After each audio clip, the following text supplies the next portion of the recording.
there. Okay. When Jason gets home, they just don't get a car and go on the phone. Right. He gets here. Turn off all lights. Mm-hmm. Don't say that. Anyway, so hi, everybody. So I'm gonna call the select board meeting to order on December the 20th at 6:31 p.m. Right, so we've got a very, very busy night tonight. So I'm going to reiterate what I always do about public comment. So we do public comment at the beginning and the end, and that is for public comment on non-agenda items.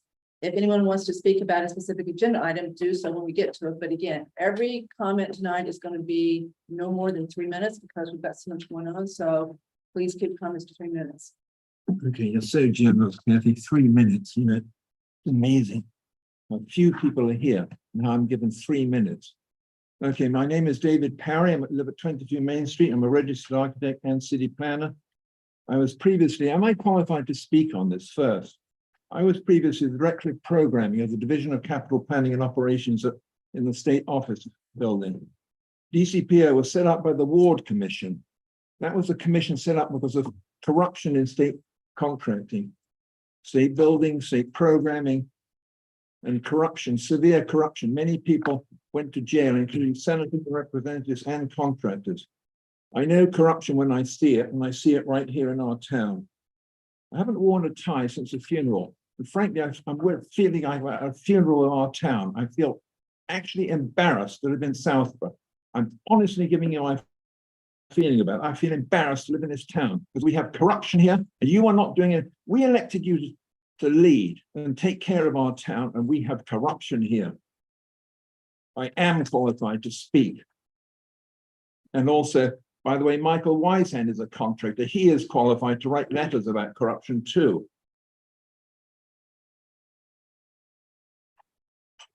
Corruption starts little, it starts small, then it grows and grows by cover-up. We have a cover-up here, attempting to cover up misdeeds at the start. Little misdeeds at the start are now getting covered up by big deeds. You might wonder why I'm here, because a month ago or so I wrote a glowing report on this project, but no one told me about the sins underneath until I'd written that letter. And then they told me about the sins underneath. I don't have time to lay them out. They're all here in writing in summary. This is lots and lots of people are giving me this list. It's been thoroughly edited, and I believe it's correct. I stand by it.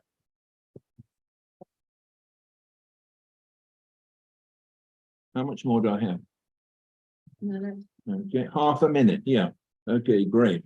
I'm going to talk about the park tonight. No, I'm not talking about the park at all. I'm talking about the whole project. I'm not talking about the park at all. There never should have been a free offer of a park to some art school, for heaven's sake. I mean, how obvious is that? Offering a free parking lot to a private multi-million-dollar school is disgraceful. It never should have happened. Why did it happen? I don't know. There's something going on here. DPW and your former selectman who was appointed to deal with pilot payments, right?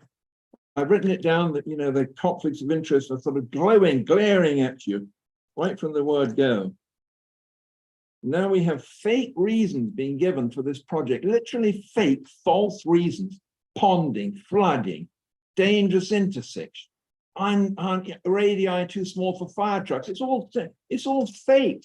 John Boland built the intersection brand new 2005, and it's built to standards.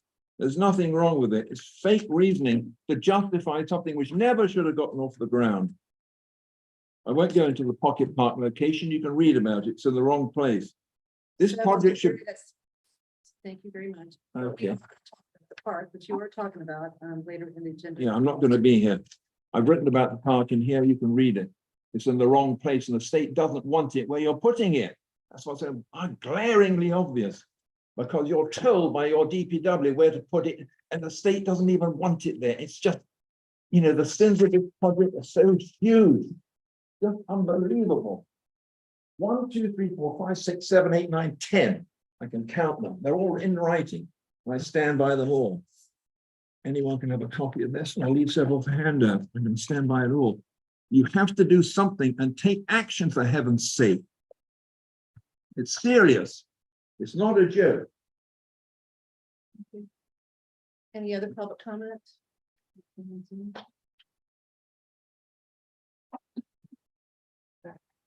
I don't see any interest. Alright. Okay, thank you. Okay, so first agenda item is, we're going to have a hearing regarding RZND Motors. Mr. Purple, The Southborough Board of Selectmen shall hold a public hearing on Tuesday, December 20th at 2022 at 6:30 p.m. Consider an application from RZND Motors Corporation to amend a Class 2 used car dealer's license located at 264 Porterville Road South. The public hearing will be held in a virtual meeting on Zoom, may be viewed, listened to by going through a link located at www.southboroughtown.com/meetings. All interested parties are encouraged to view and or participate. Madam Chair, as part of the process for applying to amend the license, notices do go out to abutters as to information about the application and what RZND Motors is looking to do. They are looking to increase the number of spaces that are designated for the sale of used vehicles from 8 to 14. That information was sent out to abutters. However, the map that was sent out was somewhat unreadable. We had some comments that came back to us. It also came to our attention that the applicant also wanted to change their hours of operation. Currently, right now, there are no Sunday hours. They're looking to put Sunday hours in by appointment. So that information was not given to the abutters. There needs to be a new mailing sent out to abutters to make sure that everybody has the information. Our office has spoken with the applicant, and I'd like to request that the board continue this hearing to your next meeting on January 3rd, 2023 at 6:30 p.m. any comment? Someone make a motion? I'll make that motion to continue. Mr. Purple stated. Second. All in favor? We got, okay, we're gonna, it's gonna be roll call. Chelsea's good. Okay, Chelsea. Sorry. Aye. Andrew, Aye. Sam, Aye. Lisa. Aye. Cook is aye. So 5-0 to continue the hearing to January 3rd. Thank you. Okay, Leslie, Yes. Freddie, you want to come up too?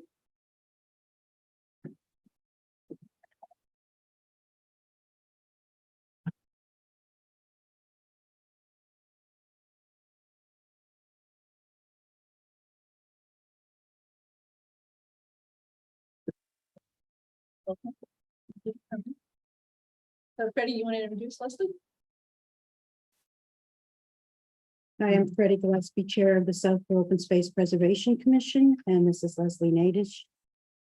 And she has put in an application to join the Open Space Preservation Commission. I'm very pleased that she has done so. I've known her for, maybe 5 years, and she's been working with us on different projects. So we're very excited about her decision to throw her hat into the ring. So welcome. So you Thank want to you. tell us something about your background and why you're interested in this position? Well, I'm interested in the birds. That's what I like. And that's what drew me to the pollinator gardens and the work that I've been doing with Freddie. It's just to kind of increase wildlife and ecosystems, and everything's connected. I like being a part of that. Yeah. Does this fill you? Is this last, have you got any more? Is this the last open position? Oh. No? No. No. All right, so we're just gonna talk to you for a minute. Okay. So this is easy. So Andrew, you want to start down there? Yeah, so I understand you did some work with the pollinator gardens. Have you also, have you had an opportunity to attend or observe any open space preservation commission meetings before? Or? No, I don't think I have. Yeah. worked with the gardens and met some of the people from the Open Space Preservation Committee. Okay. And I see them around and talk, but I've never attended a meeting. Okay. Well, certainly, Freddie's recommendation here carries a lot of weight with me, so I look forward to supporting your appointment and having you get into the swing of things with the Open Space Preservation Commission's meetings. Great. Sam? I'm with Andrew. Friday's recommendation is good enough for me. Great. Lisa? Hi, Leslie. Thank you for coming tonight. Thank you for signing up for this. I was actually in open space for 12 years before I got on the board. So, and I started right where you did. I was Yeah. interested in the environment and animals and everything else. And And then I how met the it's- wonderful Freddie, and that's Yeah. all that, all you need to say. Yeah. So, thank you so much for stepping forward. Again, I concur with what everyone has said. Freddie's recommendation carries a lot of weight, and Yeah, I have a thank- lot to learn and I would like to learn. So, she's a great place to start. She's Yeah. fabulous. So thank you so much. I look forward to supporting you. great. Thanks. I'm a bird person too, so I appreciate what you said about birds. So I am all for this, so I don't have any questions. We've got one person who's got 2 sick children at home, so she's doing this by Zoom. So Chelsea? Hi, Leslie. Nice to meet you. Thanks for volunteering for this committee. It sounds like you'll be a great fit, and I look forward to supporting your appointment. Great, thank you. Okay, so can I have a motion to appoint Leslie to open space? Term is going to be 6:30, 24. For term ending 6/30/24. second. Okay. Yep. All right. Okay, roll call vote, Andrew, Aye. Sam, Aye. Lisa? Aye. Chelsea? Hi. Put this aside, so 5-0. So thank you very much for coming Great. out tonight, and happy holidays. Thank you very much. Thank you very much. Thank you. Thank you. Thanks, Fred. Okay. So Jay, can you put the ARPA spreadsheet up? So we got 3 ARPA items to discuss.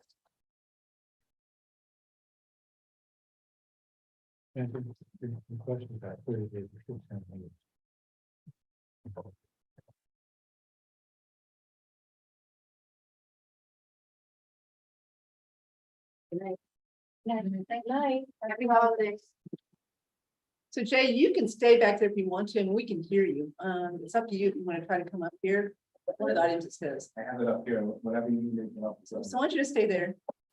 Are you That's testing, why- are you testing the limit? I was gonna say, you testing the Yeah. limit for the owl back there, maybe you should. Come first, come You first, we'll do you first. Okay, so this is totally up to date. You need to scroll down and put it out. In comes the crowds. So, we can't control the spreadsheet. You want me to? Yeah, because you guys, When you grab them out. Yeah, Brian could have helped you out. I was gonna say.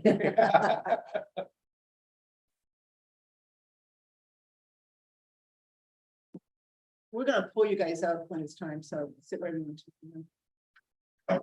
Okay, now, okay, so, we are focused on line 60 here on the spreadsheet. Okay, so the art committee recommended up to $80,000 for our website upgrades. So go ahead. Currently, it is an adjusted amount of, I think it was 51,000 and change. In there included the website design, which is about roughly 32,000. The MTC had discussed some items as far as like an analytics tool. Some extra funds for some transferring some data if we need to, and also some redesigning. Some customization that might be done.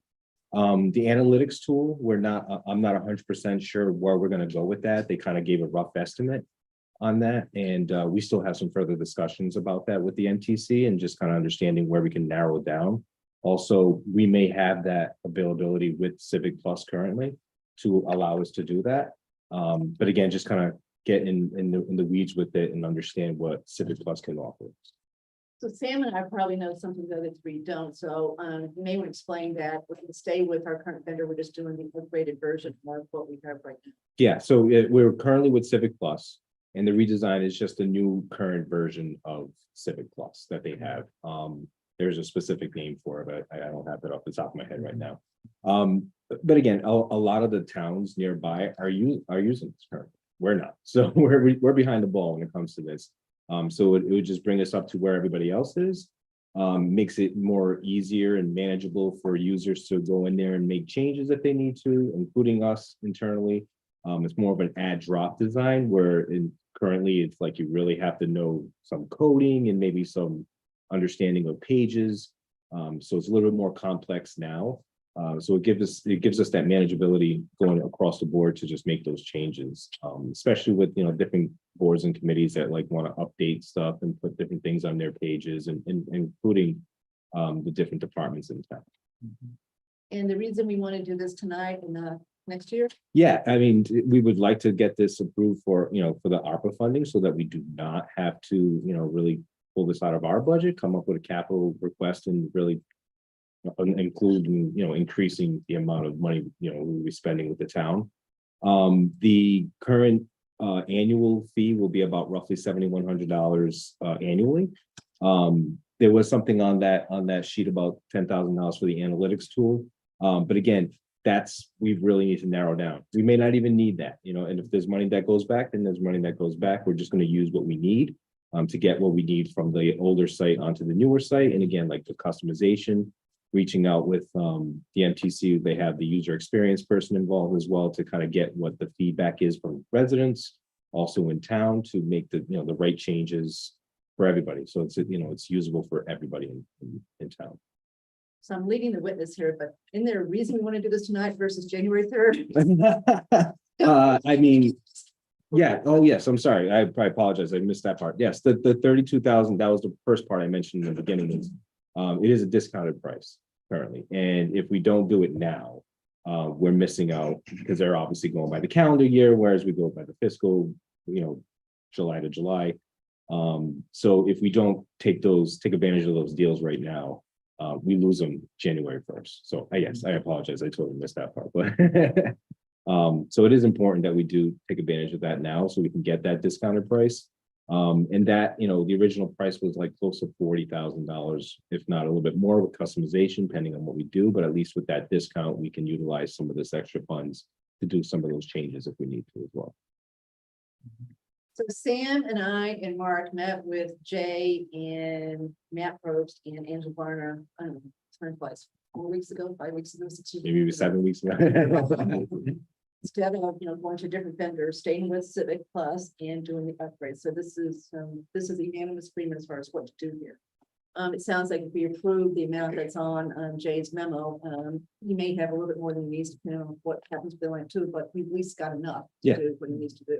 So we can always see how it turns out, then move whatever's left over the 80, we can move it out to other needed things when we know we're really done. Can I ask a question? Yep. Thanks. So Jay, the timeline, what is the timeline for the upgrades and the customization? I mean, is this going to take place over a 3-month period? Or I mean, how soon do you anticipate, once you get funding, to start moving the process along? So the team over at Civic Plus comes up with like a 6-month plan.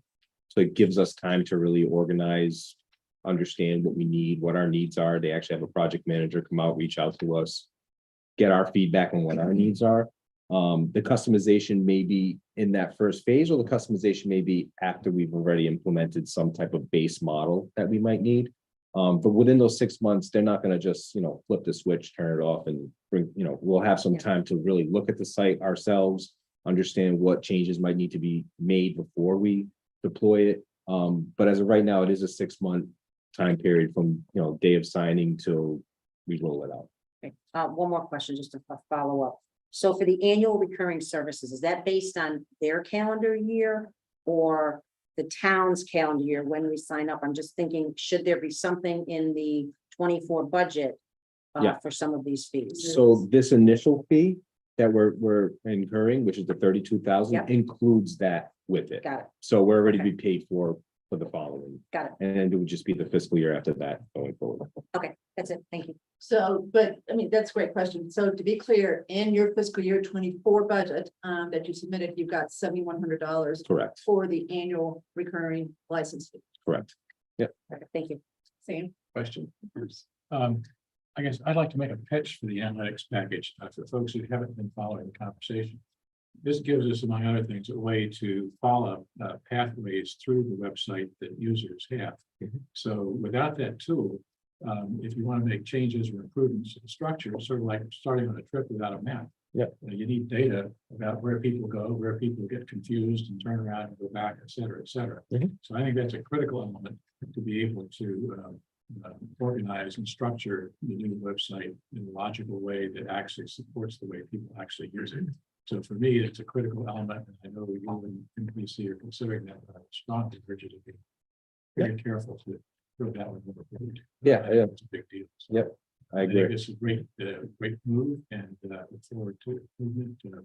They just did a survey of usability for that haven't been finished yet. I think I participated in that. One of the concerns that I expressed was if you want to navigate where you need to go Mhm. easily and quickly, which I think is great today. So Yep. hopefully the new structure and tool to make significant improvements. So I think it's great. Thank you. Who's doing the survey? They had a volunteer, a woman who was a volunteer worker, a PhD student or somebody who interviewed a number of people, and the interviews, I think, are almost done. The results are up. Again, good data in terms of how people actually use the current site, what they like to be able to do, they can't do easily. And hopefully with some good ideas. No cost. Yeah. Even better. You like that? Sarah? Do more of that. Andrew? I have some questions. So is this more in the nature of like a one-time expense to just upgrade the website? Or is it also combined with upgrading to a new version of the software, so there would be a increased licensing fee going forward, et cetera, and where, see, I'm just trying to think of, So it's one time, this is Okay. one time, Yep. the 71, so we said the 7,100 is Okay. your annual recurring expense that he does have, there will be the budget going forward, starting with fiscal year 24. and that'll be, okay, starting with fiscal year 24.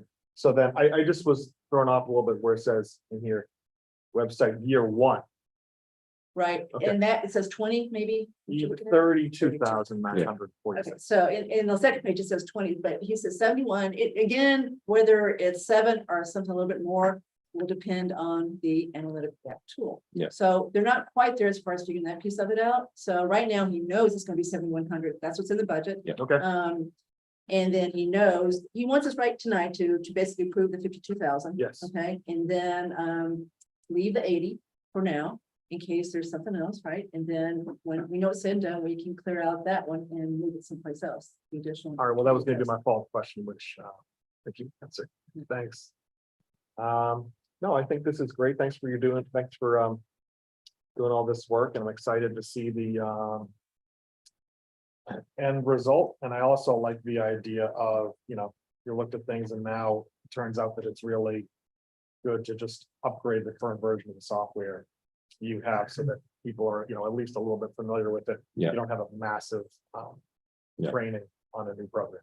Yeah, and the best thing too with this, what we're signing up with the new platform is they give us, it's included in that price is like a 3-year refresh. So it's like in 3 years, we decide we want to tweak some other things and add other things. It's actually included in that annual price as well. So it benefits us going forward with Civic Plus. Thanks. Chelsea? Yeah. I don't have anything further to add, but nice work, Jay. This sounds like it's the right path forward. Thank you.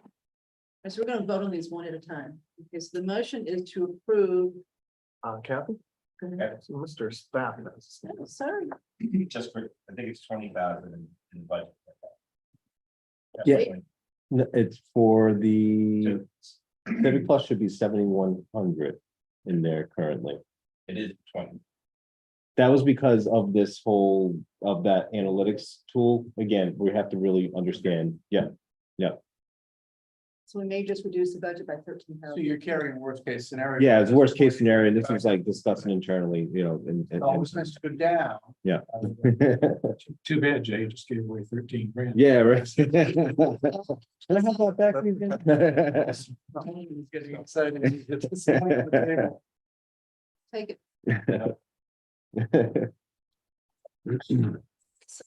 Is to approve $51,946.55 of ARPA money in the category for website upgrades. That is 80,000, but leave the difference still there in case there's still more money needed to finish the job.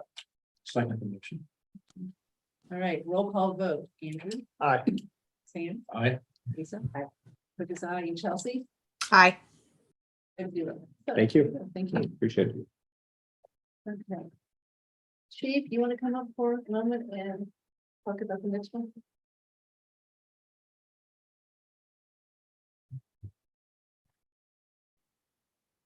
Hello. Welcome to budget season. Crash course. Okay, so you're going to talk about the money needed to support the cameras. Other cameras. Yes, so, excuse me. I had looked into, originally I wanted to start off by looking into a body worn camera program. And I looked out what was available out there, and I found a grant while I was looking, and I applied for it and was surprised to get the grant. So that was exciting because I was able to purchase, the grant was for $78,000. And I was able to fully purchase the cameras, the accessories, the docking stations, the software needed to run the program. And ready to go for that. The issue became later on as I started to research some of the other area departments. What I found was that a lot of departments have a problem with the storage. The program, the purchase comes with only 10 gigabytes of storage per camera. In Westboro I used Westboro as a resource because they had just applied for the program and started it up, and they're at the beginning stages.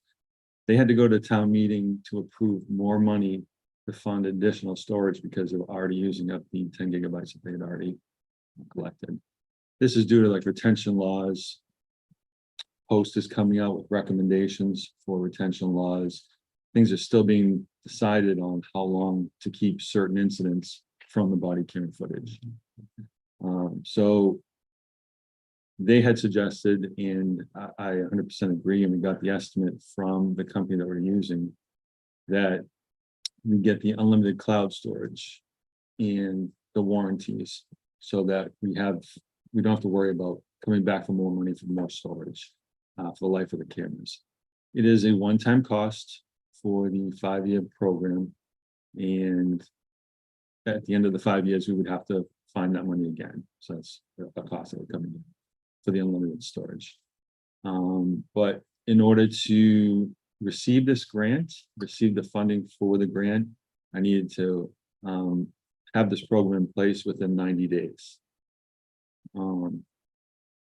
So I have the money to purchase the cameras. I have the money for the accessories, the docking stations, everything needed for that. But I needed the additional money, the $38,922 for the unlimited cloud storage and the warranties for the cameras. And that's So what I the have. grant money is in the bank at this point. We have been issued, yeah, we have the money. I don't know if it's in the bank yet, but that's our money. That's already been signed off and approved on both sides. So we're ready to go with the 78,000. So you need 38 and change tonight to be able to finish. The Yes. storage, yes, the storage and the warranties for the camera. So before we ask you further questions, this one will have to come out of the tax relief bucket because we don't have a bucket for this one. So everybody needs to understand that's where this will come out of. If we approve it. Okay. All right, as far as the county goes. Okay, so Andrew, questions for? I think this is, well presented, and I understand what you're looking to do here, and I also saw the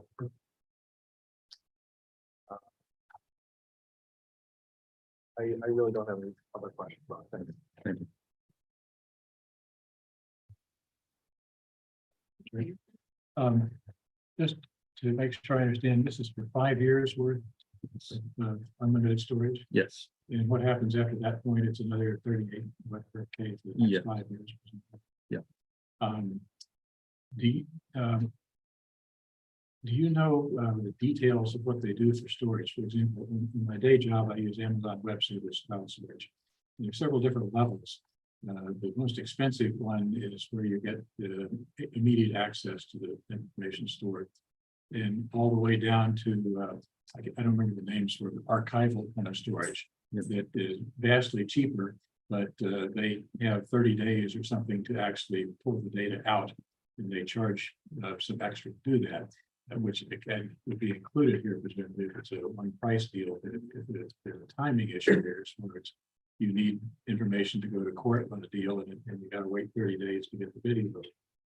Is the deal that they would retrieve it for you, not quite instantly, but within a few days kind of thing. yes. So we would have an administrator in charge of the program. And they would be able to access the information immediately. Okay, so there's no limit on your ability. It would be- that quick. Yeah, it would be easy Okay. accessible, and archives would go to certain, it would be basically tabbed for, say it was an OUI. Okay, So the OUI would be tabbed as an OUI and then saved with that retention required period. indexed Yeah. by type. and Yeah. date, so forth. Yeah. Good, it's just so there's not some sort of delay built in there for them to get a better price from the clouds. Right, no, just, it's fairly accessible, which is great. Okay, that was my question, thank you. No questions, just a comment, though. I think I'm very supportive of this program. I think it protects the department and it also protects the public as well. So to me, if you spread it out over 5 years, it's kind of a small amount to pay, especially with the grant and giving some reinsurance. So I'm very supportive. Thank you. So why did we think it was going to cost $626,000 before? It was included as a bundle. My predecessor had asked for the bundle that included cruiser cameras, body cameras, and the tasers. I approached Capital and advised them that I'm keeping the current taser lease. And the tasers go along with these body cameras of the same company. And so I was able to purchase these cameras through the grant, so that cut the cost. So I'm also going to phase out the cruiser cameras themselves. Again, speaking with Westboro, there's a redundancy of cruiser cameras and body cameras. They have just the body cameras. So I'm going to keep the cameras that we currently have until their end of life, and then I'm just not going to replace them. And the body cameras will be there for all of the interactions with the public that we need. So cutting out the cruiser cameras, having the grant for the body cameras, and already keeping the taser lease that we have in place. That's why they're costing way down. So And the policy has been approved by the union, so we're all set as far as the policy goes. yep, I developed a policy, approached the union, they were receptive, agreed, and the policy is in place, which was one of the requirements for the release of the funds from the grant. So in 5 years, when we have to renew the warranty and the storage, we might have to get new keys too, right?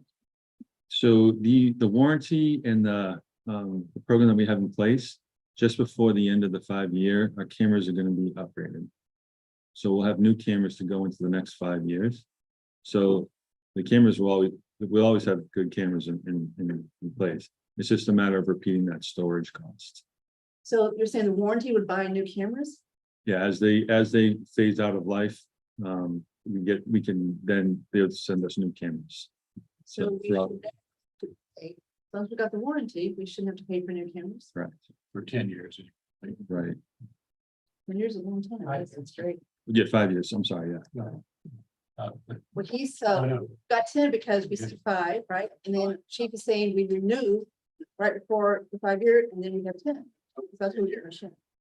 We'll have the cameras in place. We'll maintain. Just like say you get the new iPhone, you get that program that they update you with the new iPhone every time it comes out. Every time a new camera comes out, they give you that new camera, But for this money, we get 10 years worth of cameras. basically. And you gotta believe storage costs are gonna drop significantly in 5 years, so maybe that storage cost. of the town. Hopefully. Yeah, hopefully. Oh, we've seen it It's happen. cloud, yeah. we've seen it happen. Okay, Chelsea? Thank you. Thanks, Chief. Nice job on the grant for this. I am supportive of utilizing ARPA for this, seeing as we're pretty close to the end of reviewing every item at our board meetings, as well as this was one that I think was on the capital plan for last year that we essentially deferred to see if there was a better route to go. So I am supportive of using ARPA. Thank you.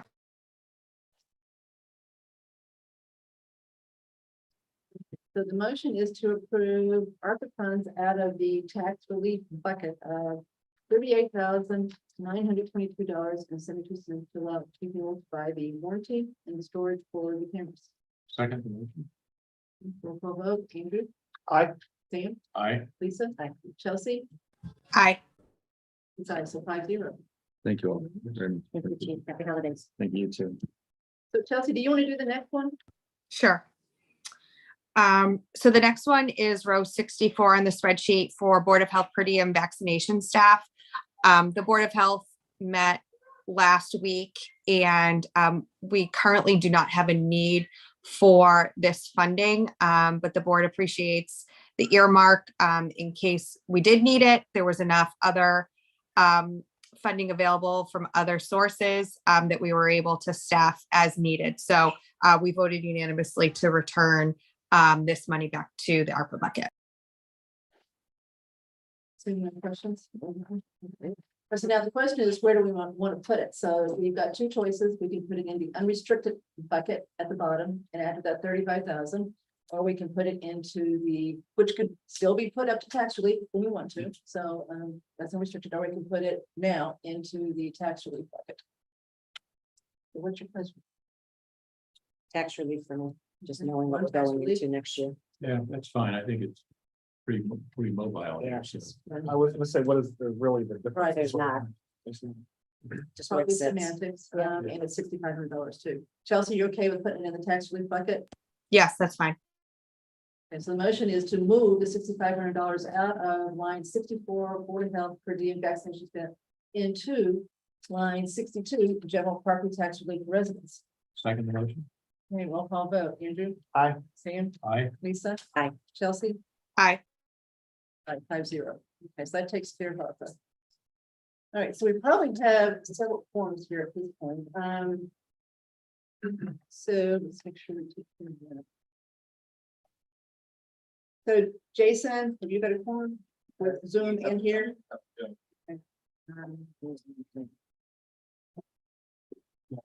Jeff is, Joe is, Adam. Adam's for advisory, yeah. So we have a forum, if you count, now, this is a forum, we're a forum. Yeah. For advisory, yeah. Okay, so you got a form? Got a forum, so I'll pack it then for it. Greg, who is your chair? So we apologize then. Well, first of all, do you have a quorum? We don't have, Okay, so never mind. So Andrew. Go ahead. Adam, call the advisory meeting to order, et cetera. Thank you very much. Welcome, everybody. All right, we're almost there. So the next one, Board of Selectmen is going to talk about in detail our budget before we get to the general stuff. Okay, so we've got the budget that Ryan submitted to us. So we're just going to go around the room and talk about anything anybody wants to talk about as far as line items. I know there's one thing Lisa wants to increase. So why don't we start with that one, Lisa? Oh, great, thank you, Kathy. So one of the things I wanted to talk to the board about is line item food employee recognition. It's been at 1,200 last year. Each of the two great events that we've done for, obviously, for the employees and for the committees has been extremely well received. And we've kind of cut it kind of close with what we have in the budget with the 1,200. And I'm asking the board to consider increasing it to 2,000. It gives a little bit of leeway for these events or things that may come up during the year that currently there is no offset for. So that's not to say the whole 2,000 get used, but I thought it was a safe number, a safe place to start. Obviously, we know costs are increasing. And as that continues, I would hate to lose the opportunity to do one of the two I think the board has made it a priority to do these events, so that's kind of my rationale. Or asking the board to consider it. I definitely support this. Just a follow-up question. Does that line item include both the volunteer Yes, event and employee? Yes, Okay, both. Good. How much did each one of those cost for this past year? I guess my question is it worth going to 1,500 instead of 2,000? It's a tight budget. Does that give us a cushion? $700 is not gonna make a difference in the budget, I'm sorry. So So I'd rather just have a little cushion in there than, really, and it was close, Sam, with both of them, depending on the turnout, and it was really cutting it close. I don't object to 2,000. Yeah. That was the whole thing. that's always our hope. Always. Okay, okay, so you're in favor, It's Chelsea? Yeah, I'm in favor of this too. I would just ask that we, as well as the other departments, make sure that we have a level service budget and then anything additional so that we have two versions of our budget.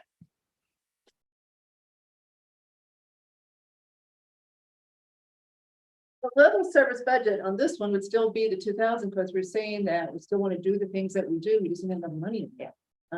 So I don't think this would change that second budget. But again, we're talking small amounts of money. Okay, so you're fine, Chelsea, with changing it for our first budget, right? Yeah. All right, any other questions on any other line item on the budgets under our direct control? Okay, I do, I've got a couple, you know, I hate, sound like a hypocrite, I say, don't worry about the little stuff, but here we go. So this is the question, Brian. So the legal services for, tax title, right? So that simply is the attorney, basically, we've got a piece of property where the taxes have been paid, we're going to take title to it, and we've got to pay an attorney to do the legal work to actually get us the title, right? Correct. Okay. It just sounded like a lot to me. So I don't know what they charge per, it may depend on how complicated it is. I assume Yeah. they charge hourly for this. They do, and it's all the filings to land court too. So there's a process that usually takes 1 to 2 years actually before you may get something like that.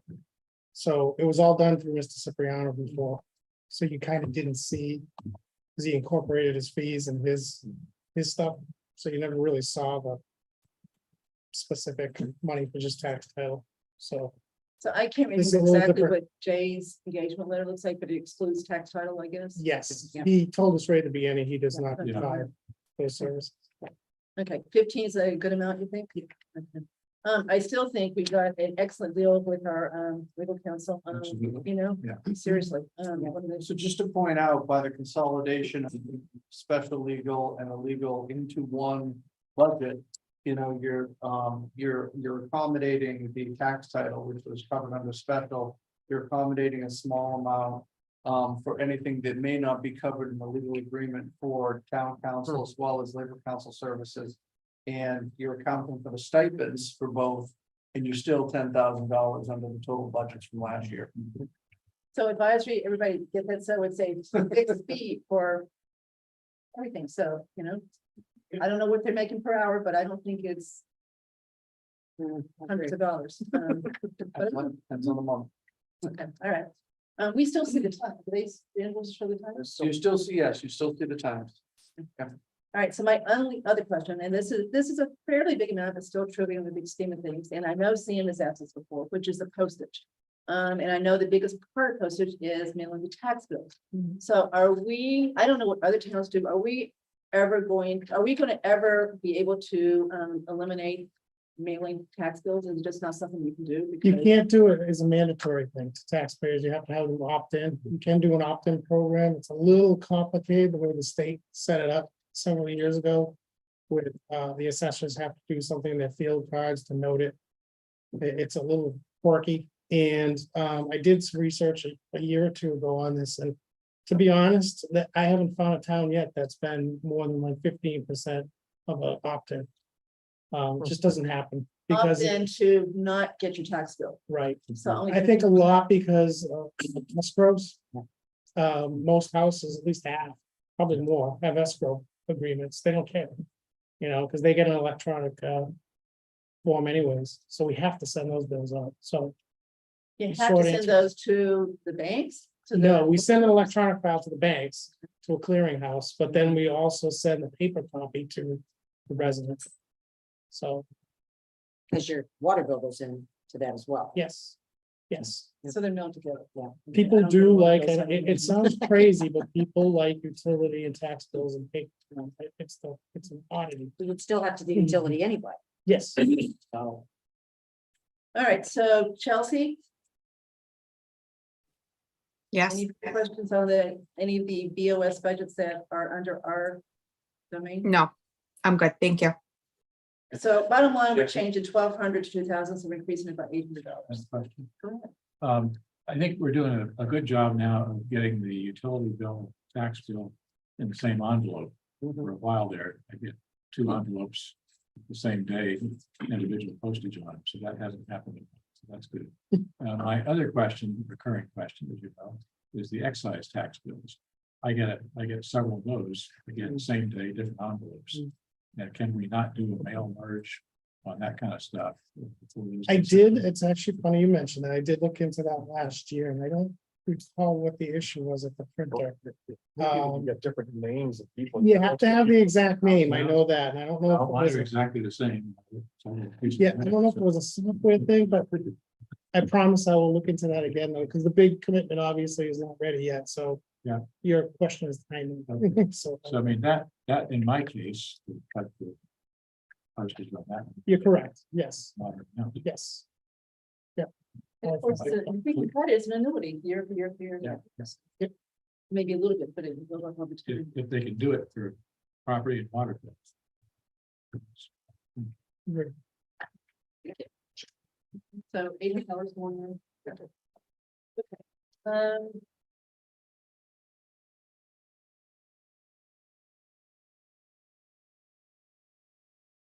So we're gonna start with. Good. We're gonna start with health. Outcome.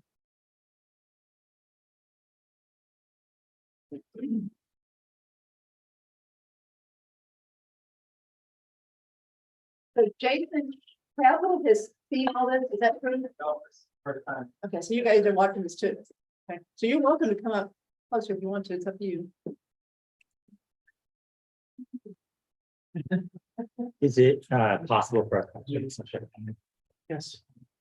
He's got your presentation ready to show the. Okay. We've made a few updates to the presentation. So well, so he can give you. Hey, Jack. He's got a different one. So Greg, while he's doing that, why don't you introduce everybody that's here? Sure. So first of all, thank you for the opportunity to present the athletic complex project. And also just want to acknowledge the joint board committee meeting is greatly appreciated. So anytime we can be more efficient, we're very appreciative of that. So so this evening, joining me is Keith LaVoy, Assistant Superintendent of Operations, Becky Pellegrino, Director of Finance, Paul Desmond, Regional School Committee member, and also the co-chair of the Athletic Complex Project Committee. David Roman, who wears many hats in the community of Northborough, but the most important one is parents. He also is serving as co-chair of the Athletic Complex Project Committee. And we also have Kathy Herbal from Gale Associates, who has been our liaison with Gale through the project thus far. Thank you. So this evening, our goal is to provide an overview of the Algonquin Athletic Complex project. Keith will give an update on where we are. Becky will provide an overview of kind of the financials and what we're thinking, and then we'd be happy to answer any questions. And one thing I do want to acknowledge is that there are 5 members of the Athletic Complex Project Committee in attendance this evening. It is an 18-member committee, and we have a lot of great people working on trying to organize and get good information out to the communities of Northborough and Southborough. I do want to begin by talking about the fact that this conversation has been a 10-year conversation. In 2013, Algonquin Athletic Booster Club did contract out with Gale Associates to do a feasibility study and do some conceptual renderings. 3 renderings were created and presented to the superintendent at the time. That work did not gain momentum. However, the reports that Gale Associates did acknowledge that there was a significant need at that time in 2013 for some upgrades and improvements. From 2014 to 2019, the district did make some investments in maintenance and repair, specifically of the track and the grandstand. And then in 2021 and 2022, we re-engaged with Boosters and Gale Associates to update the master plan. And at that point in time, we also engaged in a facilities assessment and schematic design. And then most recently in 2022, we did engage Gale Associates in engineering and design, permitting, final design documents, and also bids and services. Currently, we are in the permitting phase and finalizing the plans. And we currently have meetings with the boards and committees in Northborough around permitting. So that is where we are currently. I think that the current athletic facility has served the communities of Northborough and Southborough well for the past 3 plus decades. It is at its end of life. And we're looking forward to engaging in conversations with boards and committees in Northborough and the community around creating a facility that is going to serve the next generation of student athletes at Algonquin Regional High School. So with that said, I will turn it over to Keith. Excellent. Yeah, Jay, if you could go to the next slide, that'd be great. So to kind of get an understanding of the current conditions, those are going to be the first few slides that I shared to give you some detail on that. Then we'll get into the master plan, what we're proposing and hoping to do, and then look at not only what we've related to what Greg just mentioned, but also what lies ahead in the months ahead. So things are moving rather quickly. So I want to make sure we are as transparent as possible and get as much useful information out to the public as we can. So to understand the current conditions, there is a variety of different things we're going to touch on. The first, Jay, if you could go to the next slide, is the track conditions. As the photo shows, it is no lie. The patching of the track has failed. The original construction was in 1974, but then it was reconstructed in 1994. Since then, it's been recoded once to extend its life, but any type of maintenance at this point would be futile. It would fail probably within a few years. So we're really looking at a full reconstruction of the track moving forward. And as of its current condition, it no longer meets MIAA safety standards for larger competitions.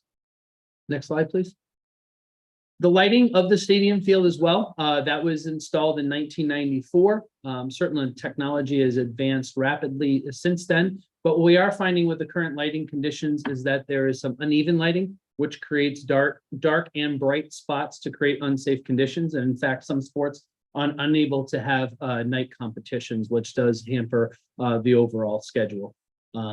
Certainly, with any type of improvement with the lighting would come with an energy reduction with the installation of LED lights. Next, please. The grandstand, a huge benefit and a huge benefit to the entire community would be to upgrade the grandstand to comply with ADA compliance standards. The specifics of that would be ramping on either side as entrance points, an elevator to the press box, and modified seat configuration to make sure that all the community members would have access to any type of event that was held at the stadium field. And certainly that ramping that it does not exist now. There are stairs on either side, which the picture doesn't really show well. Next slide, please. The field conditions. The field conditions of both the JV and varsity fields, both of these fields are very well maintained and irrigated. And was part of the renovation project in 2004, but it was only a top dress and overseeding of those locations. So over the years and through a lot of use, the area has become compacted and uneven, And as you can see right here, there is different drainage, not only on the interior field of the track, but also the JV field that's created some issues and some unevenness. So that would be something we would absolutely like to improve upon with any type of renovation project. One of the keys of this, and I've been reminded of this many times, is that because we do take very good care of the fields and they're maintained and irrigated properly, they do need rest to be maintained and sustained. So that really reduced the amount of use that they get, and our requests for use far exceed what we're able to provide. So sometimes people will say, yeah, the field is available, no one was on it. Well, we're giving it time to rest because that's what it needs. Next, please. And the tennis courts. So the tennis courts was part of the 2004 renovation to Algonquin project. Since then, because of New England weather, it has suffered some significant cracking. It has been sealed and patched a variety of different times, but those have also failed. So the goal of the project would be to reclaim as much of the asphalt as possible, but to do a full reconstruction. Not only that, but working with Gail, advising us on this, the new construction would include techniques that would extend the life beyond 20 years, certainly being here in New England. So we're looking forward to getting that longer extension of life for generations to come. Next, please. So the overall goals, right at the top of the list, is certainly to create a safe environment for students and staff to learn and compete. Create additional recreation opportunities for students and residents. And the addition of what we're proposing is to add a space as an amphitheater for the performing arts. We'll share a little bit more about that with the master plan, and certainly engage with both communities of recreation opportunities to utilize the space, which would include the youth sports of both towns. So to get into the master plan, next slide, Jay. What we are proposing is to replace the track, replace the stadium field with a turf surface that would be lined for multiple sports, replace the grandstand, which would then now comply with ADA. We would replace the existing lights with LED stadium light to improve safety and efficiencies, and install a second multi-purpose field, which would also be a turf surface, and instantaneously with the addition of that second turf field would exponentially add to its functionality and accessibility. Replacing the tennis courts is on the list. And like I mentioned before, the addition of the amphitheater and lacrosse wall would be added features to the facility. One thing that is missing from this, and right in the center of that aerial shot, is what is commonly known as the McDonald's house or the amenities building. Due to ADA compliance, we worked very closely with Gail in the recent weeks. We engineered with a company S3, thank you very much.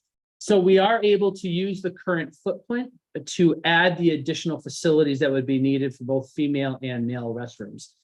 Due to the updated ADA, we would need to add 11 additional female restrooms, as well as 1 additional male. And thankfully, through some creative design, we're able to get it into that current footprint. The other benefit of the current work with the amenities building is right now, the windows for concession are facing east towards the expanded fields. That was part of the 2004 renovation. We'd like to reconfigure it and have the windows for concession actually face the west, which would be towards the stadium field. So that is an adjustment that we're looking to make with the update of the amenities building. And that is the master plan. Next slide, Jay. You can go one more as well. So the progress to date, and this is kind of what Greg had mentioned, is just the amount of work that has been done. It really started to ramp up in the spring, where we partnered with Gale Associates to do the full schematic design. The regional school committee also established an athletic complex building committee, which we are very fortunate to have Dave and Paul representing this evening.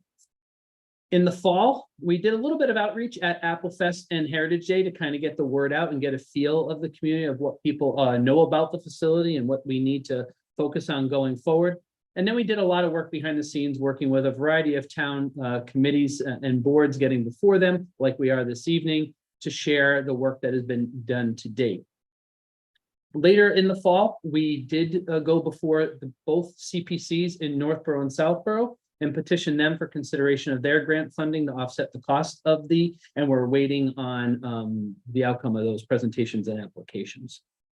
And right along the way, we've been keeping the regional school committee up to speed. In fact, we have probably a short update for them tomorrow evening, which we look forward to giving.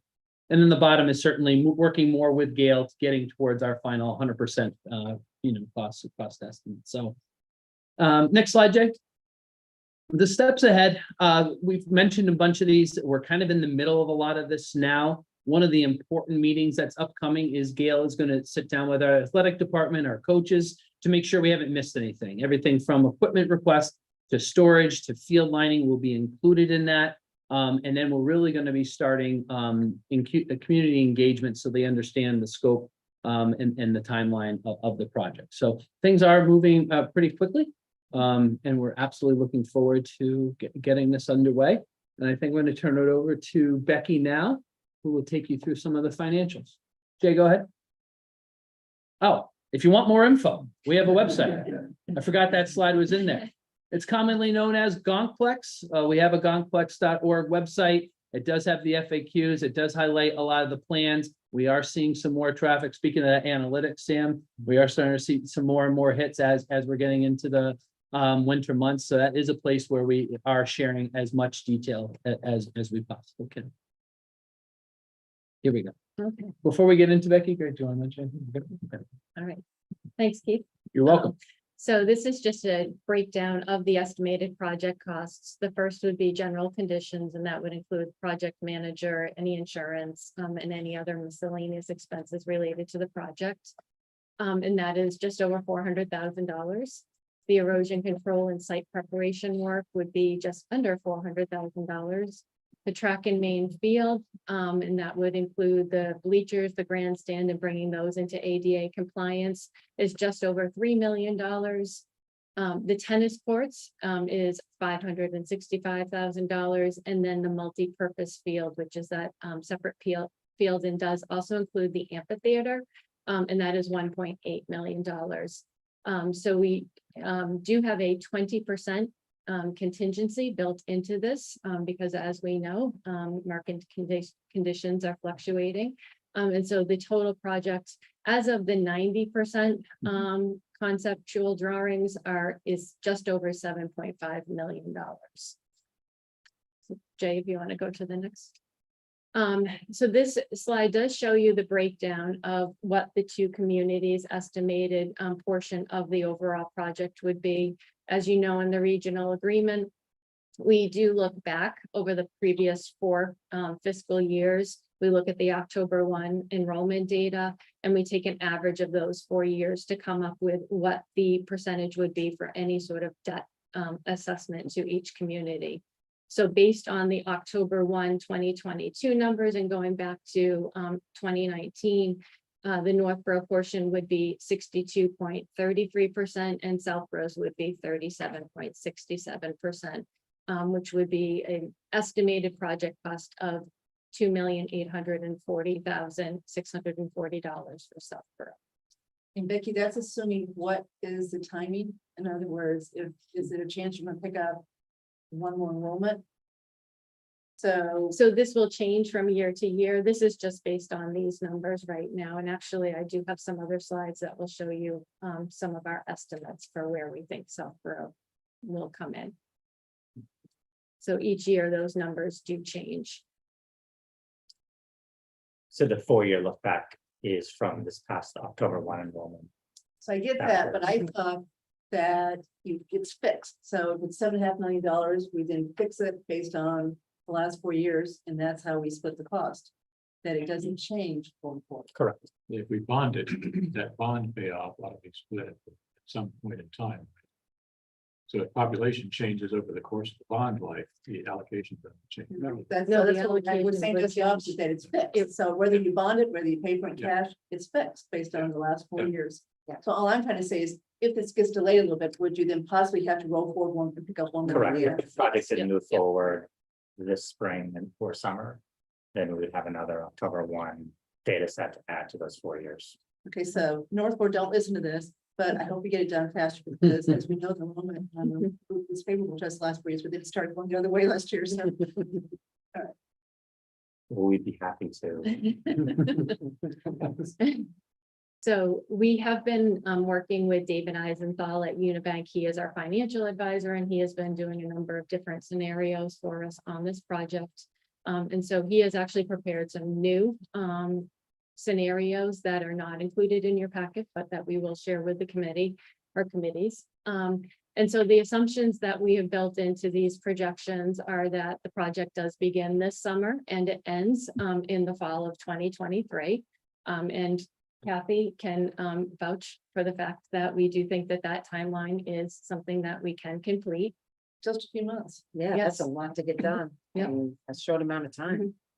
And then we are looking at a 15-year maximum maturity on the bond, and David is confirming that with bond counsel, but we do believe that 15 years is the maximum that we can go on this.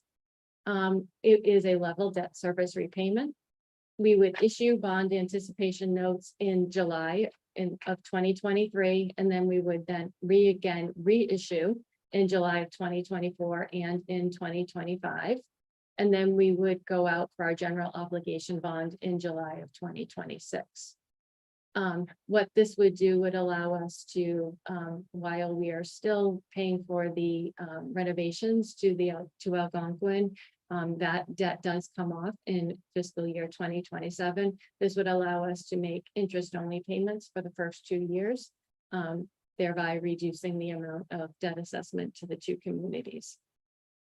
The one caveat in doing that is we would, once we make our first initial principal payment in fiscal year 2027, we would need to make a 1-year principal payment that would be equal to a 13-year level debt amortization. So that 1 year would be higher than the remaining years. And then we've also taken into consideration a 3.5% interest rate for both the bands and the general obligation loans. And he thinks that's a good rate, Yes. really? Yep. You want to go ahead, Jay? So this is the overall scenario that David has prepared for us. And you can see in that first column there where it says outstanding.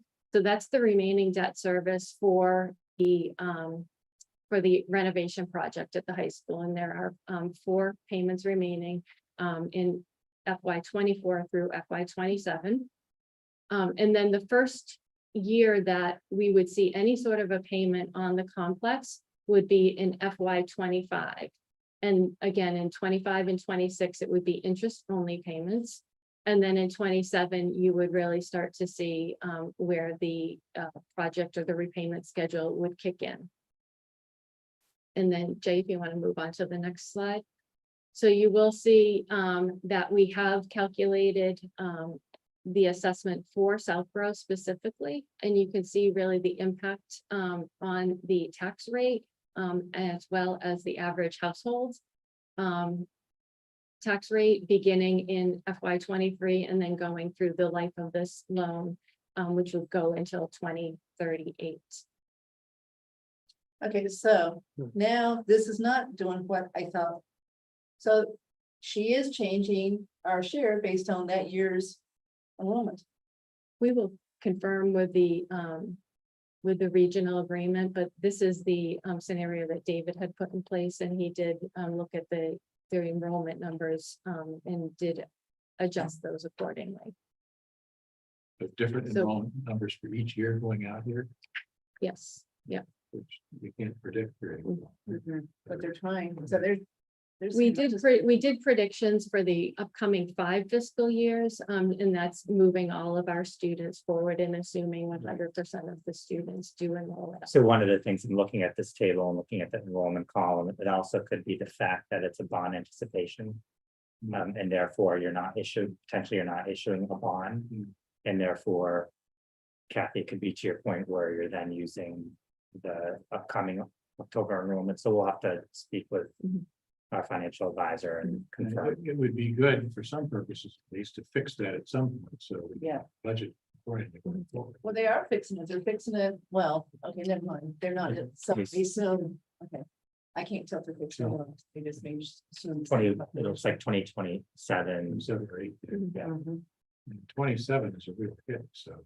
question is how you- Yeah, because you're paying off the other and doing. Yeah. Yeah, but 37 sounded better than 42, that's why. We should definitely confirm. Yeah.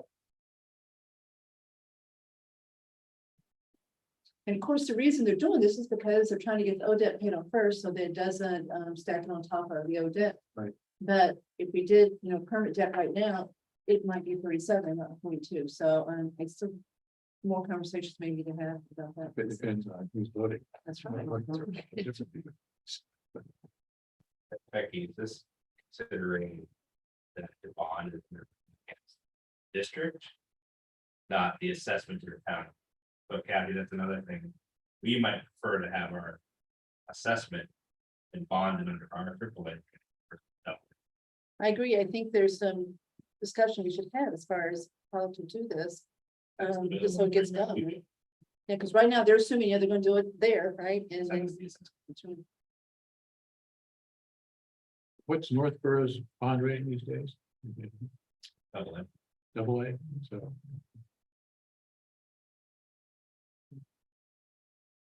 And the region's bond rating is AA.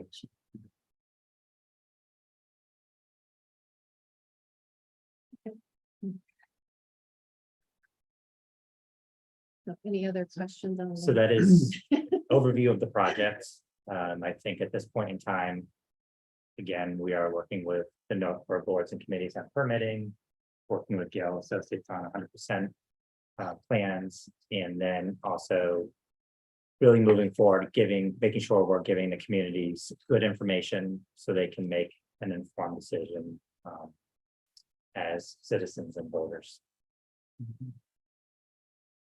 So Greg, can I ask when you did an application for CPC, what was the amount that you did the application for? So we did 33% of Southborough's portion. Okay, It was a little over $1.2 million. So we've not heard back from the CPC. And I know there's some conversations about the CP amount, the contribution amount. So did you ask for an arbitrary amount or was it specifically? It's arbitrary, the 33 is just. We identified specific eligible CPC costs that could be applied with CPC funds. And that is, then you asked for that amount, so Correct. whatever you could ask for, you asked for. Correct, and we paralleled that in Northborough, so it was 33% of each community's cost and CPC eligible expenses. Is that a conservative view of CPC? I know the CPC guidelines are sometimes a little foggy. So I'm Yeah. interested in getting as much as possible into CPC if we can. So if we were aggressive about that, is it still 33% or could it be 50% or? Well, I think, I don't want to speak for CPC, but I think in terms of CPC's funding availability in Northborough and Southborough, I think the reaction that we received was that appeared to be a lot. Okay. That was a very general reaction in terms of where each CPC's fiscal position is. And did our CPC, I know, can't speak for them, but we're talking about upping our surcharge at some point here. Would that presumably have an appropriate proportioned impact on what we could think? Coordinator. It has to. Yeah. Well, okay, you still get the same amount, Yeah. because you're limited, you can't do the turf fields with CPC, is that still true? Physical turf itself. And there was also a question on the bleachers as well.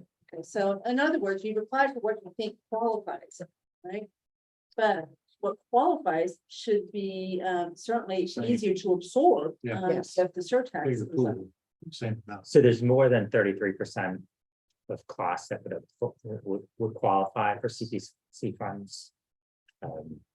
So that is something that we can calculate working with Gale Associates on what is applicable. Okay, so, but you asked for 33%. Correct. So you didn't ask for as much as you could have? Correct. Okay, yeah, it'd be interesting to see what you were. Interesting conversation with our CPC to see if they think could qualify, what they think they could Yeah. do, et cetera. So. So the timing is fast, here. Yeah, so I think that part of the communication really is we've been working on product design, engineering, 100% design costs, permitting. So we are in a good place to be able to move. And our intention is to, if this is approved by a town meeting, that we would start in early spring with the goal of trying to complete the project in time for the fall athletic season. And when is Northborough going to their town meeting to vote? Yeah, they're, I think the first Tuesday in April. I know it Week wasn't- after yeah, it was Southborough, Right yeah, after us. It wasn't right after how you. long. Okay, So Andrew, help here on this piece of it. Okay, so your plan is basically do this all at the regional level, basically assess each town, right? Correct.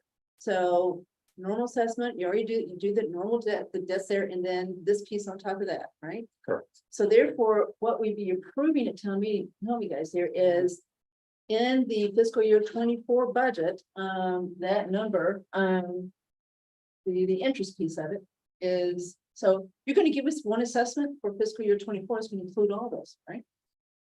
For fiscal year 24, if we do this method, there will be no assessment for the athletic complex. It will only be for the renovation. Because if we go out to bond in July of 2023, we would not have a debt payment until FY 25. Even the bands are not, the interest is not gonna be till then? Exactly. Okay, so then what's town meeting gonna improve here? If there's no money, where is town meeting? I don't see where town So- meeting. So the town meeting would be approving the ability for the regional school district to bond. The $7.5 million. And then assess each of the communities its appropriate amount based on. More of a concept, a fiscal, a near-term fiscal. It would enable us to go out for debt. Yeah. a debt issuance. The lenders. Yeah, secure it. do we know when CPC is going to make final? We do not, and I think one of the challenges is that it would need to be a warrant article or part of the town meeting. Correct. So, some of the conversations we're having is the interest only, would that allow us time to Yep. move forward and then have additional conversations with CPC in both communities. But this presentation assumes no CPC, there's. Correct. And so, CPC by one or both towns, what we do doesn't mean Northwood's gotta do the same thing, so this gets a little complicated to figure out. Yeah. I don't think CPC could pay. I don't know the answer to that, so we should find out, right? Because CPC normally does its own bond. Correct. pays the money. That's why I was wondering, yeah, how it's gonna, Ryan's shaking his head, no, they can't, I don't know. What? I'm just kind of mapped out. Okay. So I guess we kind of hold on that piece of it, because we're not gonna sell it tonight, Yeah. and just see what questions, capital or advisory or select would have on the project itself for the moment. Those what they're going to do. That's project. And so, we'll start with select board, then go to advisory, then capital. And go ahead. Project question. I've sort of been following this from afar, so I apologize. I don't have a great recall of all the details, but we've been through some conversations with our recreation commission about the playing field management. The need to rest fields, which we've not done historically as well as we're now doing. Is there a contiguous space for an additional practice field, playing field here that you consider to sort of put the structure in place to allow that rotation of use more flexibly here? Again, an incremental field is not the same thing as a building a track or stadium, whether it's less costly. Did you look at that? Has that been rejected because of cost or space limitation? No, so adding two multi-purpose turf fields would allow us to rest our existing grass fields. It also would increase, I think, sixfold the access to these fields because of, again, we don't have to worry about overuse. So all you need now is in the plan currently. Now we just need to look at our resting plan for the existing fields and make sure that's So incorporated. having one more field would be helpful, but not as important as what you're proposing. Correct. Thank you. Question. Andrew? I don't know if there's really an answer to this question, but what is the overall expected life expectancy of this project where, as you were presenting the history of it, it sounds like, a lot of this work is to, redo or reconstruct work that was done in 1994. So, you know, that puts us out like 30 years. Is there an answer to a question? Yeah, like so I that? think our intention is not to get to this point again. Ever. Correct. So our intention is not to wait for 30 years to make an investment in our athletic facilities. Okay. We are thinking proactively around how can we use sponsorships, facility rentals, to create some type of account where we're saving for future investments in the facility, so that we don't have to go back and ask the community to, for example, replace the turf, which is 10 to 15 years. When the track needs to be resurfaced, we'll have a revolving account to be able to resurface the track. So and turf really does maintain need to it. be replaced, so it comes in 15 years. Replacement cycle typically between 12 and 15. And it's just the turf on top, sub base and everything that's part of these costs. Okay. You know, the drainage and everything, which is, you know, more expensive part of the town. Doesn't get replaced for over 25 years. I mean, I think that, you know, our rental facilities use policy, the challenge right now is because we have to rest fields, we really can't rent the facilities.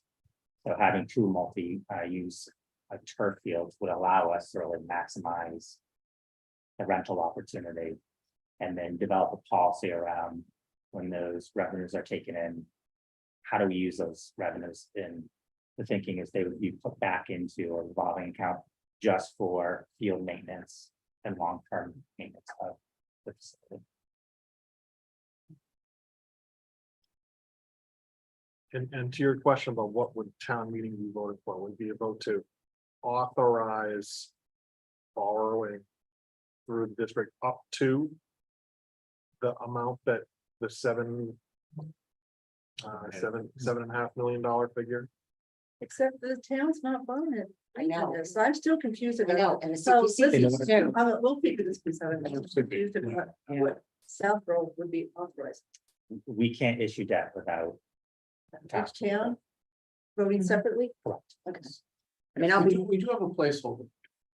I'm gonna be interested in how the structure of this and the process of this plays out with CPC and regional and, yeah, and how we're all gonna come together in a short amount of time to be able to get something cohesive together for town meeting to understand and. I think the process piece isn't gonna be difficult. Brian is gonna have to work with bond counsel and make sure that the article says what it needs to.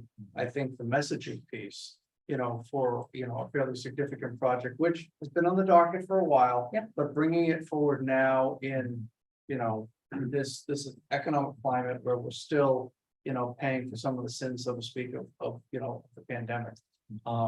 Is the messaging is gonna be important. Well, we can't be the first regional district to actually do this, so there's gotta be models out there for No. how it's been done in the past. Well, we, in 2004, when we did the renovation, so there was Yep. something done then, so we'll figure that piece out, that's just details.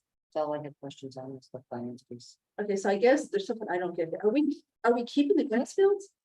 Fair enough. We're not, Well, we have. because I thought. You go ahead, Greg. Yeah, so the current stadium field will return to turf. There's a practice field that is a grass field that will be a turf multi-purpose field.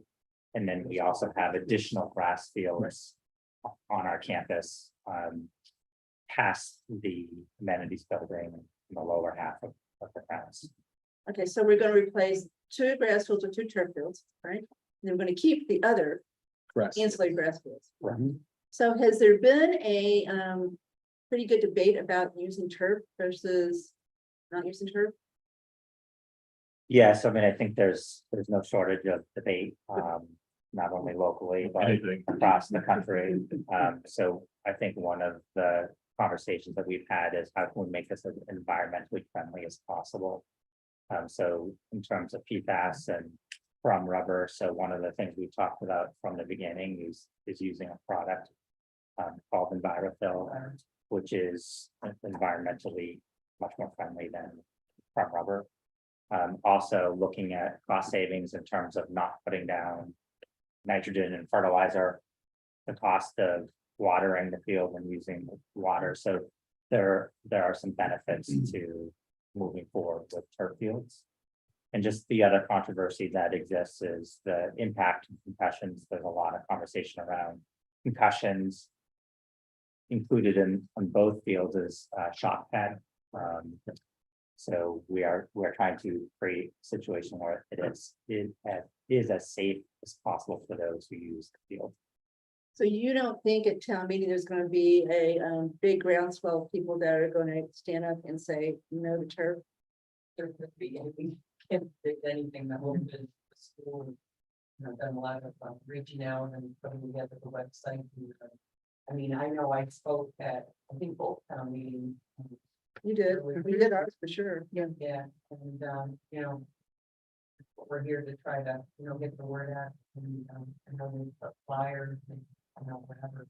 The hope is, there's turf fields, there's pluses and minuses, the grass versus the turf. I mean, the school is in the groundwater district, removing the nitrogen and the various pesticides and such that are put on the field every day. There's bonuses to all of that. So it's just a matter of, but who's to say, I mean, not gonna lie, we've gone in and had projects, gone for votes and we just get, some anti-turf and it happens, what it is, that's the risk that they take. I think our job moving forward now until beginning in January is really getting good information and also holding forums and hearing what people's concerns are, whether it's around turf or concussions, so that we're not necessarily hearing about it for the first time on the town meeting floor. That doesn't mean it won't happen, but I think giving people a lot of opportunity to engage in the conversation, ask questions, and for us to provide good information. Right, sure, the usability question we're doing that aside for its approach or aspect. And that, it's been years when the people have tried out in the parking lot because it was small. She was charged with that. My daughter played rugby 1 year. They had their first game on the church. That was the first time they played outdoors.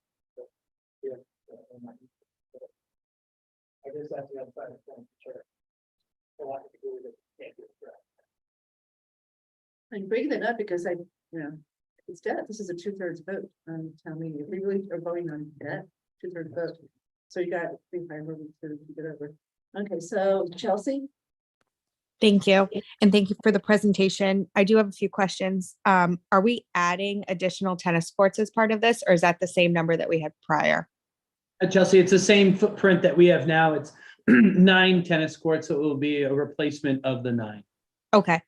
And can you elaborate on what we're not able to do now? Like, are we not hosting tournaments or jamborees or anything like that? Or do our kids have more away games than home games? How does that work? A combination of everything. I can say specifically, if we would not be able to hold any state tournament track events. That we would not be able to do that for sure. I don't know if there's been any other formal restrictions. I mean, I think we're at the point where other communities do not want to come to our facility and run our track because it's unsafe. Right. Also, field hockey plays, I believe, on field outside of our, we rent fields for field hockey. And then because of the lighting, some of our sporting events can't take place in the evening, specifically lacrosse. Okay, thank you.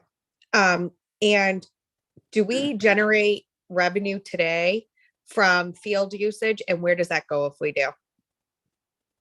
We generate some revenue during the summer months, but very little, and that does go into a revolving account. But for the most part, we're not able to rent our our outdoor facilities as a result of the resting requirement that we have. Okay, great. Thank you very much. Chelsea, I would just say that that revolving account is used towards the upkeep of those fields. So it's put right back into what the fields are being used for. Okay, thanks, Becky. Is that it, Chelsea? Yes, thanks, Kathy. Okay, so, Andrew, you want to take over for advisory questions, and if you could talk pretty loud, because we gotta try to get it here, right? And Howard, you may want to come up a row, so, some of the questions to get closer to this. Okay, I have a question. You don't have any questions? Are you We'll see. doing questions? We'll see. Okay, all right, okay, so, I don't. I'm genuinely pro turf. One of the things I do know about is that fields you have today, I agree, are very unsafe. Turf presents a different safety issue. Particularly if you have a mix of turf fields and grass fields. There are very few households that are going to buy 2 pairs of cleats. You have AG cleats, you have FG cleats. Most parents just buy 1 pair of cleats. They're generally burn grass cleats. You bring them to artificial turf. Particularly with young female athletes, there's a tremendous risk of ACL tear because the grass cleats get caught in the turf fibers.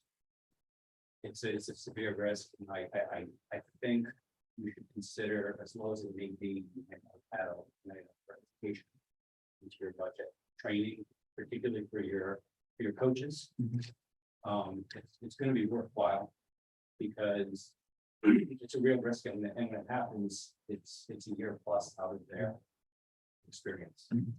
Right, so that's one thing. But that mentioned. Second thing is, are you planning to fence these fields? Yes, so included in the plan would be regular fencing, chain link fencing, as well as some safety netting on either end of both fields of the turf fields for the purposes of like lacrosse games and things of that. So yes. All right, those are the questions. Thank you. So can I just add one comment too? So I think that's an excellent point. Great point. And also just comment on the league that we play in, the number of turf fields that our student athletes currently go to. I think there's only one other high school that has a grass field. So right now they are navigating having a grass field, having to go to the turf field. So I think even now, even if this doesn't happen, I think it's something that we should consider educating people around. Howard? I think that's why I've been answered and. All right, I'll open it up to, anyone have any questions for mine? Adam's gone. Gone. Yep, no questions for me. Thanks. Also, no questions for me. Thank you. yeah, I don't see him either. Um, Oh, that's why. Okay, sorry. I have a few questions. Have we looked at any stadium naming rights or any private donors for the town? So we do have a advertising / sponsorship policy that was put in place 4 years ago for the purpose of trying to create some revenue stream to help offset the costs of this athletic project. Boosters has several sponsorships. The information that we're hearing from the sponsors that we've spoken with is that they want to know we're serious.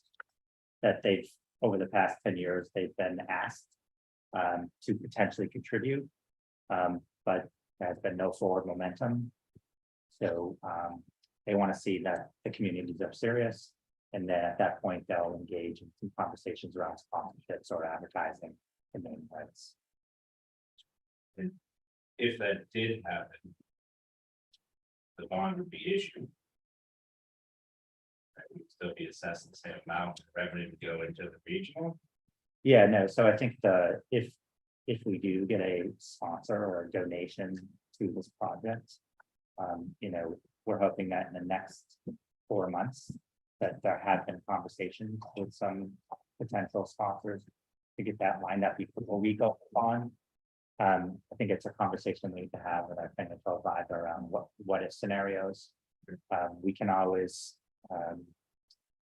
rebond. We refinance the bond for the debt assessment for the high school. And save the communities $1 million. So that's something that we would look at. Another one, so Drake did a similar project and they bonded 15 years for their CPA items. 30 for the non-CPA items. So think about if we did a revolving account, could we do something similar to we do with 9/11 field where some of that revenue goes to pay the debt service? I mean, you don't have enough, you don't know what revenue you could get yet. 'Cause you haven't really done a lot Right. yet, but that certainly helps, I think, the town's position on that 11 field. That revenue can be used to pay down the field. Yeah, the AAA versus AA is about 35 bips. Not the difference. So a few $100,000 of interest. Just for Southborough. I think the last one, and again, Barry, we talked about this. I know you guys want to start ASAP. I think Southborough should try to increase their CPA surcharge to 3%. Put as much of this project as possible bonded through CPA. May not mean that it can start in July. Might mean that it's a fall.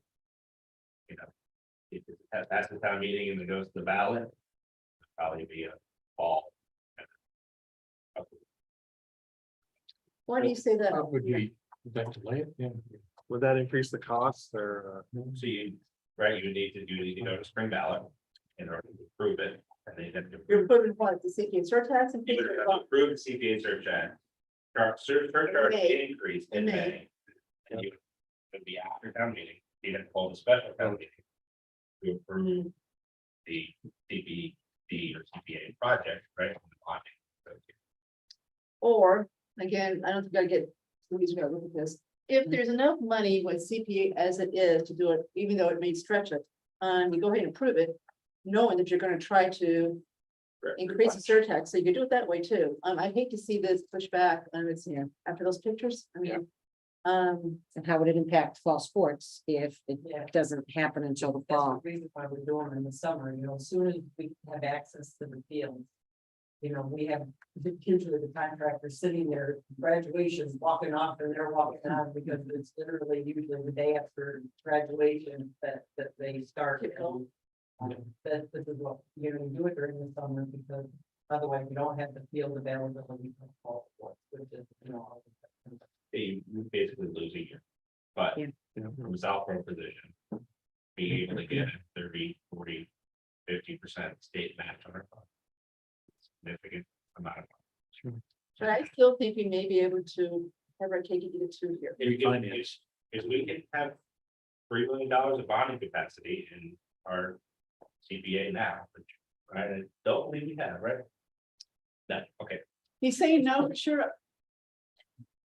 I mean, what do we owe in CPA that's big right now? Bills is paid off, right?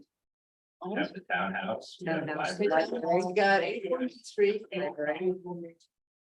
That's small. We just don't have. We'll get a feel. We'll get a check. Okay, so I thought that was paid off now. I think that's what I said. I think Chesterfield's Yeah. paid, the big one's paid off, right? So let's just look at it.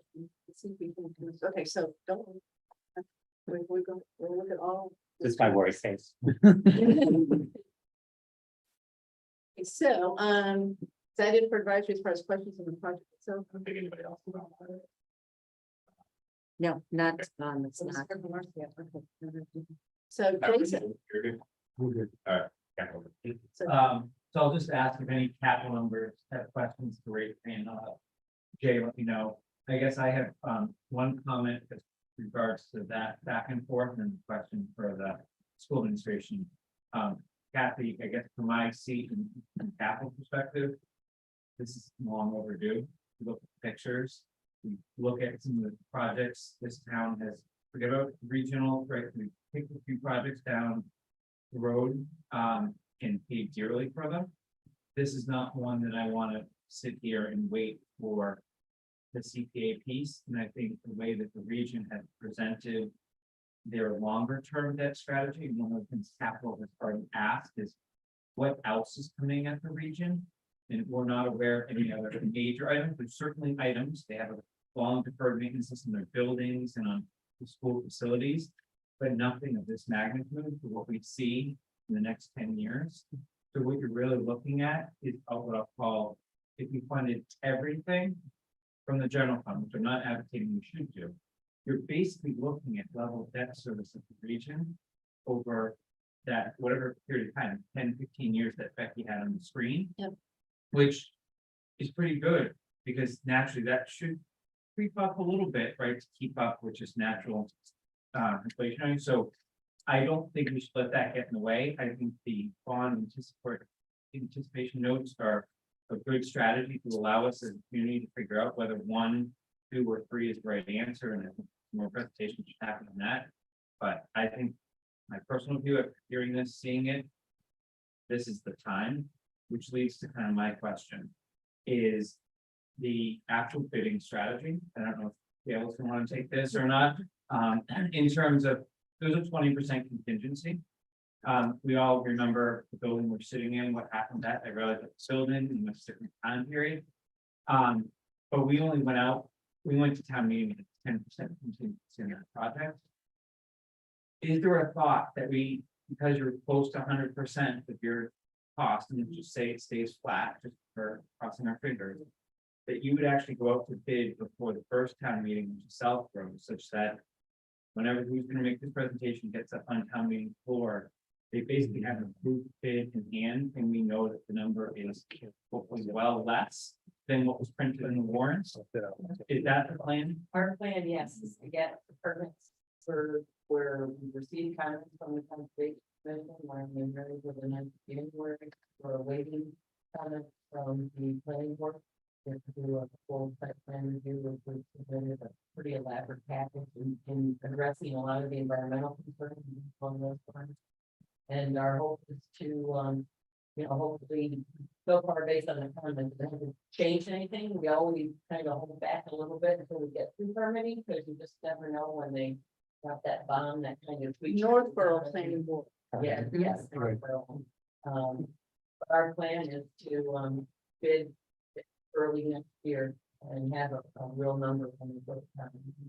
So let's say we get a real number, what percentage contingency are you going to recommend on top of that real number? You know, things will happen. It will be 20%, probably gonna be between 10 and 15, and we have jobs going now, we had jobs all last summer. What we do is we look at everything, we get bids all the time, we build, fall fields back here, we're always looking at what's costing what, we update, we get an updated database, and, what were the issues, what were the things that we couldn't get, which luckily it's gotten better and better.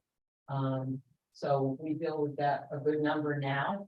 And like I said, it's just right now, like we said, with the economy and the way things are right now, we just recommended for the school to keep the higher contingency. But we would definitely, if we get the number, I would say 10 to 15 tops for the. Good. And all of that really is just, the unknown. We know what's there, but you don't know everything that's there. So once we get above ground, then. So the final question related to that is, I know we talked about the fall sports season, but in your professional opinion, is this the right time of the year to be going out to bid for a project like this? Absolutely, we want to get ahead. There are hundreds of field projects being bid and wanting to be done next year. Since COVID, the market has been flooded. The good contractors, which we have a specific 5 that we want on this project because they do the best. And we're hoping, they'll be competitive. The earlier we get these bids up, the better. We want to get in line. We want to be first in line. We don't want to be later where they've got jobs and then they start bumping the pricing and everything else. So that's always been our goal at school, and we do it with all our clients. Get early, get in front of it, kind of the line. Thank you. Any answers? All right, I think so. All right, I think capital's good on this. I knew you were gonna have something. So again, Northborough's town meeting is when? First week of April. Right after ours, next week, right? So they're back to back. Okay, so you believe that we will have bids at hand by March 25th? Yeah. we have a bid for it. And if for some reason we don't have permit approval, we can bid at risk, knowing that there might be coming, but by then we have sorted out everything and we would be, what we're seeing. So good job, guys, putting this together, Paul. Co-chairs here, so. Okay, any other questions from? the three committees? All right, so we just got some work to do to figure out the. financing piece of it. Okay. And again, thank you for advisory, capital, and select board meeting all in the same place at the same time. So we appreciate that. So, Thank you. Happy holidays. Come on up, Jason. Hey Jay, would you mind bringing Tony Schoner over? Yeah, he's on Capitol. Thank you. You want to angle it? Okay. So you want angled, We've angled this one, you've angled yours. so you're telling us.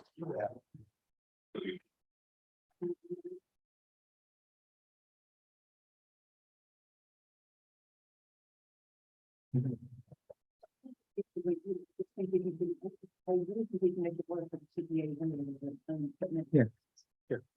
I agree. All right, so nice to be back for, I guess, our annual, now becoming our annual trip to the select board to deal with kind of a broader budget implications. I know you have a tough road ahead for both select board and advisory. And you'll see that capital is not necessarily going to be the savior that it once was over the past couple of years, but just really wanted to take the time to walk you through kind of our process. So this is our FY23 presentation, but it's really for FY24 and beyond. The main topics we're going to discuss tonight are mainly related to what we're going to have on the docket in the spring for the warrant. But we are going to foreshadow a little bit of what's ahead, which will lead to what I think are actions that you all as a board need to take over the next 6 to 12 months to enable certain things, because otherwise I'm sitting here next year at this time on capital. I'm just going to warn you, it's going to be a very difficult conversation and much more difficult than any other conversation. I'll get into some of the details as we go, but I think where we stand right now, headed into Springtown meeting, there's some work that needs to be done, but we have numbers that you all can work with as you work through the operations, and we can talk through certain levers that could or couldn't be pulled as we go. So Jay, I'll just have you advance. The nice thing about capital is for this entire calendar year, we've been an incredibly stable group. We have this elusive 7th position that we've been struggling to fill. And as you all know, with the approval of the CIPC bylaw at last year's town meeting, now being fully approved by the Attorney General, we will unfortunately lose Lisa. So just a big thank you for her contributions. It was really helpful and important during that period to have a select board liaison. As you know, there's a lot of communication between our committee on a formal basis, but sometimes little things that happen in our meetings come up, as you all make certain decisions that may be kind of outside our four corners, but, have some wiggle room, for a decision and discussion. So thank you to Lisa for your contributions. Will be missed.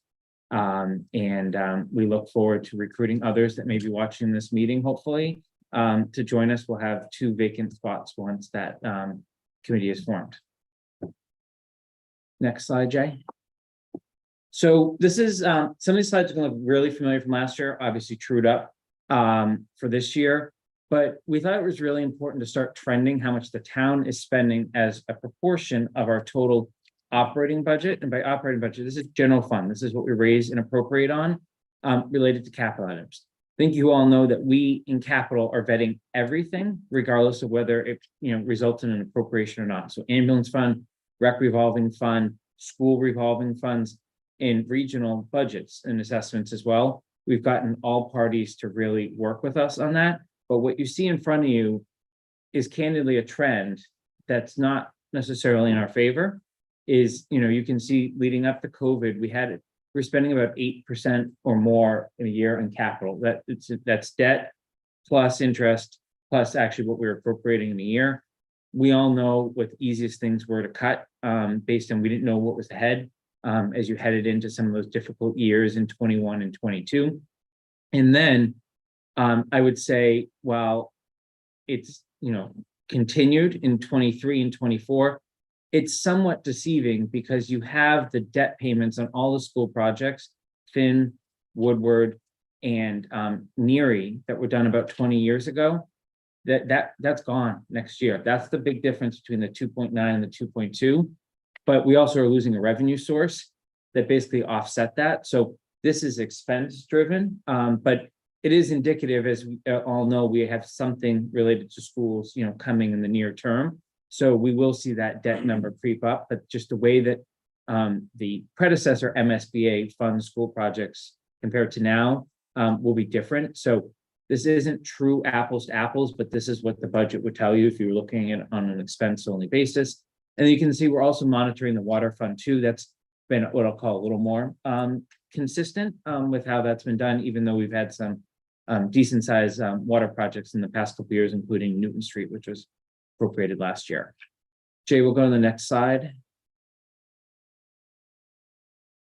So we then also tried to look both back and forward for where the debt is coming from over the next couple of years.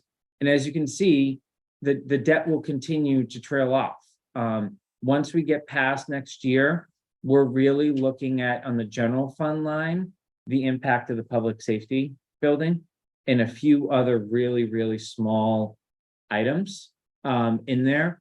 So, you've got a large amount of recreation projects, 9/11 field, and some other smaller projects that all hit in and around 5 years ago that are basically being retired, which I think is important to know that we do have capacity, but we have to think about how we use it, in a very thoughtful manner, so we don't cause kind of an unexpected spike as we go ahead. You can also see that the ambulance fund, as you look out, it has been absorbing more of the capital, obviously very clearly related to mostly fire, but I use the broader term public safety, and that will be a theme as we talk through some of the other numbers tonight. Next slide, Jay. We followed a very similar process this year compared to last year. We had every department head in that had capital requests in over the next 2 years. Many department heads had to come multiple times because of how stuff trickled in. A big kudos and thank you to all of them for answering, listening to our questions, and doing their homework in between. I think we're bringing forward a more thoughtful plan as a result of that. And we continue to make sure that nothing's kind of slipping through the cracks of capital policy, regardless of kind of the appointing authority of certain boards. And again, thank everyone for kind of following the policy and not getting into whose policy is it and who's, electing who and appointing who, because I think everyone is starting to find hopefully value in the vetting process to bring forth, they're getting better support for their projects, I think, at the end of the day, and clearly creating more transparency for the taxpayers. Last year when we did this, a lot of department heads pulled stuff at the last minute and made our job really easy. They were just we really had true projects and we didn't have to make a lot of tough decisions. We have a few things that are going to be tough that we're going to talk through and want some opinions here as well. But I would also say every time we talk to a department head, I'd get an email 7 days, 10 days later, to no fault of their own, saying, oh, my cost has changed. And I think this is just the new world we all live in. And some of the things we're going to talk about tonight, we're working off of quotes. We've seen the quotes. We know they're legit.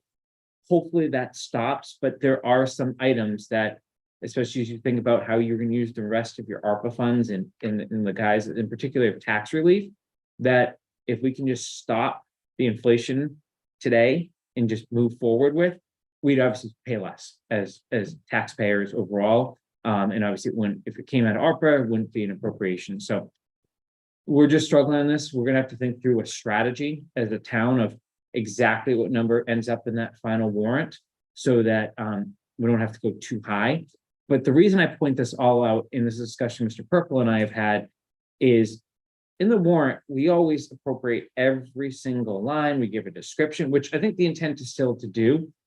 But whether select board and advisory would think about some authority to kind of what I'll call mix and match within, like if we had a total capital budget of 1.3 million that gets appropriated, all those projects pass.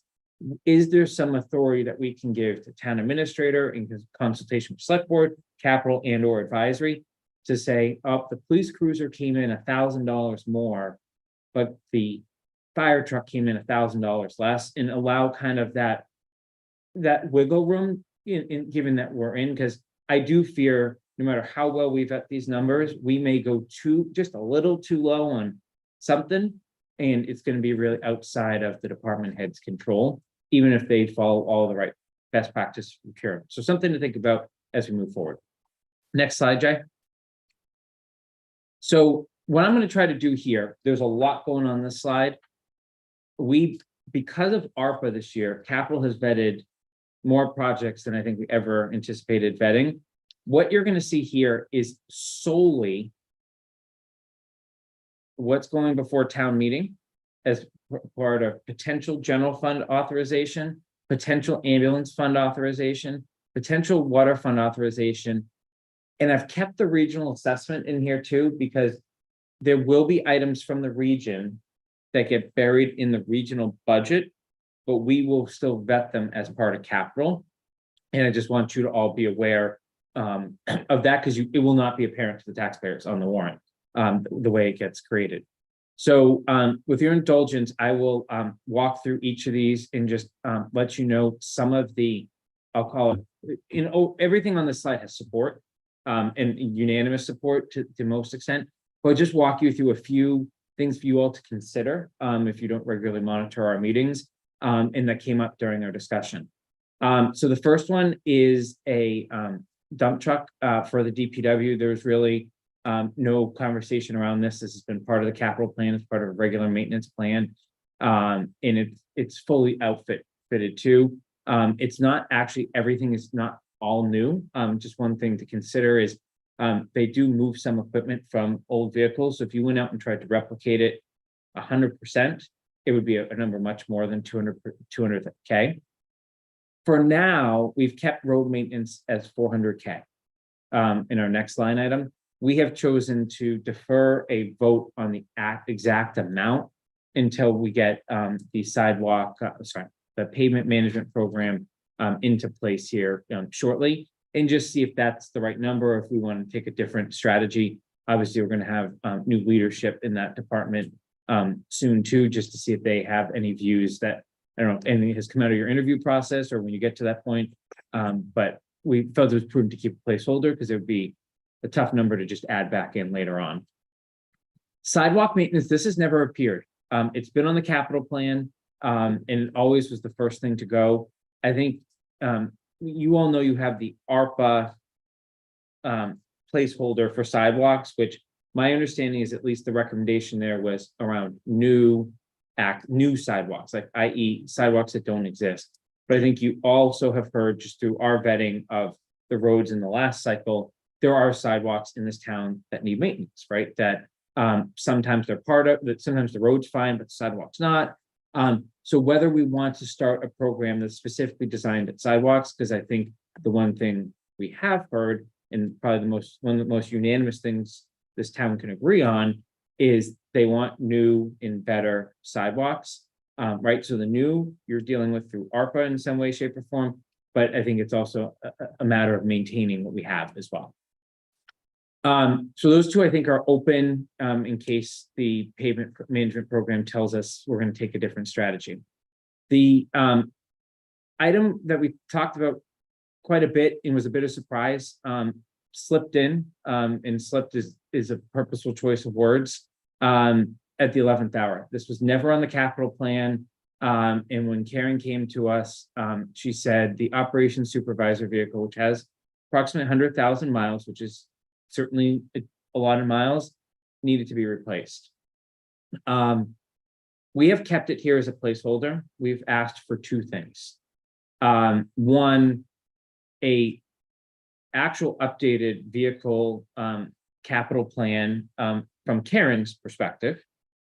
And we also await the new DPW superintendent's view on whether he or she agrees with that, or whether they would take a different path forward. A lot of our concern on this one is that this is apparently a take-home vehicle. So, and it's a larger truck. So our concern is around whether, not necessarily whether the vehicle needs to be replaced, but are we utilizing the right assets? Like, we don't plan to opine on take-home vehicle strategy. That's why you have town administrator and all of you in your elected roles. But it just seems like an awful lot of equipment leaving town. And if this position does require a take-home vehicle, and that's how the position's used, there probably are more efficient ways of dealing with that. So more to come, but we thought it's important to have the placeholder here, given the 100,000 miles, but this did not follow the capital process, and I think kind of raised some eyebrows along the way. Moving on to facilities. Go ahead. There's a line, there's a item. Yeah, there, 75. it Doesn't have a description. I was thinking, is it a sum of the different? Yeah, so 7,000? it's 105,000. But both No, Karen I'm talking and about 75. Under the F-350. Tried to tell you those two are 105. yeah, so yeah, so the 75 and the 30. We think we can fund a portion of it through the water fund because of how that, unfortunately, the way pivot tables work, and if anyone wants to improve that, go right ahead.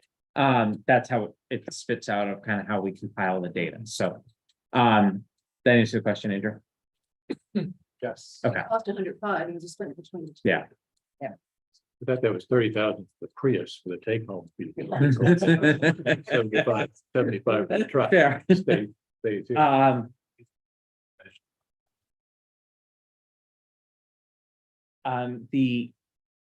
So one of the things, so this has a plow on it, for example, in the winter. So this vehicle actually plows. I don't know exactly what it plows during the winter, but it does plow. So Karen used to appropriate plow, buy like 7 plows all at once, or like then she split it into 4 and 3. The latest strategy is we basically equip the vehicles like in full now, right? So when you replace a vehicle, you're replacing kind of the equipment that needs to be replaced with it. So that last one didn't come with any sort of equipment, and this is now coming with a plow, which we didn't used to do, which I think is somewhere between 8 and 10, if my memory serves me correct. And then there's other items on this truck because it's, I'll call it a utility, like a utility vehicle, versus the other one that we did a couple years ago was really just kind of bare bones. It literally hauls stuff, and it wasn't used. Like, if you actually compare the two side by side, they look different, even if you don't understand what every piece does. Cost is 75 without the 30 years. So the cost is 105. We just have 2 funding sources. Funding different. So, Yeah. Question was the total 75, you might say 30 that away, or? no, it's 105, unfortunately. You just bought 2 service bodies for 50, 70. Yeah, this truck has more equipment on it. We have the bids that I can find, from maybe, I think it was MHQ that she had them from, but it also includes equipment that those didn't have because of kind of the change in strategy that they've taken in terms of their replacements. I think you're saying this is just a placeholder. This is probably the one that has, I'll call it the most lukewarm support at this point. Not that there's not a need, it just was a surprise. It came in late, it disappeared. It's, the vehicle has 100,000 miles on it, the front. It's, But in general, that's a supervisor. yes, it's basically the number 2 ranking individual in the DPW. So it's their vehicle that they use for operations, both water and just general DPW matters. But they also plow with it, they transport stuff with it. I think there's some sort of fuel tank in the back of it to in certainly a significant number of tools.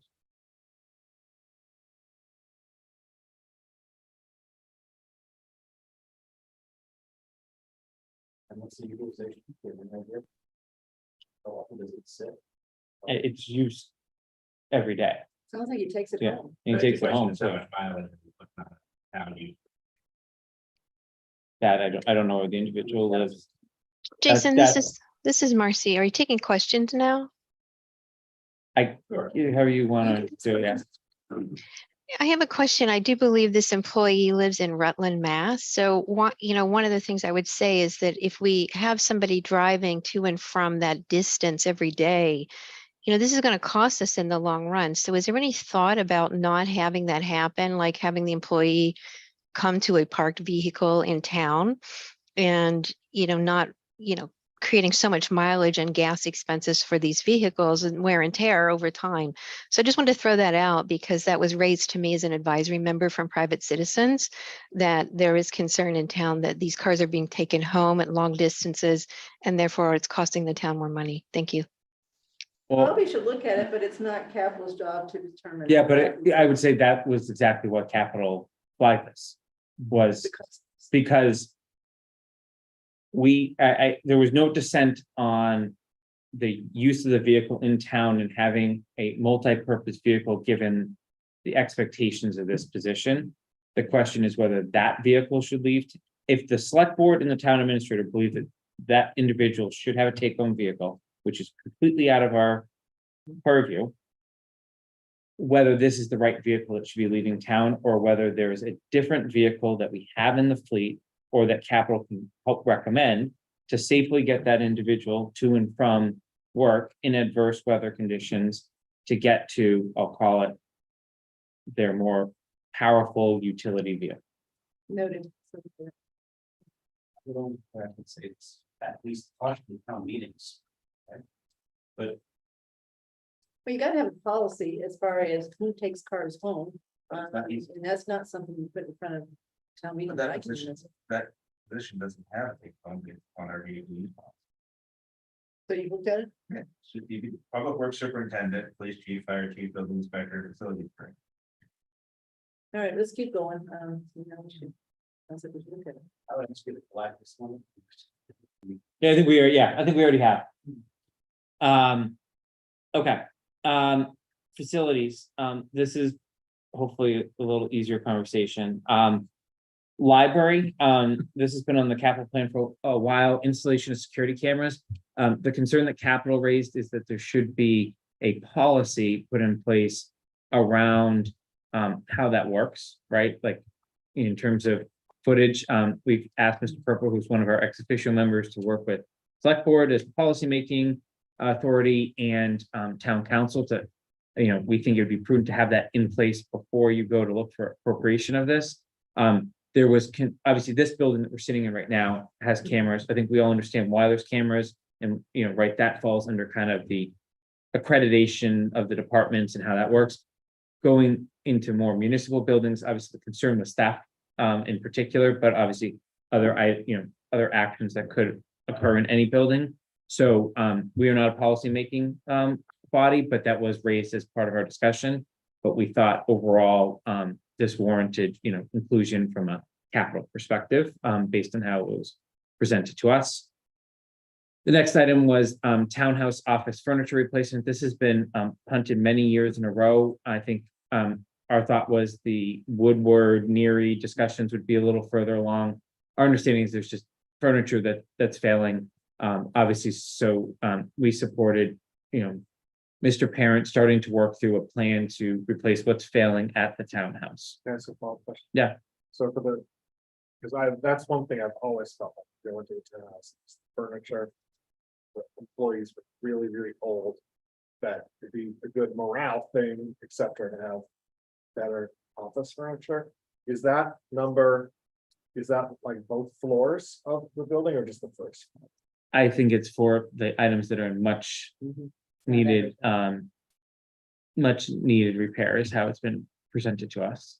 I imagine, Andrew, if it was the whole townhouse, it'd be a much higher. Yeah, okay. Well, I will say this, and I'm sure those who work in Boston know, you can get really, really, really good, barely used office furniture now because so many people have downsized wherever. I'm about to leave an office in June. The furniture is brand brand spanking new. It's amazing how little it's been used. We didn't use the office because of COVID, so I mean, it's all brand new, and we won't get anything for it. Because there's a flood of this furniture, so this should be doable, pretty easily, and really get good furniture, by living there too, so. Yeah, and I'd say, I'd say the challenge is gonna be the townhouse, the amount of wood that's in that building, right? And obviously the front facing counters in particular. I don't know, we didn't get like an interior design plan of like, it's this person's office or that person's office. We just thought it was a reasonable number, given that those people are gonna be in that building for, at least the lifespan of the furniture. Some people will be happy. Yeah. Beautiful bathrooms. Yeah. Let's keep making Yeah. progress. The next is the facilities maintenance article that we see every year for 100K.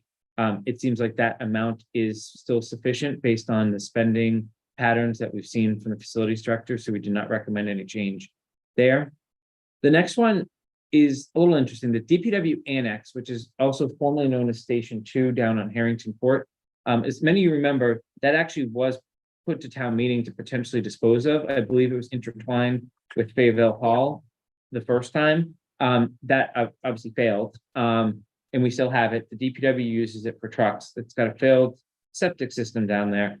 There are a lot of parties, including Mr. Parent, actually, that have great ideas for how that building could be used for their departments, moving forward. But the furniture has reached the end of its, the furnace has reached the end of its useful life. So the one thing, we support the furnace because we think that this building appears like it's going to be in the town's inventory, whether it's being used for the DPW, whether it's being used for facilities. We've also heard records management for items that need to be stored in paper format and have not yet been digitized. We think this is a policy decision at the end of the day of the select board, though. If you have any intent of putting this back on a warrant, at least in your terms, this would not be a prudent expense to undertake. But if you're supportive of Mr. Purple, facilities, DPW continuing to make good use of that building, it needs a furnace. So Is anyone really there? you've got equipment in there. Yeah, equipment, Yeah. not people. Yeah. It's used more for small equipment maintenance, by DPW. So that is really the general use. There was some consideration a number of years ago, in terms of making it a permanent storage repository for town records and retrofitting so that a portion of it could be climate controlled, so that some of the more sensitive records with the assessors and the clerk and that, could be stored, and we would have some place where the things that we always have to keep could be done. That never rose to the top, to the front burner, so to speak, of the funding items. And that has not been reconsidered, for a number of years. It does not appear on the plan at this point.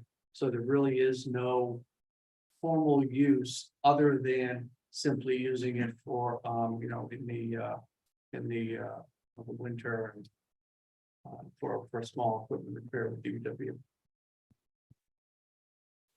Right. Yeah, I mean, there's nowhere, if it's cold storage. Parking vehicle. It's a garage. Climate control storage. Do a U-Haul. Get climate control storage unit, boxes in there, hell much. But to say that's what we're saying is the select board needs to figure out what the longer term is. Cold. It is cold. It needs to be heated. I mean, it doesn't have a septic.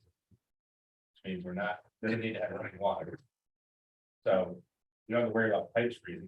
You just drain it, make it cold, make it a cold garage. And any small equipment that needs to be fixed can be done in one of our other garages, whether it be cemetery, DPW. All right, so let's keep this one as a question mark as far as talking about it. I would just say before we leave that one, if you're gonna make that building a cold building, we don't, my personal opinion, we don't need it anymore. Yeah. We can go build a little accessory building, the DPW, if that's, again, where the policy you wanna take this. Yeah, we don't need the building. But I think you're also saying like to actually just consider disposing of it, this time it would be separated out. All Fayetteville. Well, Oh, yeah, Fayetteville's, Fayetteville's then, yeah. Yeah, I don't know if I was even a taxpayer when that was considered, or I wasn't an educated taxpayer if I was. But I don't know that there was dissent on the Harrington Court property. I think it was all centered around. Yeah, but I think it was bundled in the same article. So, There was question about preserving Fayetteville, but right, Yeah. exactly. Yeah. Okay, so the last one, this one, I'll call it snuck in, but I think it snuck in for really good reason. In November, all of the town buildings had their annual elevator inspection from the state. There's a new code that requires a certain adjustment from a firefighter access switch based on how the keys work. It has to be done to pass inspection, but we have a grace period to implement it. We talked to Mr. Parent about how quickly it needs to be done, and obviously there's now a long line. Now that this is a new code, almost every elevator needs it. Ironically, the elevator at South Union is the only building in town that does not use it. It already has the appropriate mechanism to achieve the desired result. So be what you may, we are recommending the $23,000. Again, this is one of those, John can't get us in line until we appropriate the money. So this is one of those smaller items, like when we talk about tax relief, things we're probably going to have to do regardless. Just something to keep back in mind. All right, fire department. How many elevators do we have? Two? It's going to be library, this building, and townhouse. Yeah.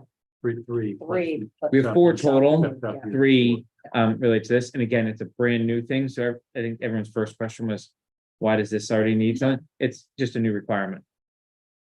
I mean, this is one that I thought of. Is this a safety concern?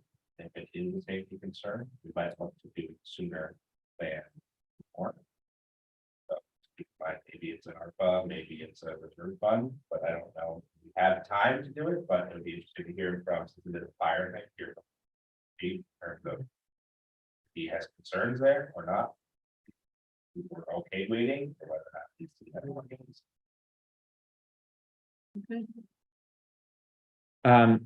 I guess it's a good segue into fire department. I think it'd be, I think we need to acknowledge that fire department has a significant amount of capital this year. And I think all with some level of merit across the board. We also have spent, Brian and I usually have an exchange at least once monthly on the ambulance fund. And we have tried really hard and think it's possible, if the support is there for all fire items, to get everything but the turnout gear funded through the ambulance fund. Now, I know there's historical debate of whether, all these other funds, right? You could transfer it all to the general fund and accomplish the same thing. But, really kind of containing fire's capital to that. This would not have been possible 2 years ago, but based on the health of that fund, the activity we're seeing in it, and really kind of asking the chief to prioritize, because there are certain accounting rules around how this money gets spent and what the actual balance is as we get closer to town meeting. There may be one of these items he needs to pull off, but through a combination of bonding and appropriation, we think all of these are viable through the ambulance fund, with the exception of the turnout gear. So just walking through some of them quickly, the all-terrain utility vehicle has been on the capital plan a really long time. It was always the first item to go in most years. Go ahead. Yeah, this is the same one that we talked about, yeah. Yeah, so you did have an ARPA request in front of you. There was a fire, there was like a brush fire, or no, No, there was an someone fell. accident. Yeah. Accident. Yeah, someone fell in a tree. But I think what we have heard is these vehicles are actually becoming far more common in the fire service and are used more broadly than just someone that's injured. They're used to we do have some long driveways. They can be used to carry equipment. The equipment's not light. So this is certainly, we've never had one. So this would be a new asset. Well, we use No, we've Marlboro. relied on other towns. Marlboro has one that we bought. Yes, It's, I think on average, a couple times a year for medical related. And then, from a fire perspective, they have, any kind sort of brush fire that's off the main roads. And then, I don't wanna. Every time something happens once a year. that's, I don't think this is reactionary, is my personal opinion. It's, something that's been there for a while that I think is seeing more potential uses than it had in prior periods, at least. Yeah. Two questions. $80,000 or $40,000? It's $40,000. So the left is the total cost of the asset. Okay. And then once you go over, it goes into the source. Yeah, yeah. Nope, it's 40,000. The 40,000, still seems high, but I assume that's all. It's got Fire lights, insurance, yeah, yep, More important question, how do you get it there? Does it take a trailer, or does it? it drives. It drives on the road. So this is, I was pretty skeptical of this. And I think most of you know my background in this area. I was pretty skeptical of this. Originally, but using, again, I think, Tim, you're right. You don't want to use one call as a reaction to have, like, we need something. But they actually had to wait for this asset of Westborough's to drive here down Route 9. And I think it took about 40 to 45 minutes for it to respond. So normally a mutual aid piece of apparatus arrives 5 minutes, 10 minutes, even if you had to hook up a trailer or something like that. But the way these things are designed, it takes a while. I'm less concerned. I can see several places in town that need an alternate vehicle. This is getting it there. I just can't see, maybe I'm not picturing the right vehicle, just driving down Main Street is really, even if. We can get you a picture of it. I can look it up just out of curiosity. It's bigger than a golf cart, but it's not the size of a Yeah, it's like a vehicle. Like a Polaris. Yeah, Polaris and obviously. Yeah. Okay. So I think with all these fire items, at the end of the day, it's gonna come down to what that balance is in early March, leading up to town meeting.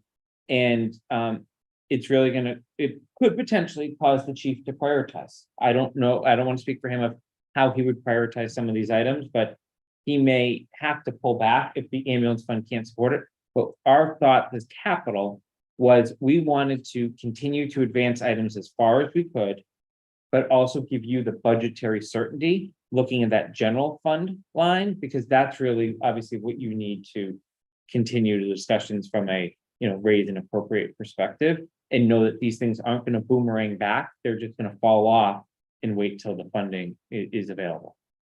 Have you tried to apply for a grant for the EPB?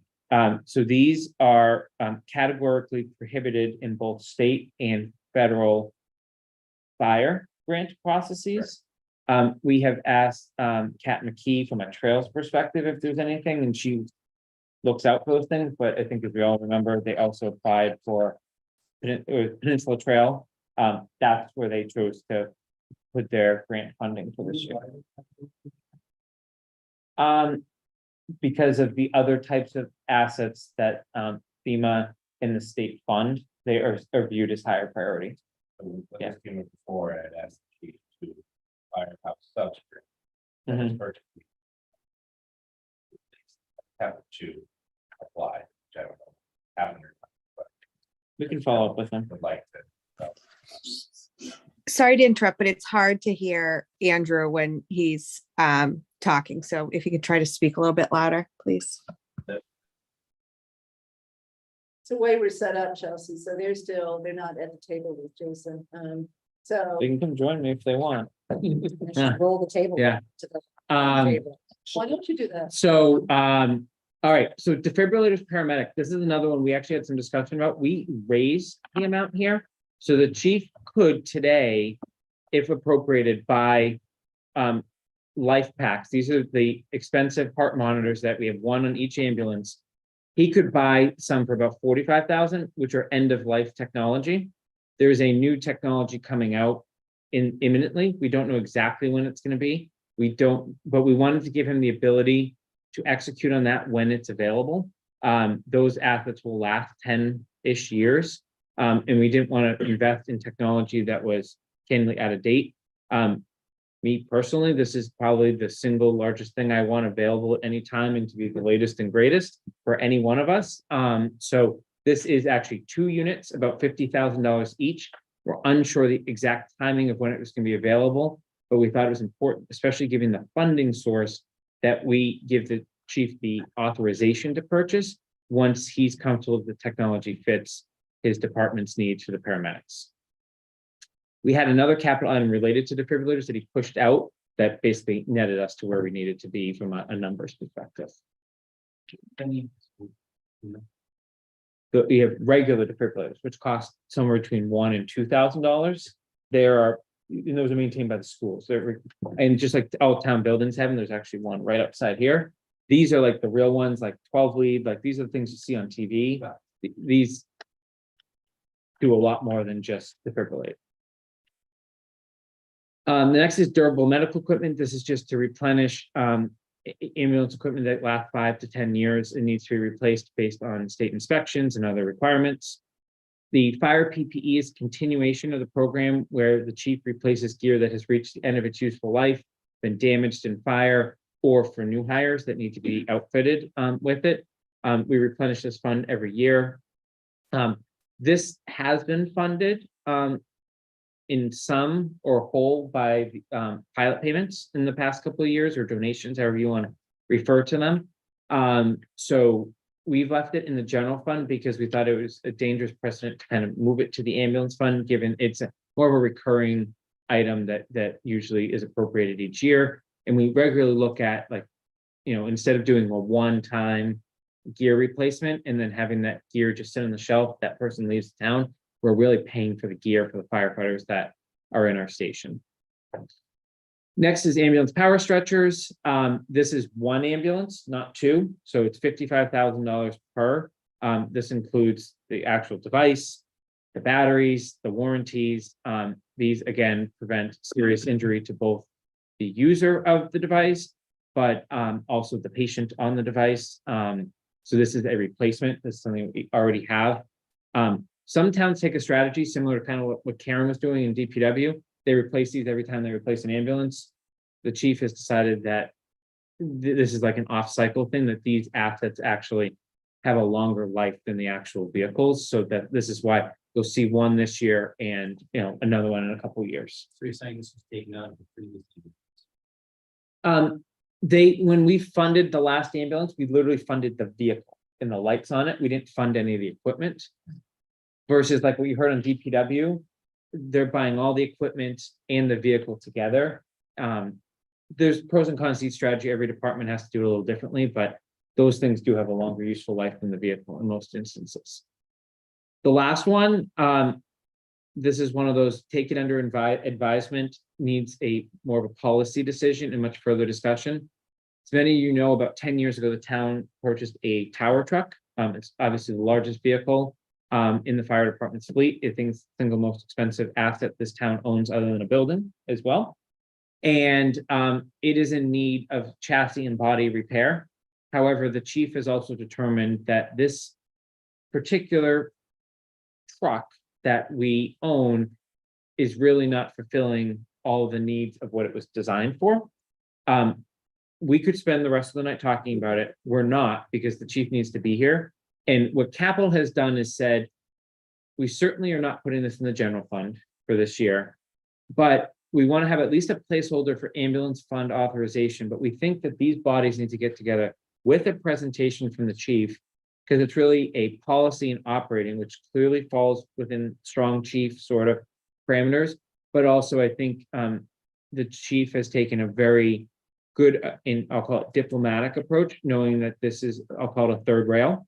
In terms of, if you look back at what it took to actually get this truck into the station about 10 years ago, and realizing that a replacement would be somewhere between 1.8 and $2 million in about 3 years to build, he realizes much more conversation needs to occur. So he has a job to bring forward a safety concern that he sees starting to percolate on the asset. He has concerns about the life of the asset. So we think this should be a broader conversation at a January or February meeting specific to that topic. But again, this doesn't impact your ability to move forward with the budget, but it requires a lot of ins and outs to make the right He's in decision. the audience listening, but I don't see a reason to bring him over for this, Yeah. given what you just said. We talked Yeah, about he it. needs to come up with a presentation and I think he's on the right track with all the pros and cons of what to do. Any other questions on fire before we go to police? So the rifles, there's a slight typo, it's 32, not 36. This literally came to us within the last month. I would say this is not one that slipped in. This is you have a new department head that reviewed their predecessor's capital plan. And it exceeded, basically, he's determined through testing, through the expertise of the detective that runs the rifle program, that these assets have reached the end of their useful life and will start to present a safety hazard to the officers that hopefully never have to use them in a real life scenario. But they do train with them. So he's recommending a replacement. He has gotten bids. Through the bid process, we were able to lower the number through discussions. So that is in here for $32,000. We have 2 cruisers. These are marked cruisers, fully equipped, right? If you think about everything that goes into a police cruiser for $70,000 each. They are hybrids. So we recommend appropriating the gross cost. And then Mr. Parent does his thing with Green Communities and gets a reimbursement. But the reimbursement is not guaranteed, depending upon obviously grant funding and all of that. So this would allow the chief to move forward in full. And then we have actually seen it with the recent delivery of the lieutenant's vehicle.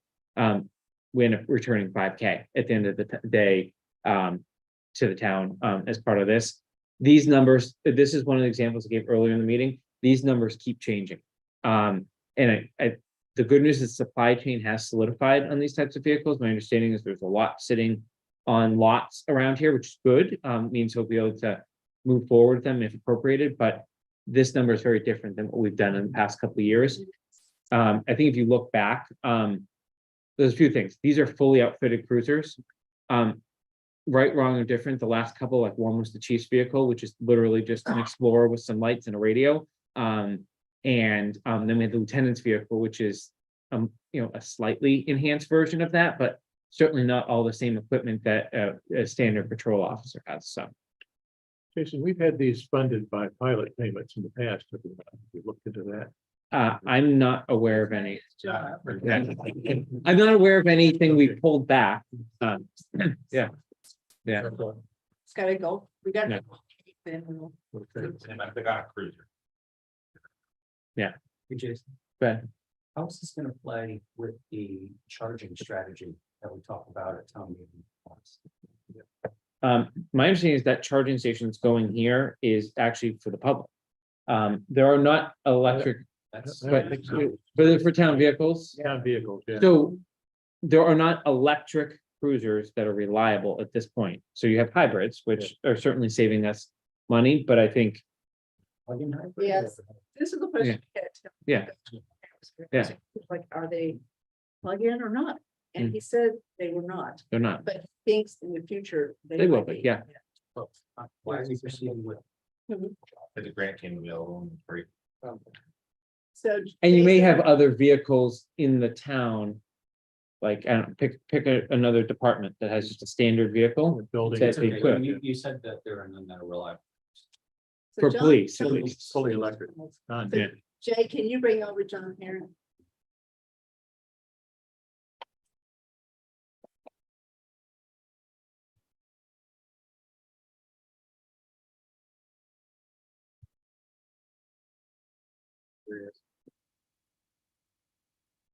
Let us know when you're here.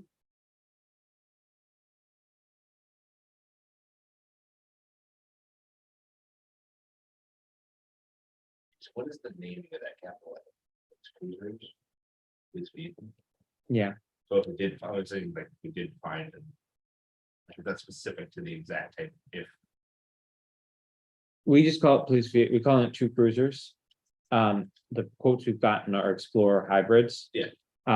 The wording becomes important of, remember, there is a a little, like a one sentence that we do put under each capital item explaining the type of vehicle. I think we usually do put or equivalent in there. They do have the new, like, pickup for use, police car. Yeah. Hi, everyone. So what do you want us to know? I just want to clarify on the cruisers. The two hybrids are, again, part of our bridge plan until we get over to the charging stations. The charging stations that we voted on the easement for at the last town meeting, those are going to be strictly for fully electric police cruisers once they become available to the town. We just needed to get permission for that easement so we can start the implementation of that infrastructure before the vehicles are necessary. Needless to say, we need to have the ability to charge before we buy charging vehicles, so we needed to get that rolling. But these two vehicles, again, would be hybrids, and the charging stations that go in up at the PD would not be available open to the public because they're going to be in an area where the public is not even supposed to be driving into.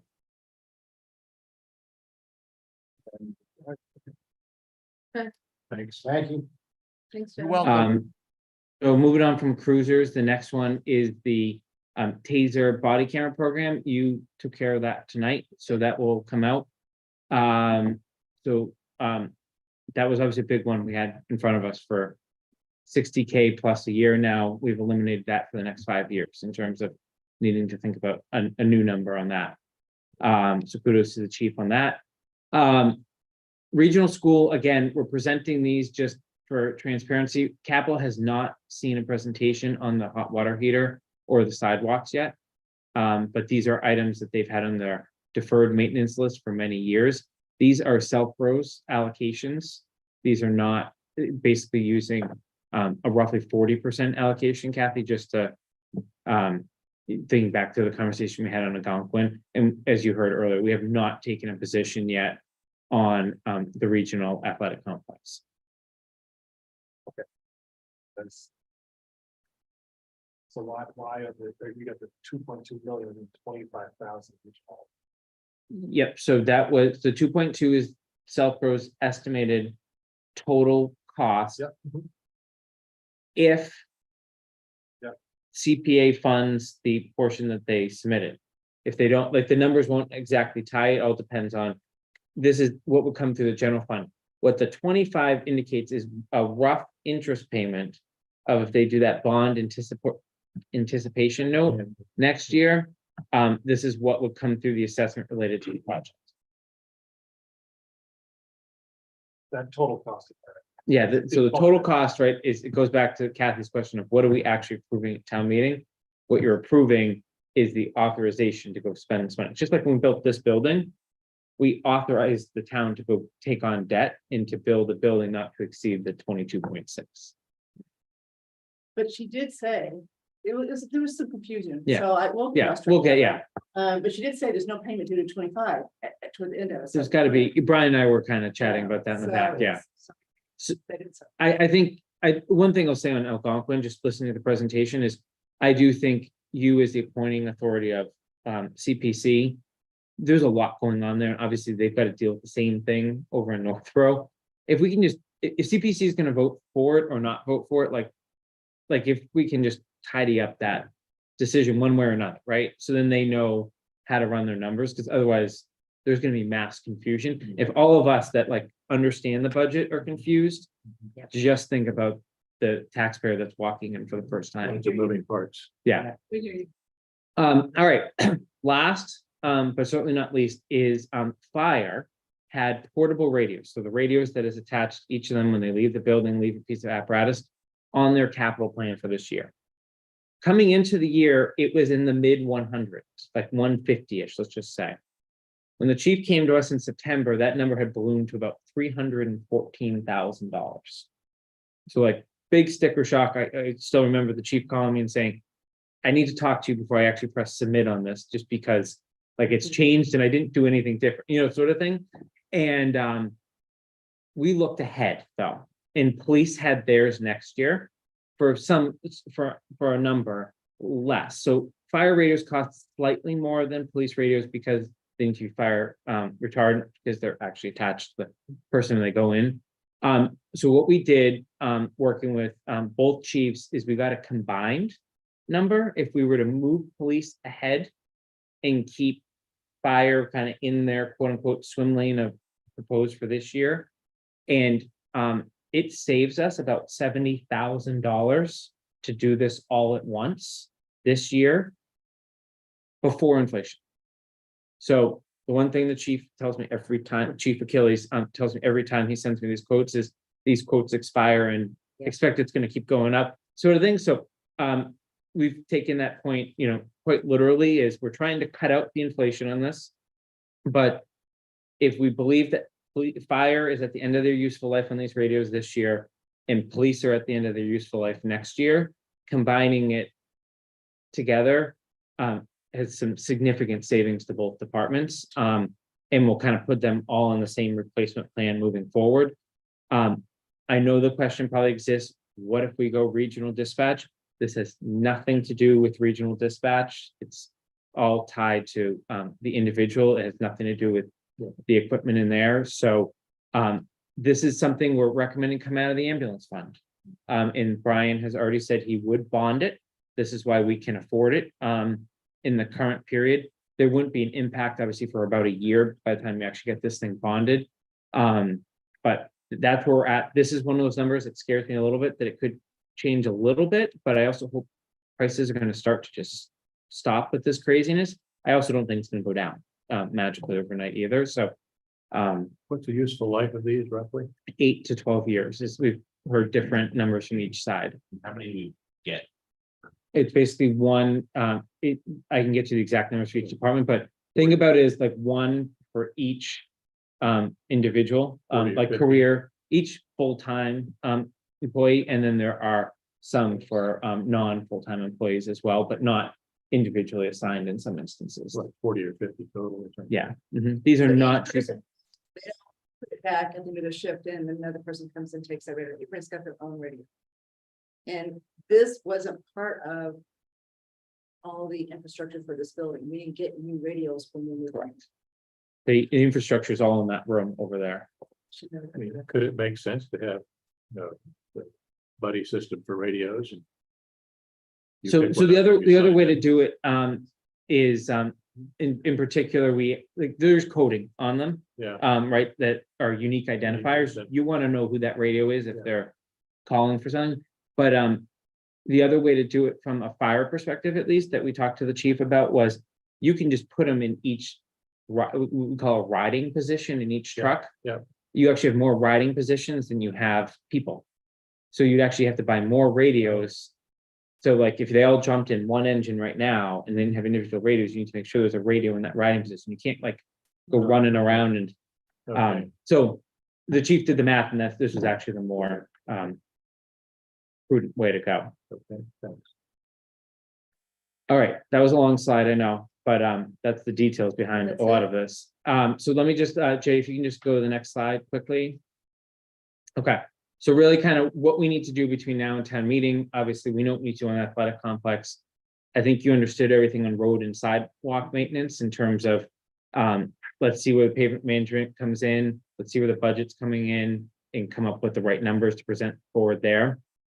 The tower truck, I think we'll ask Chief Achilles to take the lead on that, if, depending on what he wants to advance for town meeting, and show kind of more holistic plan beyond the proposed repair. And something we haven't talked about that we need to talk about is the Trotter rooftop HVAC unit. This is actually next year's capital plan.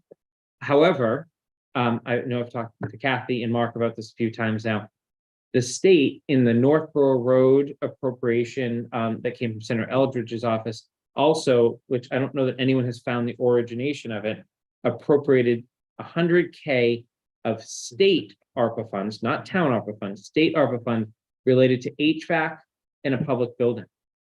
When we look out, we do see a townhouse HVAC project, but it's actually after the time when you have to like actually say what you're going to use it for. But when we look to next year, the schools actually have and have consistently had on their capital plan, there's a problematic HVAC unit on top of the auditorium.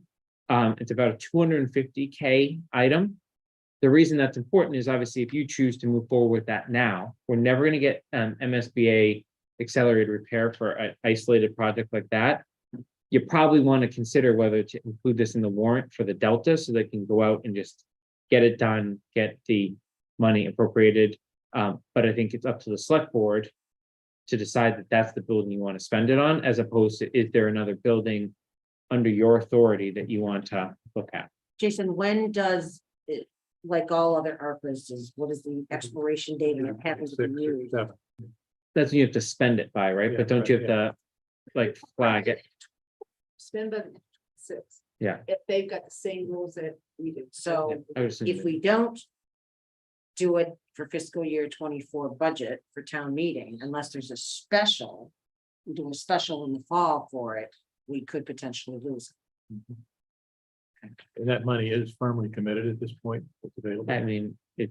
Mark? And that pay for 40% of it. I know, so. Yeah, and their number is thinking it's a year out, so. I don't know. I'm probably gonna regret saying this. Maybe the number could come in less because doing it a year earlier, but I mean, you don't know. But it'll give them some time if they get unfavorable bids to work through it, as opposed to trying to rush it into that period. And you don't want to leave $100,000. We've got to do this. Kent, you said it had to sooner be or later. used by End of 24. No, excuse me. It's gotta be Okay. appropriated. Appropriated, You gotta decide what you're gonna do, because you gotta spend it by the end of Got it. 26. Yep, okay. Those are calendar years. Got it. Not fiscal years. Thank you. Okay, next slide, Jay. All right, so here's kind of what I told you was coming. So look at next year. If we look at our capital plan, these are all the items that are currently in there that we actually think have a high likelihood of the proponents trying to move forward. So from a NERI perspective, all deliverables are complete with the MSBA. We expect the MSBA to take action on moving forward on feasibility at either their March or April board meeting, which means that a year from now, you could be looking for additional funding for wherever that path has been, at least proposed to move forward. So that, we all know that's not gonna be a small number, no matter what the scope of anything that happens there. The library has also trying to line up with the Mass Library Board of Commissioners grant cycle. Also has a feasibility study, at least in the capital plan for next year. It's been there forever. I think we've all known about this, but it goes into this whole community center exploration committee that you all just recently appointed. We just talked about Trotter HVAC, but there's also a roof next year at Trotter as well. Greg and his team are trying to get MSBA accelerated repair funding for that, but there are much older roofs in the state than that building. That one in particular is leaking to our understanding, so that one may not have much more time to wait. But the school committee should present something further on that. The fire SCBA, this is a grant eligible item. This is like a very high priority item. If it's the certain model, the chief will have to confirm whether that, like the ones that like the AFG from the feds, but this is gonna be a big number, $400,000 at least. Porterville Road, we all know that was marching forward for this year. Something, right? Like the extent and the nature that can be discussed at another point in time, but that is on the capital plan. Clearly, the road needs something done. The extent of what's done, we can talk about as it goes further. South Union, right? We talked a lot about that 2 years ago. You have that subcommittee. I would ask that you ask them to finalize their work and then you take action on that. There's close to $1 million of items for South Union next year that are roughly slated for next year. Some, based on John Parent's feedback, could be pushed a little bit, but let's try to determine a path for that building, one way or another, whatever we think it is. And then there's a soccer field that Recreation has. Looking further out, you've got the thin roof the following year. These are $1 million projects here. You've got the townhouse HVAC, which is $600,000-$700,000, and then you've got a little bit of something every year. We have kept all the NERI items on here just in case something changes there, so you can kind of see there's some more neary items coming up, if we don't take action on something broader in FY 25 or 26. How can we have charter track up already? Just to do maintenance. I isn't it? think it's just a maintenance, it'd be 10 Which we years. didn't do, and that's why we reached the problem before. So, actually, Kathy, I'm gonna ask you this.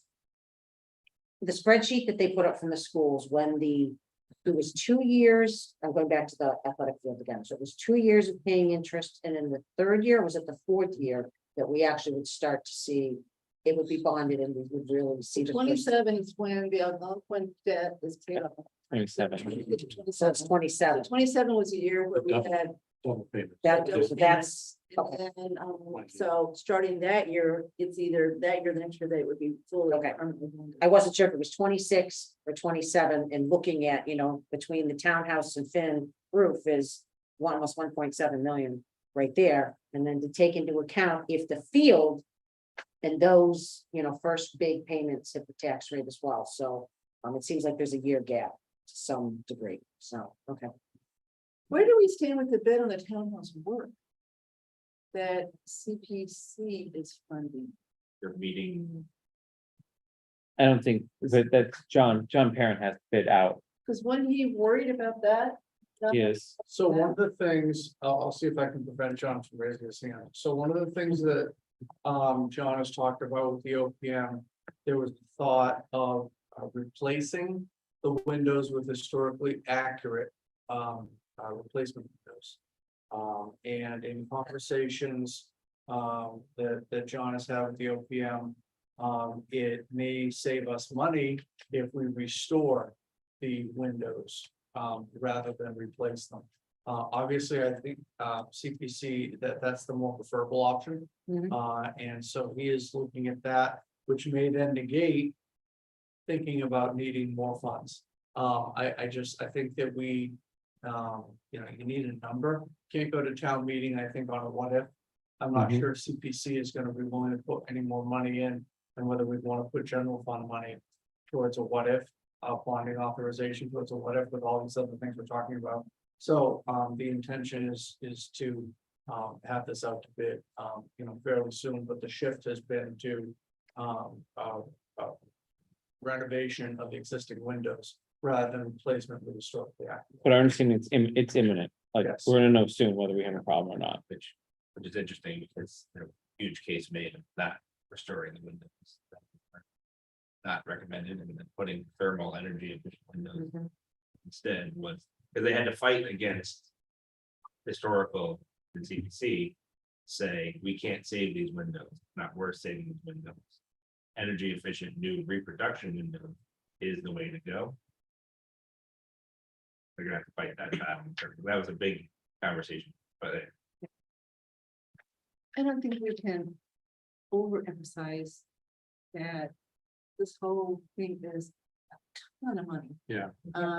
Put the nearies aside, because we are gonna do something neary one way or the other, either. Program is, so there's gonna be a lot of money spent on neary one, so you might not do the neary stuff here because of what you're doing there, but that in itself is not even on here. So there's a lot of. in Porterville. That was a tip. Quarterville's not a tip, the Marlboro Road, 85 yeah. sort of is a tip. That one is a tip if we can do it. This is not because we can't do the sidewalks and stuff that we were supposed to do. Jason, can I ask, and I should know the answer to this, and I don't, Neary roof.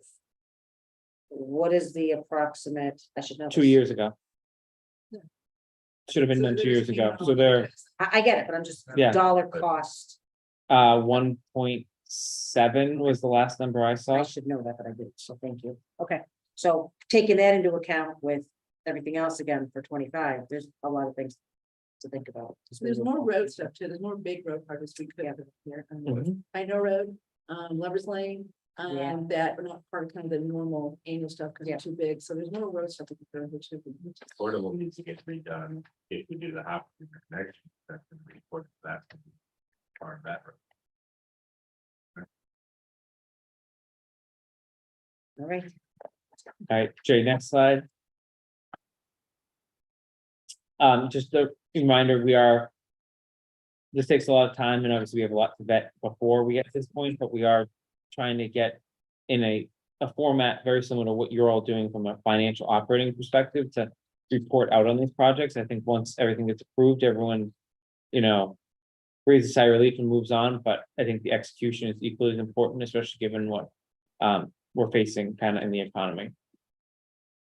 Next slide, Jerry.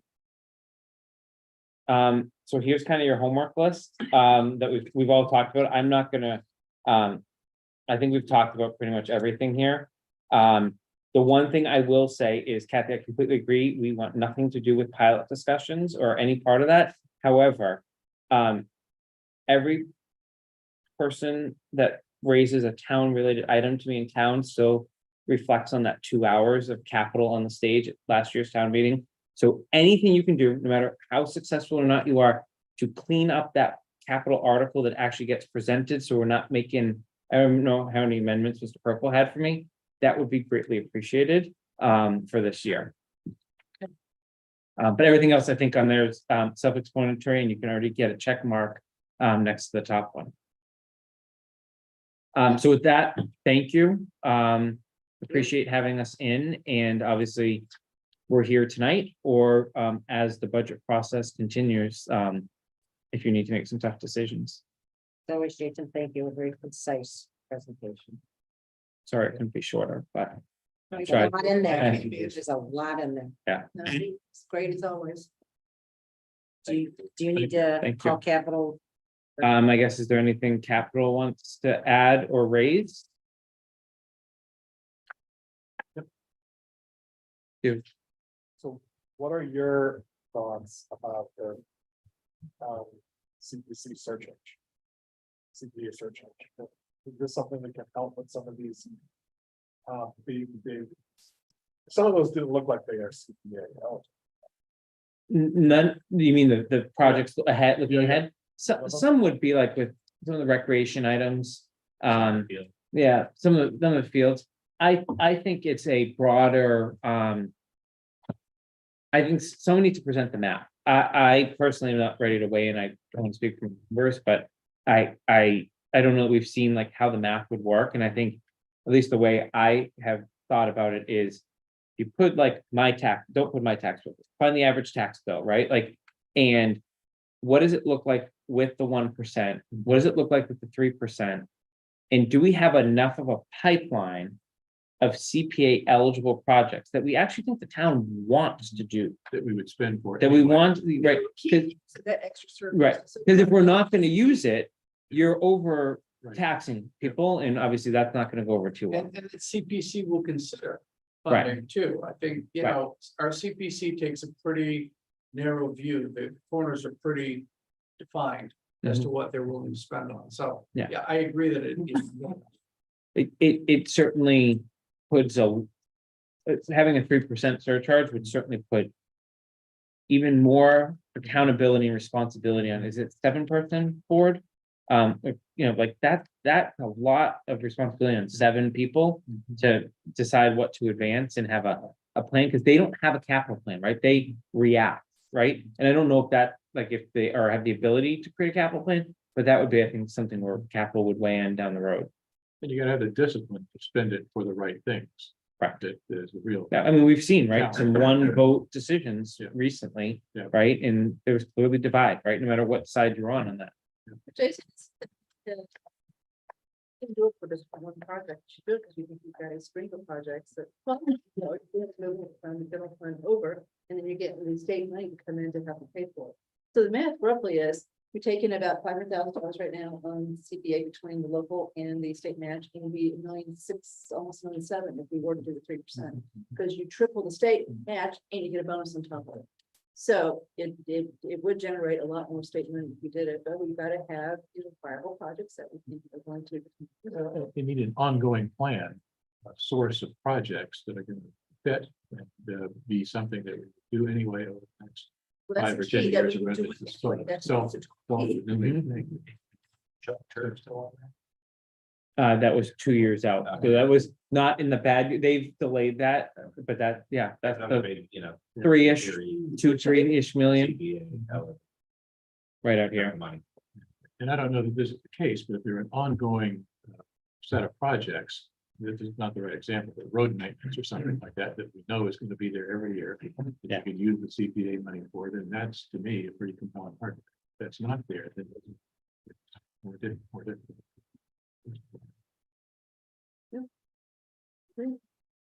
All right, Thank you. I will move to adjourn the capital planning committee. Do I have a second? Second, I think I need to do a roll call vote. Brascio? aye. Park? Aye. Joner? Not there, is he there? Who's there? You dropped. All right, Palmer Aye. and Malinowski's aye. Thank you. Yeah. All right.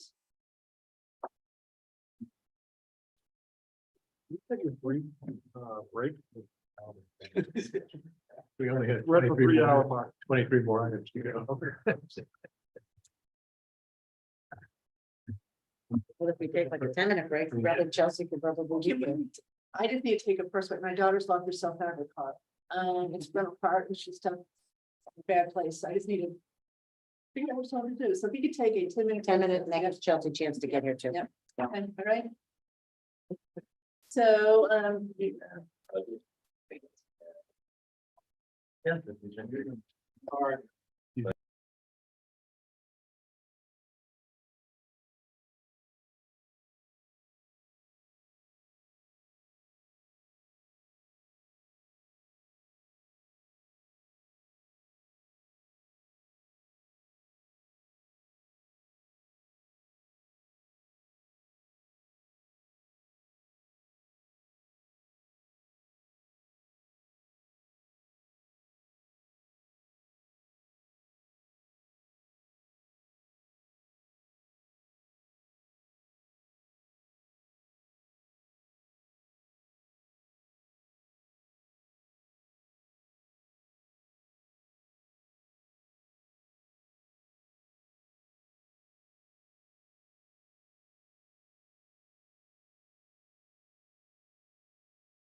Collins Select Board meeting back to order at 9:42 p.m.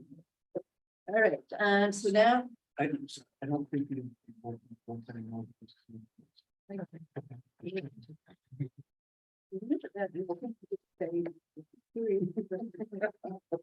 Okay, all right, here we go. So Brian, you're gonna do 3 and 4 together, right? Yes, Okay, so you're on. I'm on. So, we are now in the budget process, obviously, you heard all the capitals, we have received. I believe all the budgets now, although we know a few may be updated and amended. Library might be, there's a couple others that just may have small amendments as we move along. We still have to review some of them. Paula and myself went through the regular operating side with non-public safety and just the administrative departments. So we cleaned all those up for like salaries, because we want to check all the salaries and make sure they're accurate. So we still have to go through handful of the bigger departments, library, public safety, et cetera. So we'll be doing that over the next week, and they may not change anything, but we'll do due diligence on that. So as far as what's posted online right now for the OneDrive, I'm going to delete the first version. It was very draft, like it was just for you to get a sense of what was happening, and hopefully it made sense to just mainly focus on the operational budgets tab, just to get you a sense where the departments are coming in. Obviously, the departments are high this year. Multi reasons for that. Part of it is personnel costs, and higher costs for goods. And we have worst case scenarios built into that list, meaning that if departments did want to file 2 budgets, and for instance, we all know about the deputy for the fire department. That's just an example. So he filed 2 budgets. We put the higher budget in here, the worst case scenario, have that in there. So I can compile a list and get the cost differences of those several departments that have filed the 2 and see what the difference is, because it's probably going to be pertinent to know that as we move along. So I do have to amend the budget, the benefits budget too. Obviously, that's a large budget. We did just recently, the town administrator and myself had a meeting with our health consultants, and they did put a very conservative 10% number in there at the beginning. I think we can lower that after the meeting that we had with them. So the state health consortium, they got rates, I think about high 6s, close to 7%. We're not usually or ever above them, so I think I'm gonna lower that at least 3 percentage points and redo that budget. So that'll be done the next day or two. And So that's the only reason you're bringing up the state is as comparison to what? Okay. yeah, they're a benchmark for a lot of, for most communities. So we feel we can lower that. Our experience is really good with, obviously, you're aware, we still have a partnership with Northborough in the region. So, and the last loss ratios were very good. So I think we're trending the right way. But I think we're safe at 7%. And hopefully that's a worst case scenario. So I'm going to redo that budget. Just to mention the educational, obviously the educational budgets or estimates, they're placeholders. I don't know if they could be higher. I don't. When I last spoke to the superintendent a while ago, we thought that we were comfortable with those placeholders, but I do know they're having a lot of pressure on the K-8 budget this year. So I can't guarantee that he may not come, or the school committee may not come with a higher number. Hopefully not, but I haven't heard yet. So that's something that's just to bear in mind. So basically, I will put the recap file back up, hopefully by the end of tomorrow, if not, certainly by the end of Thursday.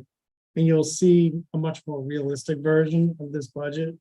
So right now, the way I have it, without this minor adjustments I'm going to make, the estimated tax increases between a little over 7 to a little over 10.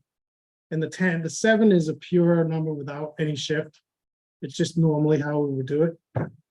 Over 10 is the 16% shift that we talked about I think at the last meeting. So I feel that's probably pretty in the ballpark. So basically, again, large numbers, 50,000 foot high view is probably, we gotta cut somewhere around, it depends where the board wants to be, but to get into a reasonable tax rate increase, probably have about $2.5 million down from where we are. However, we do have some things to keep in mind that this version of the recap, again, I have a note, but it doesn't use all the free cash we have. So we set some aside, I'm sorry. Which does it use? It uses 1.3 million. So that leaves about 650,000 aside. Now, whether you want to place some of that back in the general pot or use it for some capital that we were just talking about tonight, we'll have to decide about that, or a mix of that and put it into a capital stabilization fund. We could do that. Also, we upped our OPEB from 250 to 400,000 based on the elimination of the legal agreement with Northborough. We didn't want all that to seep back into the operating fund. That's because it would just disappear at that point. So that's probably more of an easy, maybe an easier discussion. I don't know, but there's definitely going to have to be a conversation about that free cash. So we do have that on the side to keep in mind. That can help, blunt that 10%. But there's still going to be, even with that, there's still going to be, and the elimination of that list I'm going to give you of the new hours, you're probably still going to be looking at over $2 million of, no matter how you cut it, you're probably going to be looking at over $2 million of reductions. And if you want to get down to something like a 3 or 2, probably even more than that. And So we still do that 400,000 for each percent. yes, right around there. Yes. So, Yeah, I was gonna say it's probably a little more, but yeah. so the 2.5 also takes in the retirement of the school debt, the Yes. $1 million there, so if we still had to pay that. Yeah, would've we're been actually really getting a good benefit this year with that school debt rolling off. Okay. It went down 1.2 million. The Yeah, debt- it debt sounds budget like- went down. True. Yeah, So Brian, have you projected an increase in state aid and local revenue with your 7 to 10% at all? I have not yet. State aid, we're local revenue, we're probably gonna wait until after the excise commitment's done. Which is in February. Well, we'll get notice in February. So that's level funded and so is the state aid. I mean, I think the state aid this year, obviously, the state is in a good position. I can't imagine that would be reduced. So I think we're very safe holding it at level, regular levels. I do anticipate we'll probably can raise local receipts. I mean, that's gonna make you happy. I don't know how much, but yes, I think we're in a year where we could probably raise that some. So we'll be looking at that too. So that's the high level view of the budget. I think, we'll have to get into the individual departments as we move towards this Saturday in January. And which sort of leads me into the next issue with that is I think you've all seen the schedule for that Saturday. And this was my version of the schedule. The only way I figured the best way we could do it is put it into like little groups of people, like maybe make sense to be together. You've seen it? Well, let me give you mine, right? Or I can give you mine even because I haven't. Yeah, I don't think mine. So it's in the, Quickly. It's in the it's in packet, the packet, Jay, if you could get it. Oh, yeah, it's in the fact. Page 128 in the packet, Chair. So as he's doing that, I took out the departments I thought were silly to probably be in. With some ones that were maybe a little gray area, This is the only one I saw there that I thought was funny. Anybody see anything? What? What is not top? That's elected salaries in the top. I know, What else is in the bottom? yeah, Yeah, should it be the top? The whole board of health? No real increase, but it's 4% SAP. I want to talk to him. So leave it there for a moment. I thought maybe Assabet, because Assabet can potentially be a swing sort of budget. We've got them But they're at the about- top, so I don't know. I mean, in the past, we haven't really put a. I know it's an assessment, I but think it really, as it really matters if we're having to foot the transportation on. Right, unless it's a shared. I'm sorry, not a, I'm thinking. Norfolk. That's Norfolk. I'm thinking Norfolk. We can do that, but Well, that's the thing. It is. It is what it is. I don't want to. Then. I'd pull civil defense down and just include it in the fire. Yeah, we can do that. That's not a big deal. Factor together. Yep, that's it. Yeah. That's it, Jay. Thank you, Jay. So the only thing about this is it's a heavy schedule and you'd have to keep to the times. Yeah, it's gonna be a real challenge, especially some of these bigger departments and everything. So I just wanted the board to think about that and make sure they're comfortable with moving ahead with that type of schedule. It is quite squeezed, but I think it's gonna have to. Yeah. Plow through it, yep. Do you think we need all the ones on the bottom? I know, it's kind of what I'm looking I at mean, now. the town accountant it's audit wasn't in the two, I mean, it's basically the audit's going up because we have a semi-annual audit and Right. because we got too much Mhm. federal aid, right? Plus we're gonna cut salaries, Yeah. right. salaries plus Yeah. for semi-annual audit plus 2 single audits for FEMA and CARES. Okay, anyone want to take out? Well, okay, so you're saying take out the whole town accountant? That account and audit line. I mean, that's Carla and audit. Yeah. Take it out? I agree. Okay, so let's take that one out. Okay. Okay. I didn't see the MTC budget, is that Yeah, that's there. Level funded. It's under, it's in there, but it's, Well, I Level definitely want to funded. talk to them. yeah, just, I didn't see it okay, again. I so thought don't know. IT and stuff would want to. Yes. EDC, Yeah. and is, we got the revised Mhm. CBA one, Yes, okay. yes, Be better, yes. It's is it normal. just the usual level Yes. funded? Yes. Yes, I would just, Okay, so then I would maybe we take don't need that CBA one out, yeah. yeah, CBA take out? yeah. Okay. Remember much, no, there was some compound, they were adding hours, right? But isn't it just transitioning over from ZBA? Or I mean, no, that's something, right? Because ZBA is going down and Concom's going up? Or Yeah. no? Yeah, it was a split, the 12 and 7, Right. the 12 and, because it was 19 hours. Yeah, so I Yeah, it think it's a wasn't- net overall, It right? was, right. So is anything changing? Concom? So they're just changing the split, is what Yeah. you're saying? Yeah. So same 19.5, but split differently? Right. That's how I understood it. Then why, if you're gonna, why do? I think it was the way that ZBA and conservation tried to budget the hours, they budgeted, so it looked like you were adding more hours, but it actually was, they both were trying to add the hours. And I'm So fine with instead of breaking up the hours of the way they were broken up last year. So my understanding, Brian, correct me if I'm wrong, there's no increase in that 19. No, but all that conservation did was the maintenance of the conservation So, properties. right, their property, yeah, so They- they're definitely going up more than CBA is going down. Yeah, they went up $5,000 and that's, I don't know if that's enough to trigger anything. but- Okay, so do we want to say conservation or not? Does anybody want to say conservation? I don't necessarily, No I takers? understand what they're doing, I don't think so. yeah. So I let's mean, I take- think, we still have some more to review, but at first, I don't think plans have. Well, we may come back and say everybody's got to cut their budget by X before it's over with, but No, I as mean, far as we we're going to talk to. we might see a budget change or something and then say, yeah, let's, as of right Yeah. now, I'm good. I'm- Okay, so Concom's coming out, I'm good with CBA is coming out. everybody else that's on there.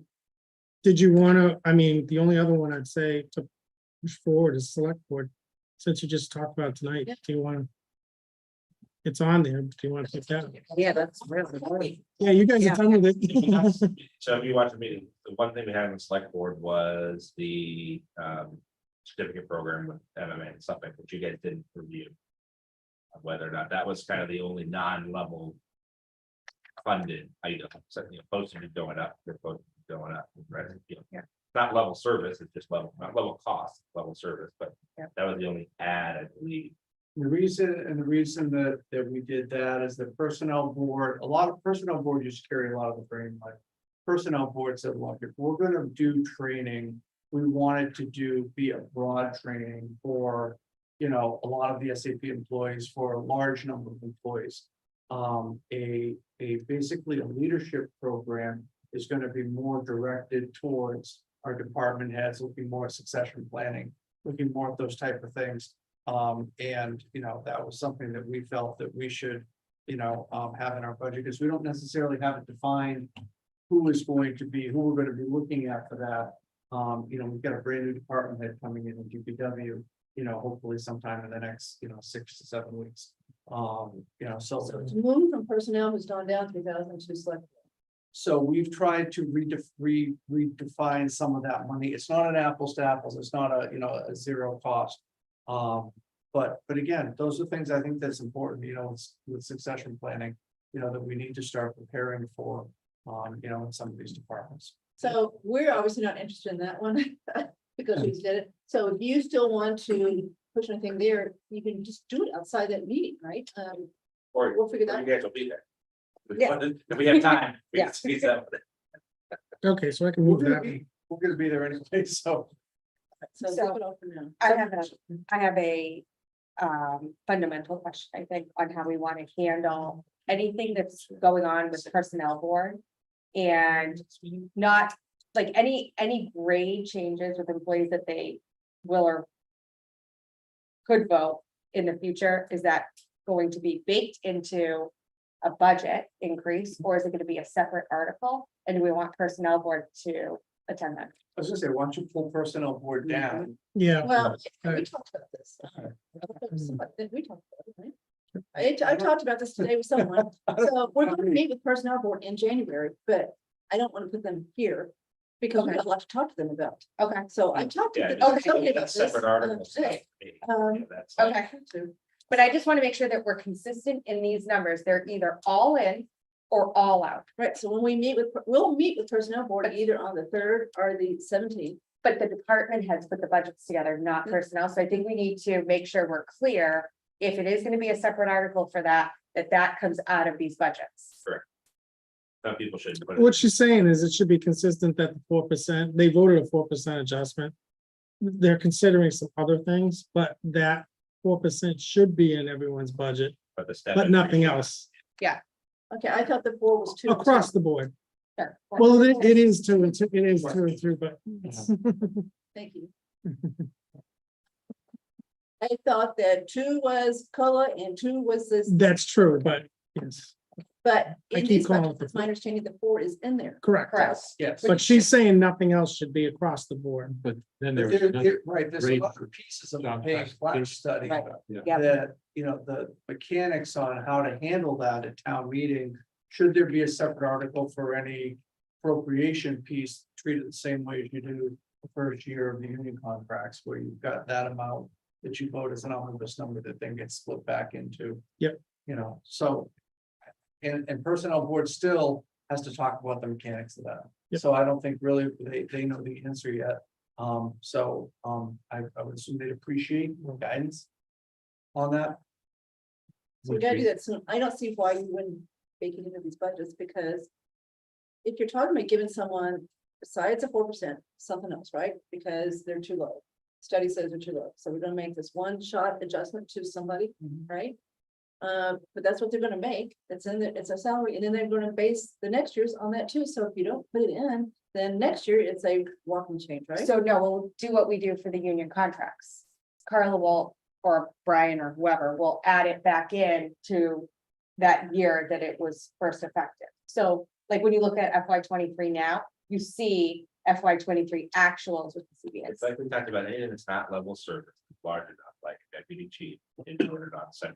It'll still be in his budget. It's just 2 separate votes. But if you stick with what the analogy she just made as far as the unions, yeah, so we vote, you know. There is a separate number on the warrant for the CBA increases, right? Yes. So we vote, the town Yes. votes up, and then you guys take that and you allocate it. Allocate, yes. The Right? town accountant pushes that back. Yeah, so it's in that 0, you just put it Yeah. back in the budget, so it's in the budget, so next year it's where it should be, right? Right. So that sounds like it makes more sense to me than trying to fix this right now, because we've got to see what personnel wants. We gotta meet with them and understand. I don't understand exactly what all they're trying to do and what the number is. Does anybody know No. what the number is? No. And so, but I think there's been some assumptions made and baked into these already. That's what I'm saying. Some people I have think we great need to be teams. clear that we don't want that. At least I don't want that. Okay, is that true, Brian, that they actually have assumed? that There may that's be a what few, the a cost few of it? outliers, which again goes back to, we'll know that in a few days, me and Carl go So through. I agree, you should tell that. So if there are, we'll notify. I think we them. just need to give that direction because I don't think that we anticipated that scenario. And so I just want to make sure that we're all in agreement on it should either be in or out, just consistent. Just so you know what's in the numbers. Yes, Consistent.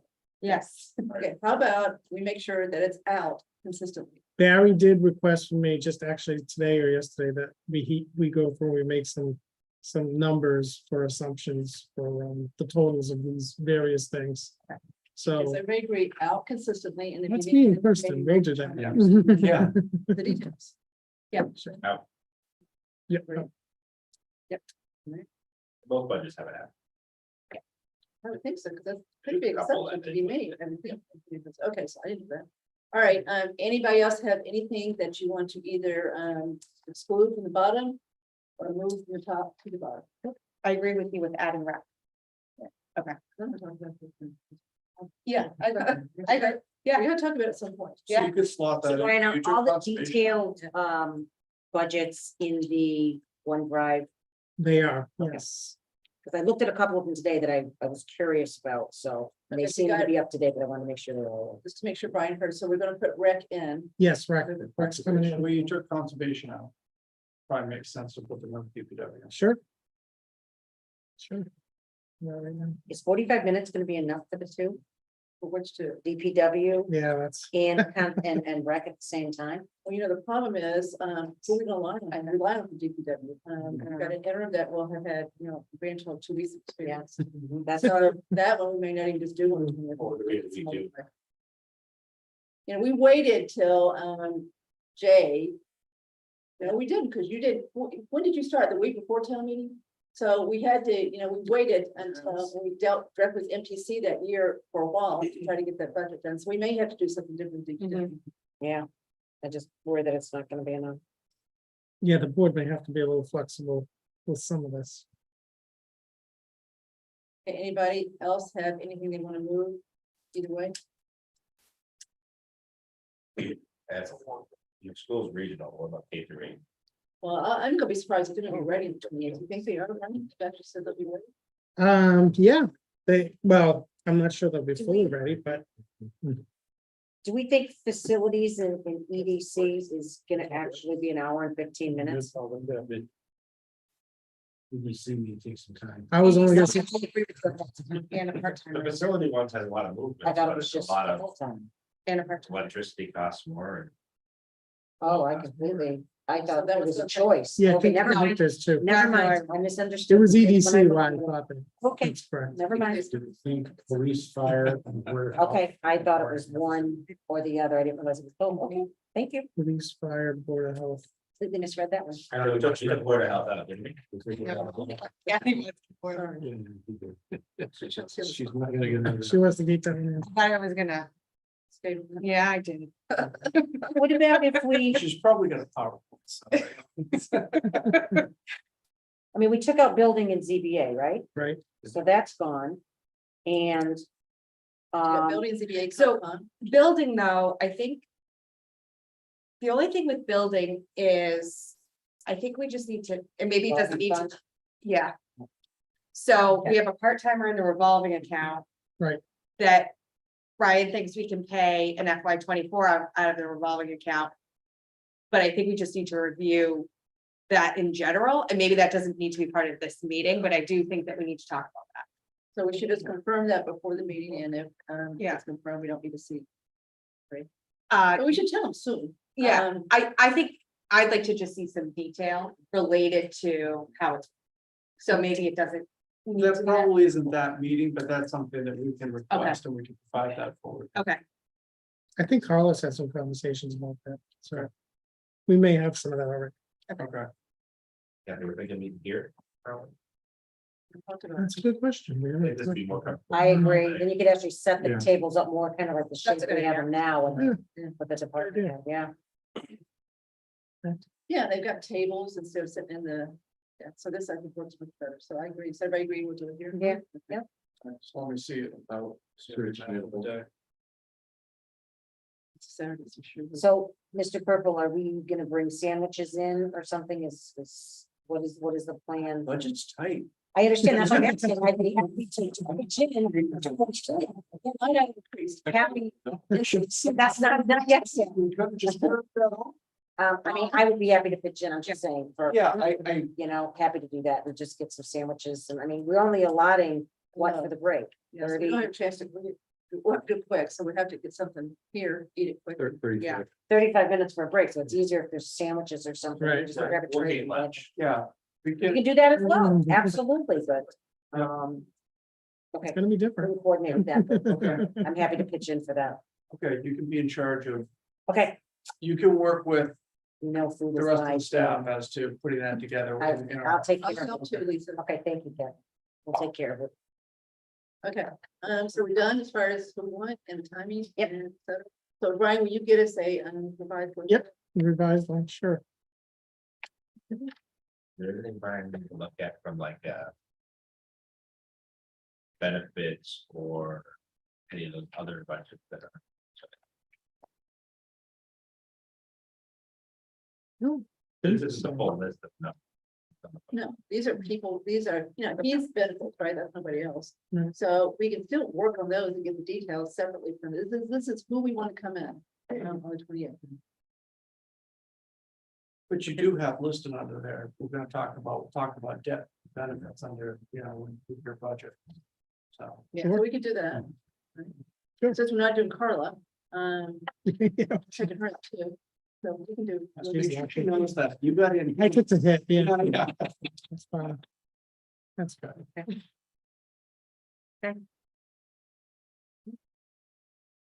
Okay, Right. thank you. Okay, guys, it's now 10 o'clock. We've got the real, skeleton warrant, lots of warrant articles. If anybody really want to talk about this tonight, you've got it there. Okay, so give the placeholders are. Anybody want to say at this point? We'll keep. I think we're missing here. So I think we're missing. So that we should say. Yeah, The opioid, I thought it was in there. I saw I it. didn't see it. I did see it. Yeah. I say, I did not, I purposefully, after like the first regular 17, 18 articles, Oh. I did not assign article Number. numbers. Oh, 'cause that's why I didn't see becomes it. beholden Yeah, it is in to the the jump. numbers. Okay. Okay, got it. So you didn't list them at the top. I accept your call. Okay, sorry. Okay.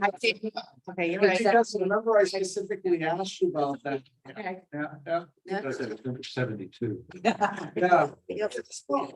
46 here, and there's another couple of placeholders I know that people are looking at considering. More Chelsea? And then, so I didn't go through all these, obviously. Do you have anything for personnel board in addition to their regular SAP article if needed?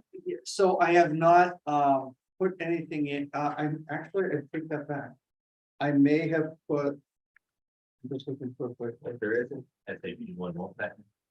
Well, not to be true, it's not changing rate. Yeah, I don't have a separate, I don't see a separate article. I put That's it in. okay. I don't think you need it yet, but I just want you Yeah. to be There's aware. a funding article for placement of SAP employees on a scheduled pay grid.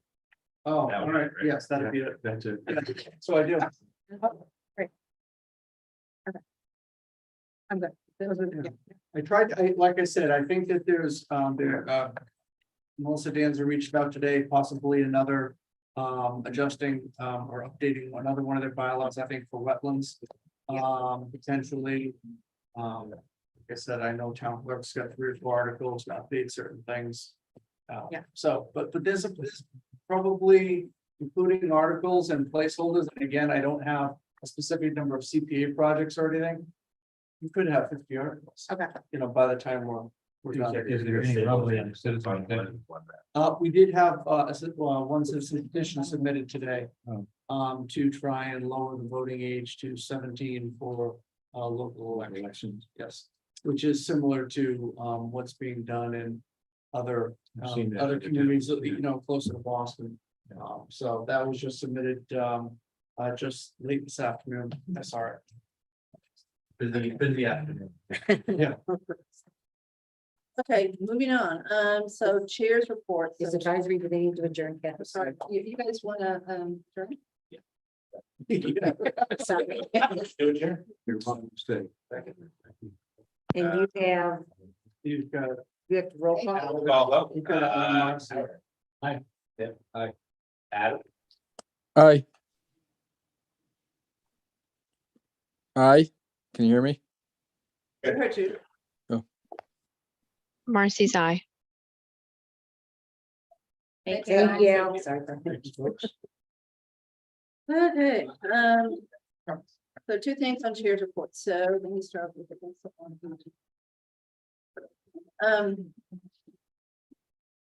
So I want to actually explain this one little bit from here. So they've got a grant they get every year.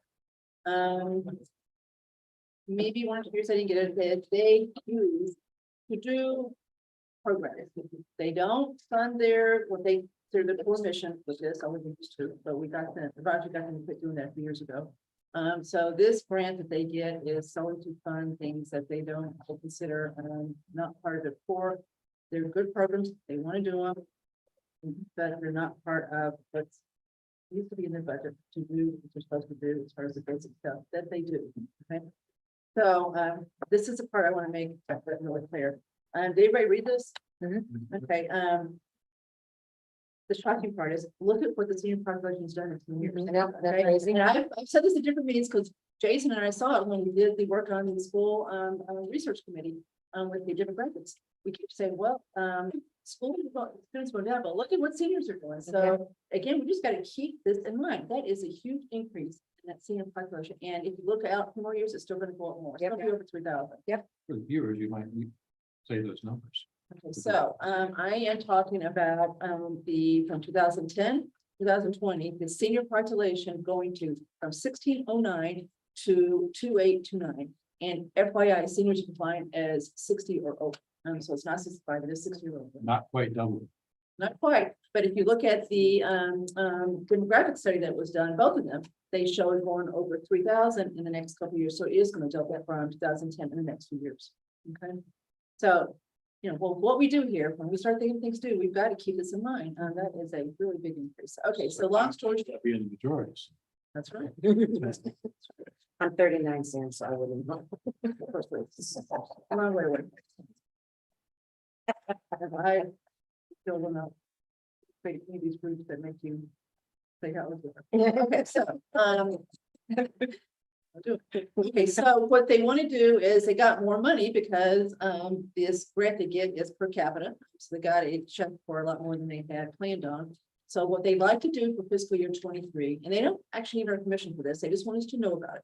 So this is basically FYI to us. They want to use that money to increase the hours for Cindy Beard that does the outreach program from 32 to 40. So that's what they want to do the rest of the year. And they've got the money in this grant to do it, right? So she's already on the payroll, she's already got benefits, so it's none of that, it's just 8 more hours. So this is just FYI, right? Now, fiscal year 24, different story, right? They'll still get the grant, they'll still be as much, maybe a little bit more, because they'll probably still have. Well, if they really do base it on, 2020, so maybe they get the same amount. So they'll have it again.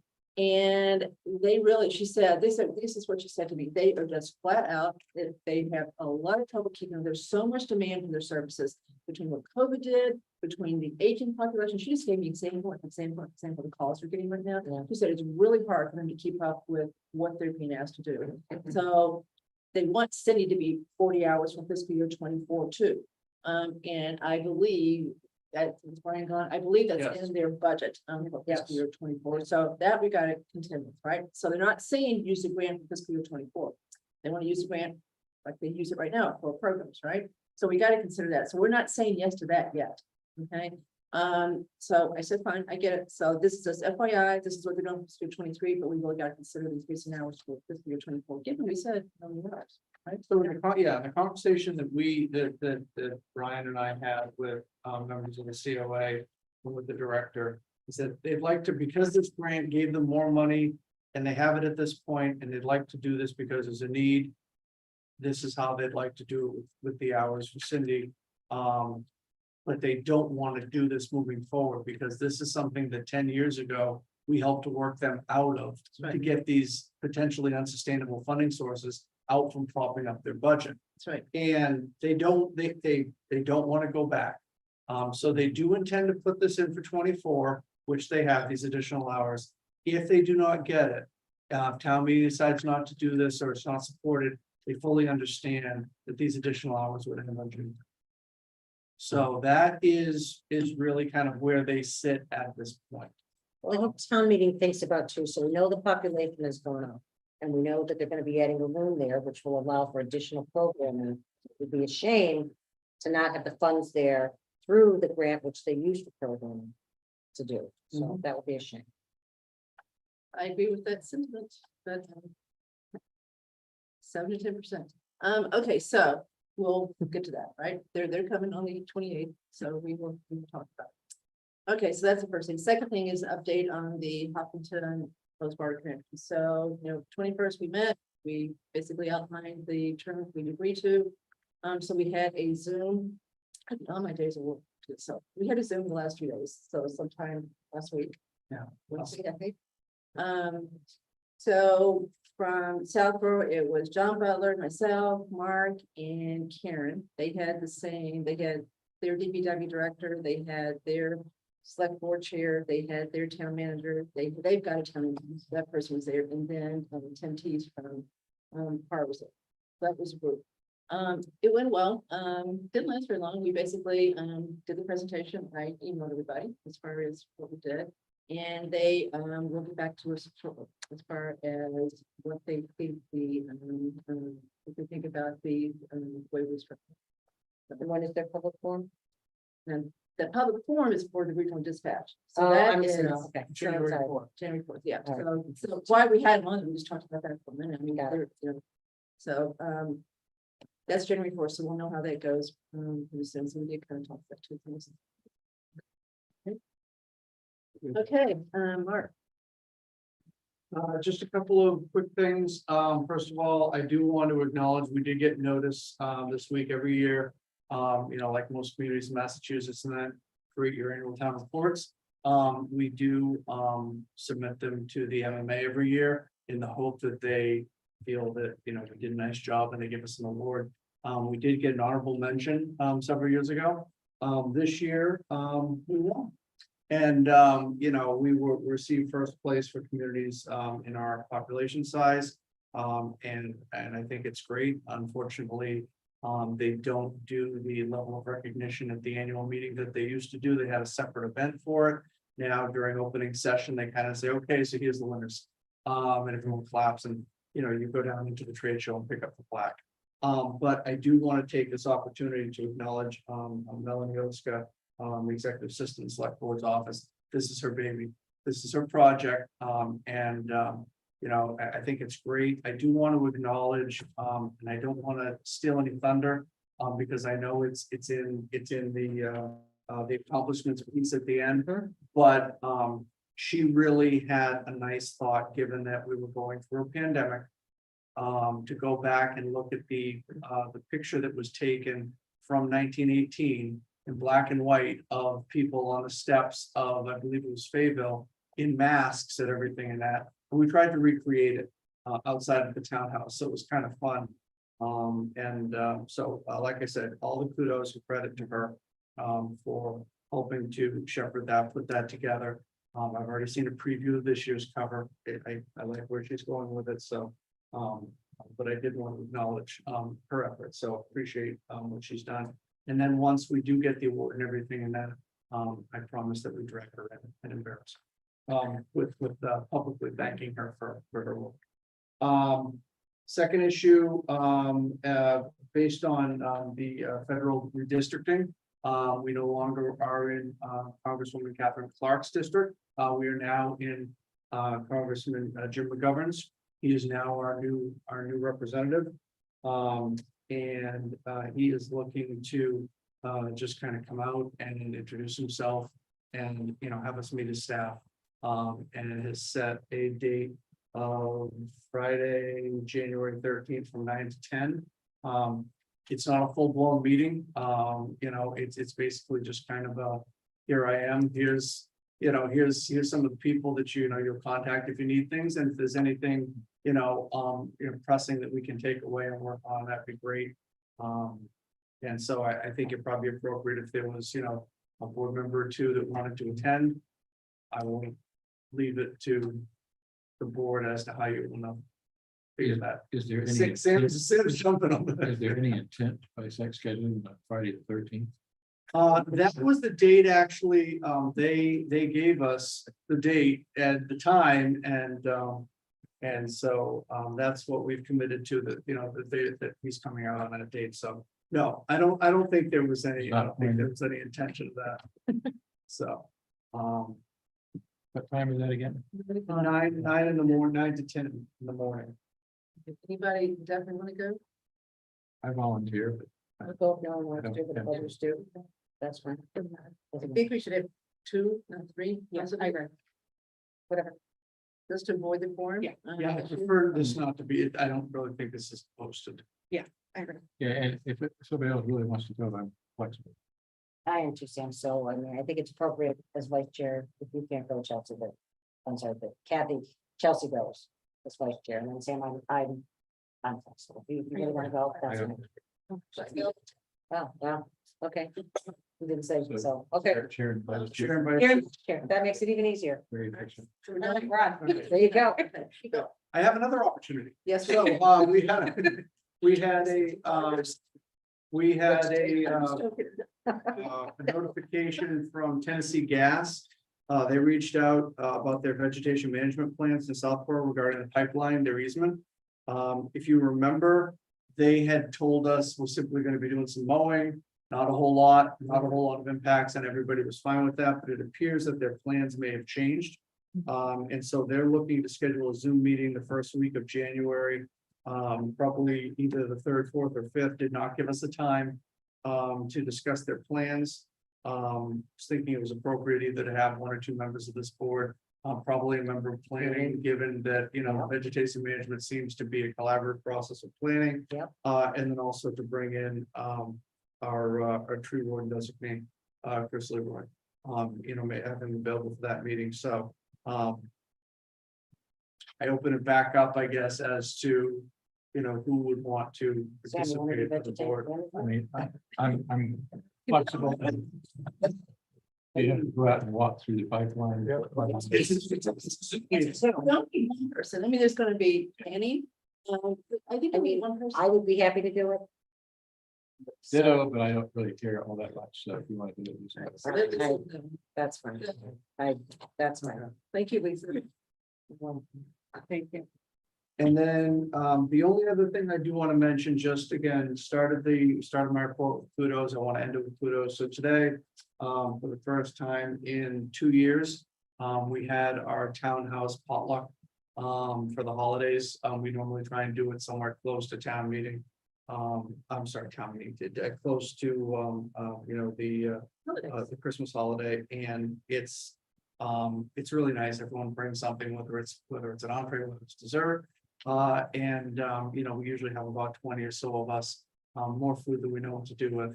And it's really, really nice. And I just want to, overall thank everybody, for participating today, but a special thanks to Katie Berry in our office, who helped to coordinate it.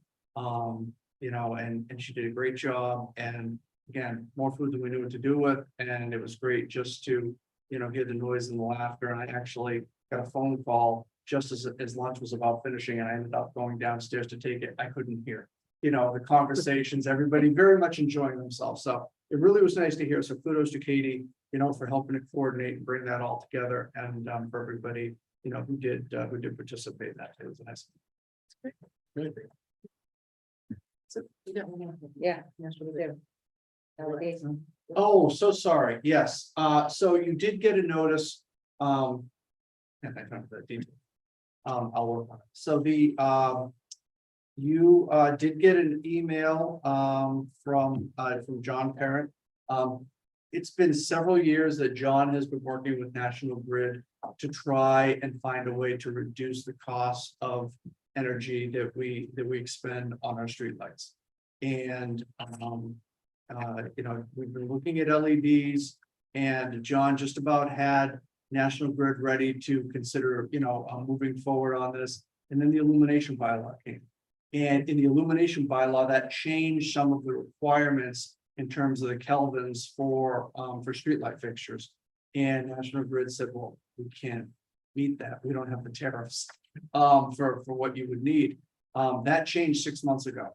And the tariffs came through, and John has continued to work with Bob Moran, who has been a great representative. And you saw Bob earlier this year with the vegetation management plan. And they are ready to go. And so John has worked with Bob to put in 8 lights, 8 locations. Sorry, I'm just pulling up the email now, pulling up the letter. He has 8 locations where they've installed LED lights. And that memo was sent to you. There are 3 of them on Porterville Road, 4 of them on Porterville Road, poles 32, 35, 39, and 49. You've got 3 on Main Street, pole 45, 52, and 53, and 1 on Woodland at pole 73. Just so the board could go, and you all got this list, so the board can go out and just take a look at that. Again, brighter light, more targeted, less light pollution, I've seen communities where they've done wholesale changes of these. They are brighter, but they are more targeted, so there isn't that bleed and people are complaining that the light is directed into their windows and things like that. So take a look. Bob Moran is going to be coming in with John Parent at your January 3rd meeting to talk a little bit about this. So if you've had a chance to take a look, you can actually, be asking some questions or giving some feedback on these. So. Yes, apologize. So that's the last piece. Again, John's been working on this for quite a while, stumbled with the illumination bylaw, but now I think we're back on track to hopefully look at this. Now, there is a savings involved in this, and part of it is going to be dependent on whatever rate we're able to get for electricity, which may be a little bit tough, but again, the LEDs are going to use less of it. So there is some inherent savings in this. Which I think will help to buffer against some of these utility increases that we're seeing, across the board. And I forwarded it all to Marnie, so she can take a look at it and get her to make sure she likes it. I couldn't hear when you said you're talking to yourself. You're gonna bring her. Marty will again. Yeah, because she's Yes. was a cheerleader behind it. Did you also send that to our consultants? WP on it? I assumed she would. I did because I didn't know that was email. Anymore. I could have dug it up, but I didn't. So no, I didn't. I assumed Marnie would probably show it to him. And he lives in Southborough.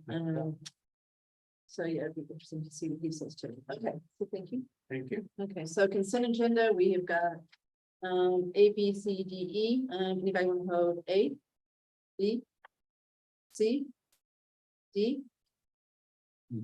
E, A, yeah. Did you say E? E. Minutes? Okay, I didn't have a chance to read them. Did I you didn't. guys read them? They riveted. Okay, so you read them? Yep. Right, I Chelsea did, read them? yeah. Andrew? Okay, all right, so 3 read them. Like 1 spelling correction. That's fine.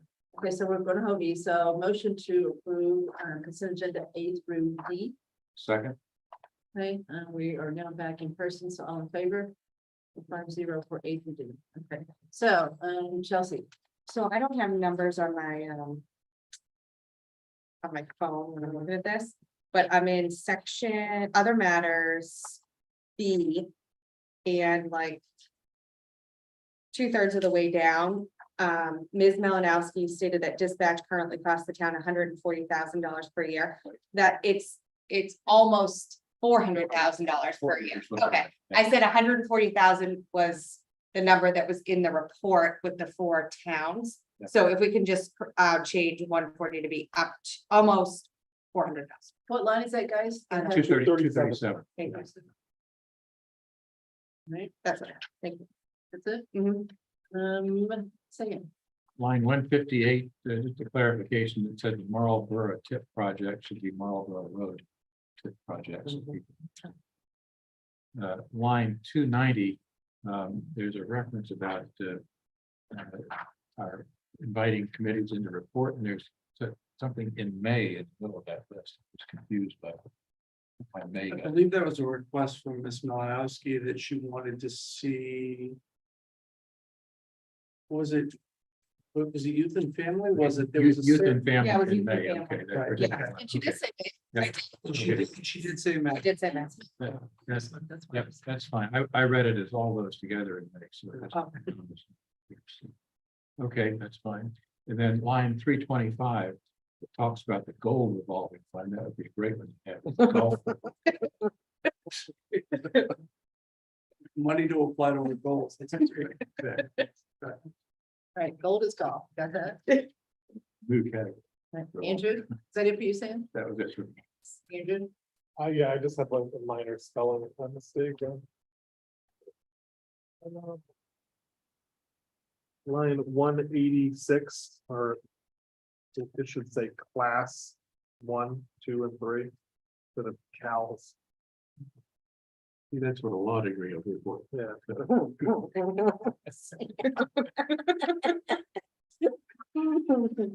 Okay, yeah, I looked at that class, got it. Okay, guys, we're getting a little bit touchy now. Okay, anything else? Okay, all right, so, motion to approve the minutes from December 6th as amended. Second. Okay, all in favor? Done. Okay, other matters, update from St. Mark's Park. Okay, so I'm gonna keep this off, Andrew, and then. So Marguerite, here we go. If you guys don't come on up closer, it's fine. Here, yeah, just come up to the first table. so we're Closer. Okay, so. Yeah, you'll get to piece, but let me do this first, okay? Can I introduce it, and then you start. Really. So our goal is to try to figure out next steps. That's what we're trying to do with this item. Okay, so tonight we're going to discuss the remaining steps to complete the park. But before we do that, I want to recap how we got here and made a few comments. Did you hear the first public comment tonight? Yes. The town applied for a grant from the state under their Shared Streets program in January 2021 to build a small park next to the library, which would include a history wall. The grant totaled $290,000 and was awarded, but had a short timetable to be utilized. Our DPW superintendent, Ms. Galligan, had written the grant proposal and intended to ameliorate a couple of long-standing problems with the intersection of St. Mark's Street and Route 85 as part of the project. The project would include moving St. Mark's Street south. To complete the project, reciprocal easements would be needed for 2 parcels of land owned by the town and St. Mark's School.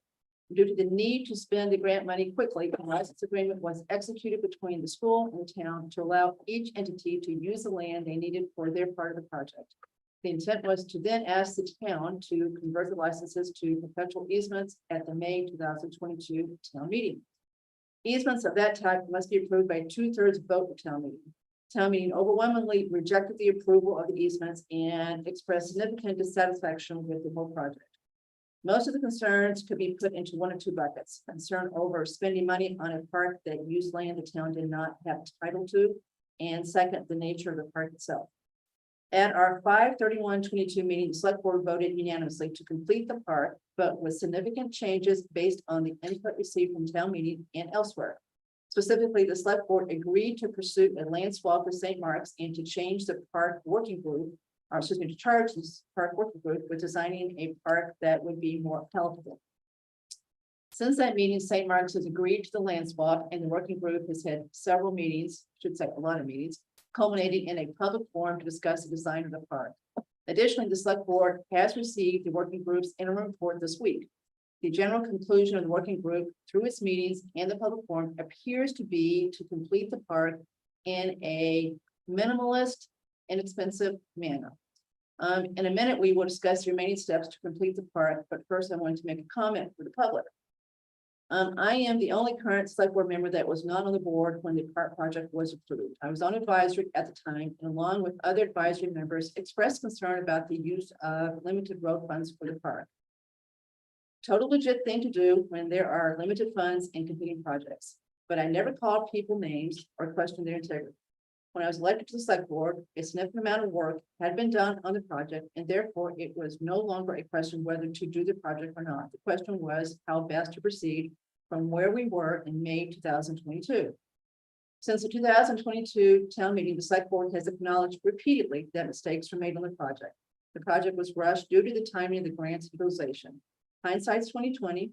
Since May 2022, the select board has striven to determine the best course of action given where we were then. Now, the following is me talking. This is, select board hasn't heard this, so this is personal for me, so this is on me. But I take great exception when I continue to read emails, blog postings, etc., that use adjectives to describe the select board and Mrs. Galligan as corrupt, stupid, incapable, etc. The park was not proposed to benefit St. Mark's School. The 4 people to my left are all very hardworking, honest people who spend an enormous amount of time trying to effectively carry out their duties. We all make mistakes, but the mistakes made by this board are honest and the board tries to learn from them. I also take umbrage at the barbs continuously thrown at Ms. Galligan. She has resigned, so I see no reason why anyone thinks it's appropriate to continue being so cruel to her, especially those that have sat in this chair and should know better. She is a human being. Ms. Galligan has certainly made mistakes over her long tenure here, which she will readily admit, but she has an incredibly complicated job. It is one thing to offer constructive criticism, but the barbs thrown at her have been beyond the pale. Ms. Galligan has accomplished a lot in her tenure, including heading a department that tends to be male dominated. Ms. Galligan has much respect from those that know her well, including her subordinates and the DPW, which is probably more important than what any naysayer says that has no idea of how to run a DPW. Ms. Galligan has always tried to be helpful to other departments when asked, and she has been asked a lot. Her operating budget usually came in year after year with very low increases from the prior year. And the select board sincerely wishes Karen well in the next phase of her life. So I'm off my soapbox now, but I did think, given what we've heard tonight, what we have seen the last 2 weeks, that something just had to be said. So I will. Okay. All right, so now our job is to be constructive and figure out what Marguerite wants us to figure out, which is where we go next. Okay, all right, so Marguerite. I don't have a copy of my own report because when I printed out, it was, I have to. thank you, God, so ill. You're like me, like Paige. Oh, yes, oh my gosh. I don't think there's any notes. No, The right- I'll ignore them, thank you, all right, so it's, It was pretty impressive, I will say that. well, we had a lot of really good minds on this case, we really did, and we had many views, we had 19 meetings, I think, which was something of a world record for number of meetings. So we certainly went around on a lot of different things. And I think basically this interim report, which is up on the town website, if anyone wants to read it, and is something like, what is it, 100 and something pages long, quite long. I think fundamentally our recommendations are in the summary, which is very we wanted to know, we had 2 questions. One was, what's the future of the working group? Are we still on the case or not? And then the more important issue was, it had to do with the land swap. Is it happening? And either way, something needs to go on that patch of land because it's a mess right now. It's literally an eyesore. It needs to be smoothed, it needs to be planted, a minimal design, a small, not expensive thing right there until, everything is resolved in terms of whether town meeting would approve a land swap or St. Mark's would approve a land swap. So basically, I got involved with this, as I said, because I wanted to see something nice there, and I think we all did. And it was just like, let's make something nice in the middle of town. How hard can this be? Ah, well. Yes, funny you should ask. So I think we have looked at a lot of designs. VHB did some nice designs. Patty Burns Fiore had a very minimal design, and she worked with Sally Waters. That was also very lovely, and I think any of those would be fine there. The issues of how to pay for it, still not resolved. The issue of who owns the land, still a question, understandably so. And I think that's where we kind of are on this. I felt that the working group had people from historical, a St. Mark's student. We had a resident who was also on historical, who was Grant Farrington, and we had Andrew Selectmen, me, library, and then we had Freddie Gillespie, who's open space. So I felt like we were all kind of savvy about our own areas that seemed to be the intersecting needs of the park. And I think also, and Kevin Miller, of course, is the chair of historical, who was very good at focusing the archaeological dig, which answered one big question, which was there. So the remaining question is, who owns the land and how do you pay to put something nice there? And I think that's where we are. Well, that's a lot of work went into this. I will note that we are scheduled to hold another meeting in late January. There were some members on the committee who thought that more work could go into this, soliciting public comment, as we said. But I think there's a good foundation here for what to do with the space. For those two. Yes, and the other part of it was sidewalk. It's been so nice to have more sidewalks and to have this park be part of a sidewalk system that would link the town. I think that was one thing that Kevin Miller kept bringing up. I think that was very important. So that's, do you have questions for us? Well, we can answer some of the things you just asked. That's one thing we can do. But, to me, the hard part, look at Andrew, is to figure out how to finalize the design of the park. Because at some point you got to say, this is what we're going to do. And you got to get it drawn and you got to get specs out and you got to get pressed out. So let's start with your question about who owns the land. We absolutely have an agreement with St. Mark's School to swap the land. Town meeting does have to approve it. So we'll have an agreement very shortly that will basically outline the terms of that. So that's not the hard part. The hard part is town meeting on March 25th to give the 2/3 vote to approve that land swap. So that's got to happen as far as the land swap to go through. Now, if that were to fail, the license agreement is still in effect. So we have to deal with that. The fact that we still have a license agreement that is still effective. You could go forward with work with that license agreement, which we all know. So we have to decide whether we want to do that. So there's your answer to the land swap. So you guys really shouldn't have to worry about that. I know you get questions all the time about it. So I'm trying to take that one off of you as far as having to worry about it, but that's where it stands. And we've said it several times. So we absolutely have a definitive agreement with St. Mark's School to swap the land. That's lovely. That's again, it was the archaeological dig. And then it was the ownership outright. And as far as paying for it, there are two things that occur to me. One, you can do a very minimalist thing right now that doesn't cost any more than several bags of grass seed, right? And then go back and revisit it later.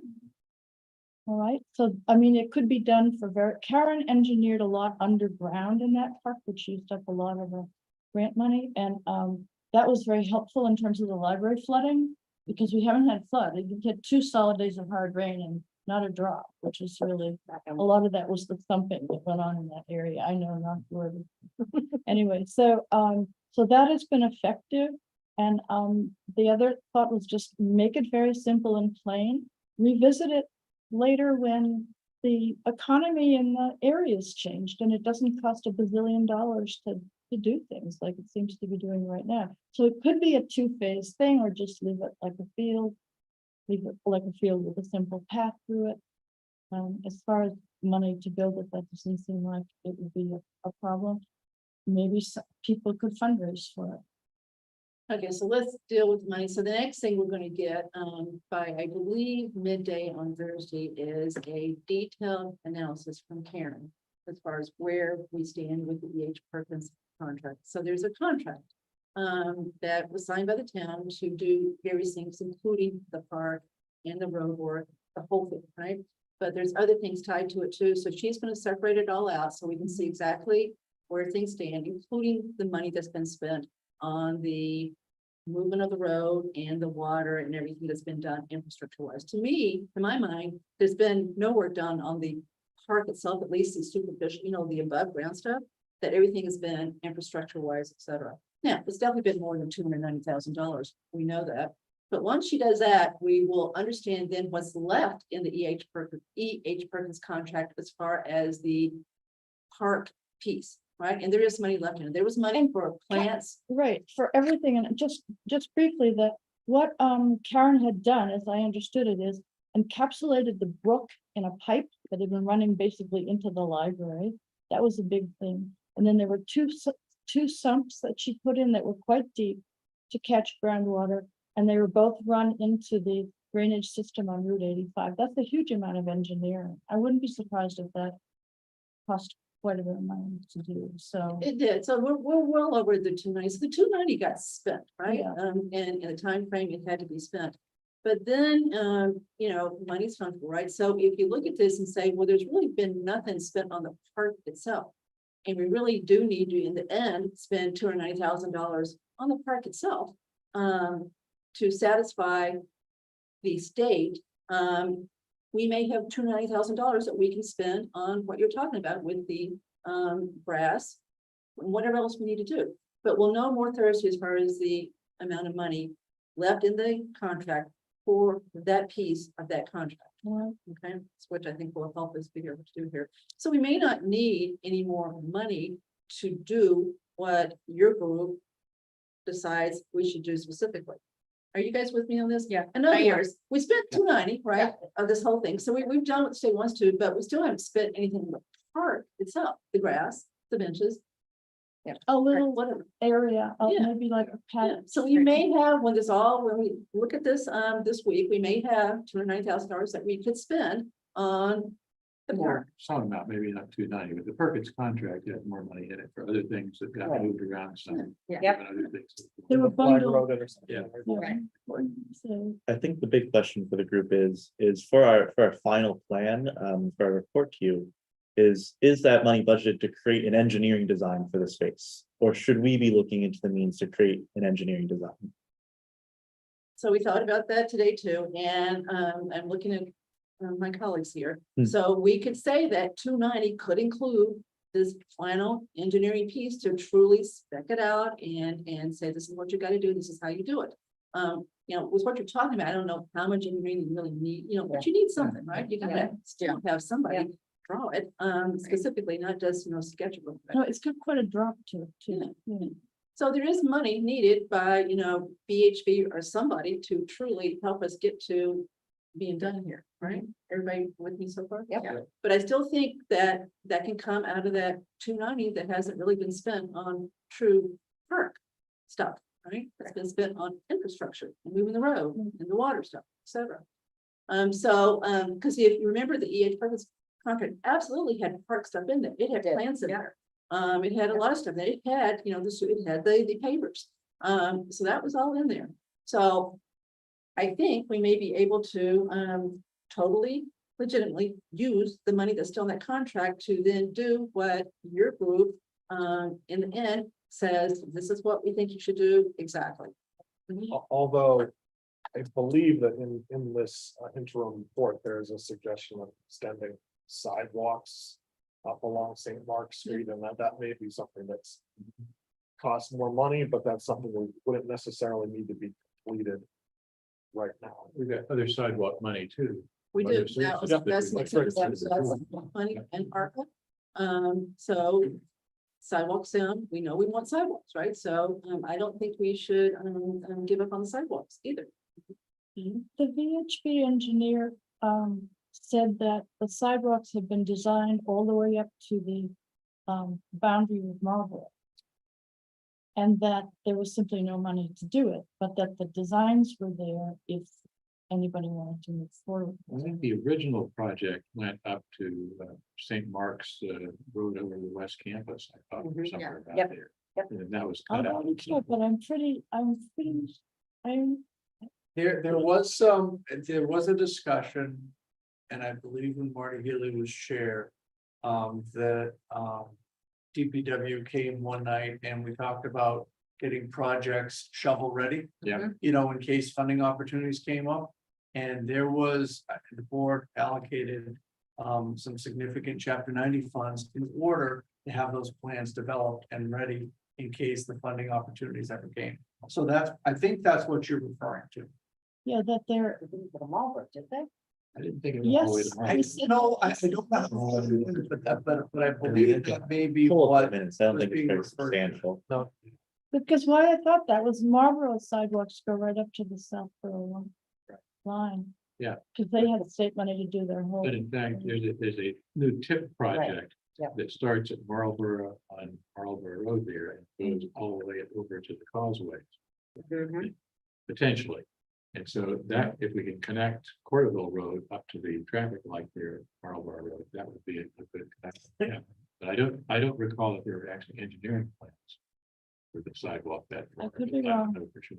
I But could- anyway, for now at least, around. The park ways area, off from the yeah, park too. Yeah, around the park area. but again, it's seeing the park as, people seem to want more sidewalks Yeah. as part of the whole Mhm. Very clear, downtown, yeah. so I think that's a discussion. Well, just one thing I wanted to add, I think that it was important for this board to really encourage us to hold a public forum, because I think that proved very productive in a concrete way, and that, you know, we had our public forum here, and then over in that corner, you know, there were breakouts into 4 different groups, and Freddie had encouraged people to kind of come up with different designs, and Patty Fiore was with Sally Waters in one of those corners, and you know, one of the schematics that she had put together was one that seemed kind of interesting to the working group. I think one of the reasons is because that design showed that this park would really be the place where the history walk began. And that really ties back to what the original point of this park was. And one of the ways where, in hindsight, things kind of went off in a different direction is that between the original getting the grant for a history walk, and then after the plans were refined, the history walk wasn't really featured prominently in those plans anymore. So I'm excited about the idea of you're using this space as a place where, you know, there was like a sundial and benches where it could be kind of a gathering space, to be seen as the beginning of the history walk. Then you could gradually later extend it, almost like the Freedom Trail through the center of town. And I think, Andrew, I'll add to that, you know, all along, and I've said this before, this board felt it was important to have an ADA compliant space that could be used for a variety of things, for the library specifically, you know, for mobility challenged people. I think it created an opportunity, and I think that was, for me, I'll speak for me, that was really important to me when we were talking about what to do in that space. Was, I think it created an atmosphere of another opportunity for inclusive togetherness. So just to kind of piggyback on what you said, I think the park was very important also in why, I guess, we went the direction to some degree that we went. Was Yeah, and the sidewalks would be inclusivity. another big piece of that. Absolutely, absolutely. It all ties back in. So where are we? Well, we're looking forward to our next series of 18 meetings. Just kidding. Well, you asked, do we want you to keep going? So let's answer that question. So is there anyone that does not want them to continue the work? Their charges to 6/30/23. So is there anyone that doesn't want them to continue the work? No, They're willing to. it makes, to continue the public outreach on this. I think that is extremely important. I think we need to help them with the financial aspect, right, which you're already covering. And I think we kind of need you to narrow down, though, what you're looking to do. And then we need to see how it can fit within what we have in terms of the financial aspect, and then give you clear direction on, I don't want to speak for the board, this is what I think, on, you know, getting an engineering plan and having that ready for town meeting to go along with whatever we discussed in terms of a land swap. So that's kind of how I would envision it, and continue to have, once you have your plan nailed down, we know what the finances are behind it, then it's more of educating people on it rather than taking input on changing, the angle of this or Right. whatever it is. And there were certain elements that, just like there were certain elements that people all agreed on. One, heritage trees, large, beautiful trees, couple, not a whole slew, but just important trees that would be like memorials themselves. Accessible, universal design for sure. Native plants, Yes. and some places that would be like quiet. It was more of a passive space than anything active. I think those were, did I leave any out that were popping to? They're all listed there. They're all listed here. So it was kind of, those were things that people tended to agree on a lot. So, sorry, Andrew, let me just, so to go down the path, if we agree to what Chelsea said, do we need to change the charge and expand the charge? I don't know that where we left the charge, it encompasses continuing, I mean, it was about making the recommendation and you've done that. We can't really design it because we're not engineers.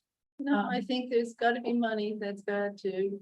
So that's, I think, the next kind of fork in the road. So like after our last meeting, where, for example, Kevin Miller was saying that.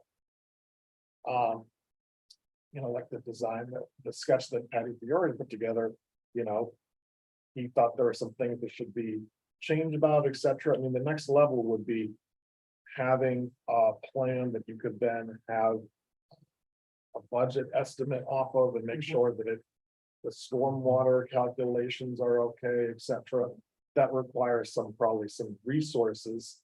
And then I'm now very cognizant of. I want to, there's a concern about we shouldn't be spending money on a project where we don't own the land yet, and that doesn't come till March. So that's where I feel like we're at a crossroads. But I do feel like the working group could benefit from some, expertise, support to get to that next phase of having, because this just, right now, you just got from this public forum, it's just kind of a sketch, almost like a handwritten drawing, except, with some additional further detail. But there's more. And I think that following up on that, I think the recommendations here, and I sat in on a lot of these meetings, listened to a lot of these meetings. And I think this is a great summary of what I heard from many sources here in terms of these 8 bullet points or whatever here. It seems to me that this set of bullet points could be a great input to a designer, engineer, whoever the next person is, to say, here's what the group feels, here's what the public has said. Now let's come up with a design that embodies these things. And if, to your point, Kathy, if it turns out that we do have some money available, I can't believe that it's a huge expense to get at least a sketch of what this might look like and some estimates of cost to actually, move the ground around and plant things, those kind of things. I think we've got enough to take that step here, assuming we got a little bit of money, Perkins or wherever contract to go to that next step, to take something very concrete to town meeting and say, here's what we're going to get. Hopefully we'll have land issues squared away by that point. And it also comes together there. I've always also just had a question in my mind about how this works from kind of a procurement budgeting standpoint, where, because for a lot of public works projects like this, right, first you appropriate some money to put together, engineered plans that are at the 75% done stage or 90% done stage, and then those are used to put together bid packages that then get formal estimates, and then that's really what the cost of completing it is. Here, I don't think it would be, I don't know if it would make sense to do that before March. Is it possible you have like a sketch? And then you just find some way of getting, here's just kind of a ballpark estimate of what we think it would cost to build this. I don't know the answer to that question, so that's why I just throw it out there. So what I thought we might do is put this on our agenda for January 3rd. We'll have the financial, we'll have the information from Karen that I just talked about. She's promised it Thursday by noon. So that we then can take this conversation to the next step as far as the guidance that we need to provide working group who's going to meet on the 19th. Is that what you said? Late Jan, I don't think we set a So date. we've got are they going to meet again to truly decide whether we want to, to me, that's door number one, door number two. Little, I can't believe we can't get an estimate that's based on sketch, right? Yeah. Something on ballpark. Or we really go forward with, full, ask them to, basically decide on what they now believe based on the input, what it should look like, what should be in it, and go forward with, the full bid and get the numbers and take that to town meeting. And say, this is what we will do if you approve the land swap. Because some of these designs they're really I gotta be optimistic that it would hopefully wouldn't cost that much, because all it really is just planting a couple trees, getting some benches, laying some stone, and in a way that is nicely presented. I mean, another reason to have it kind of more minimal is that this is a concern that came up with the public forums a lot. Shouldn't we preserve some space in case the library was to expand? Now, I know that Marguerite's chair of the library board of trustees, that's something that's looking way out into the future, but it probably does make sense to maybe leave some space there. So all that is to the point of that. I would like to think that some of these estimates would not be that. Or design stuff on that end of the property that would not be too problematic if we had to Yeah. repurpose it. So Exactly. build a large building. Right. No, yeah, exactly. Yeah. So like of the kind of issues list for this project like that. Another thing that was remarkable is that our last meeting was December 13th. And someone noted that the original date for the charge that this was created was December 13th. So it was unbelievable between the process of, I think I prepared the first version 1 of that charge. It took a year of,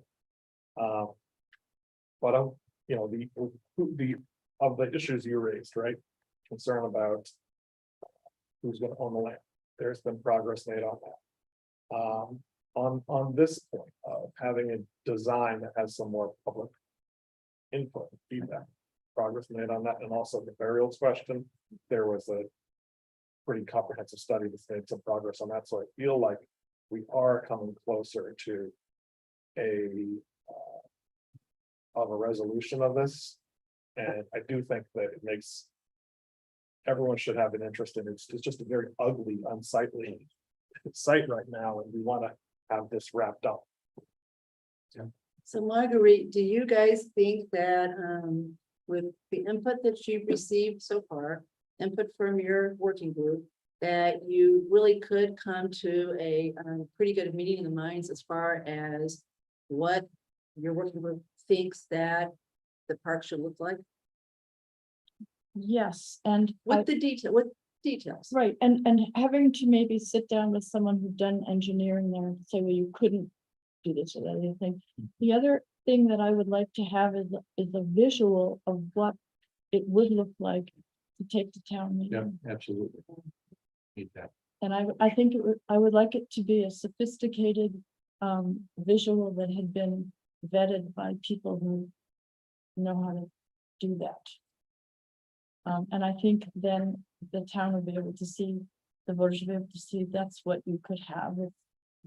Here's You a wanted to proposal have- actually can be done. Yes, exactly. And even more broadly, and here is a stepping stone, here are other things that could be more developed off of this particular design. So it's not just, this is not the end of the process, it's the beginning of a larger process.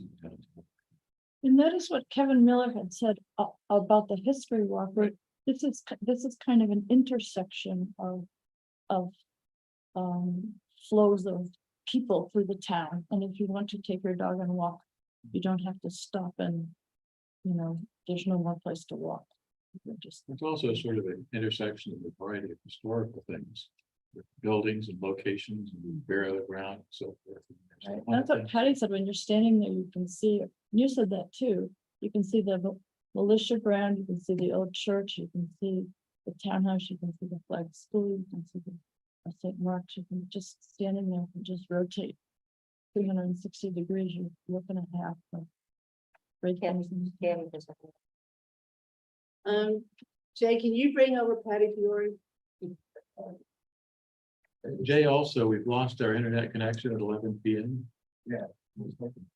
We're gonna We lose. can't restore that. Wow, it is. It is. Okay, are we joking or are we really lost it? No, it shuts down at 11. Hey, Patty. Hi, I have two quick questions. Marguerite, you mentioned that your interim report was available on the website. Do you know where on the website that is? I'm not able to find it. The packet for tonight's meeting. Yeah, select board It's packet, in the page 15. packet. Page 15, I am informed. And I think Jim mentioned something about posting it up in a more forward position on the website too. I don't know if he's done it. You should. You should. Okay, and I guess my next question is for Kathy. In the proposed articles for the spring, Article XX, which let's not confuse it with the other Article XX or the other Article XX, but when on page, the one on page 145, it says to see if the town will vote to authorize the select board to both sell a discontinued portion of St. Mark's Street and accept a parcel of land from the trustees in St. Mark's School, Southborough, Inc. Could you tell me what that means to sell a discontinued portion? I thought this was a land swap you were proposing. I haven't even read this, Patty, so let me read it. So, It does say that. Page 145.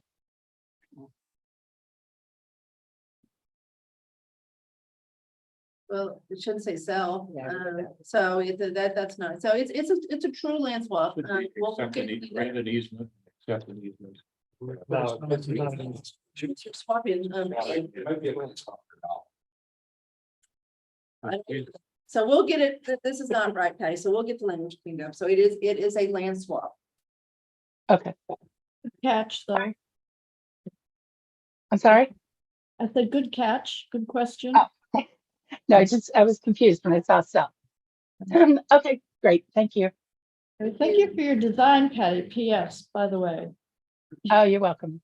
Glad to help. It's buried in there somewhere. Buried in there somewhere, right? It's getting late, so my Yeah. proposal is to table this for the moment, and pick it back up on the third, right? And I give time to provide. Working group for the meet and.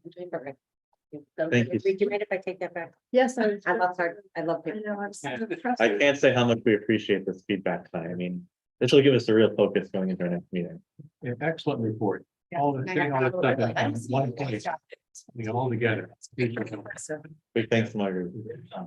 The report person. This is sort of the encyclopedia for all the data here. When people have questions, you can find it. Throw everything.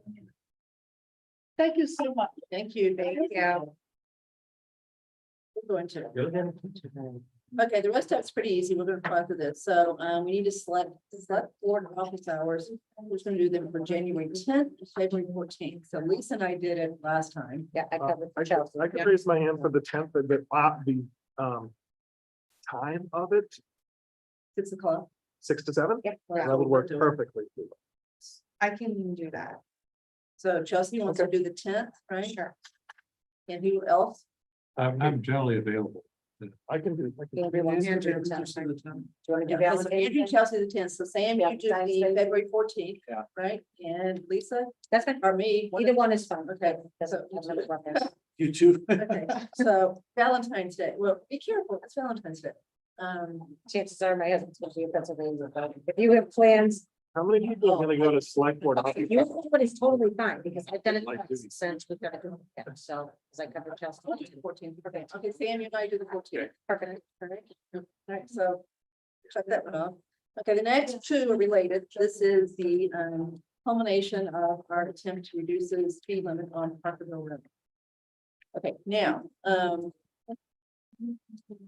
we need to be careful here because it looks like what we have gotten from the current transportation covers all of Parkerville roads, not just Parkerville North. We think it's going to cover Parkerville South also.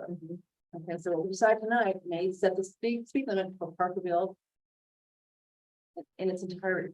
We had requests for both, but a We lot have- more conversation on the north. I'd be interested in doing north. Taking another place south. Well, I'm not sure we can do that with what we see here. It looks like this would have to be changed. Because they're saying But they took the restriction off of all part of it. right, So our new bylaw gives us the authority to set the speed limit on any road. It doesn't say we have to set it on the entire road. okay, but then I don't know what that means for Parkerville South as far as what the speed limit is if we agree with this, so I don't know if the answer is. I mean, I would be happy, again, because there's a school on both ends. Yeah. of Parkerville, I would be fine with setting it for 25, because For the entire. for the entire, Me too, Sam, after we heard from that guy at transfer station talking about all the cut throughs with Yeah. Hopkinton, I'm happy to call it 25 the whole road. Okay, me too. Yes, and there's something where my views have changed over time. I think I see increasingly the benefits of having lower speed limits, just because part of it is that people drive consistently 10 miles over, so you set it at 25, you're more likely to get more reasonable speed at 35, and I mean, the north and south parts of the street are very similar in the angle and the width of the street. It is amazing what people do on the trails. Okay, so we got two things to do here. So we agreed, we want Parkville to be 25, right?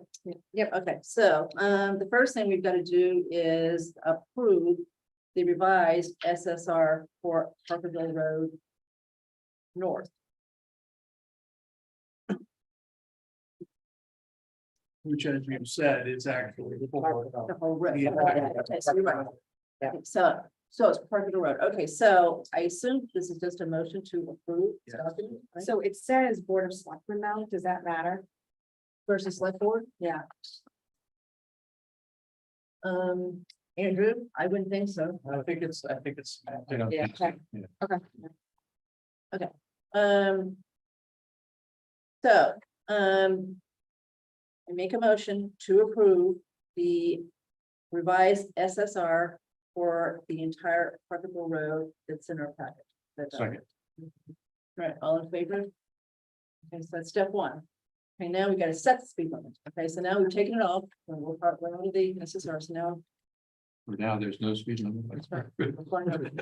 So now I make a motion to basically approve 25 miles per hour as the speed limit on all of Parkerville Road. North and Second. south. Second. Doing this one. Okay, all in favor?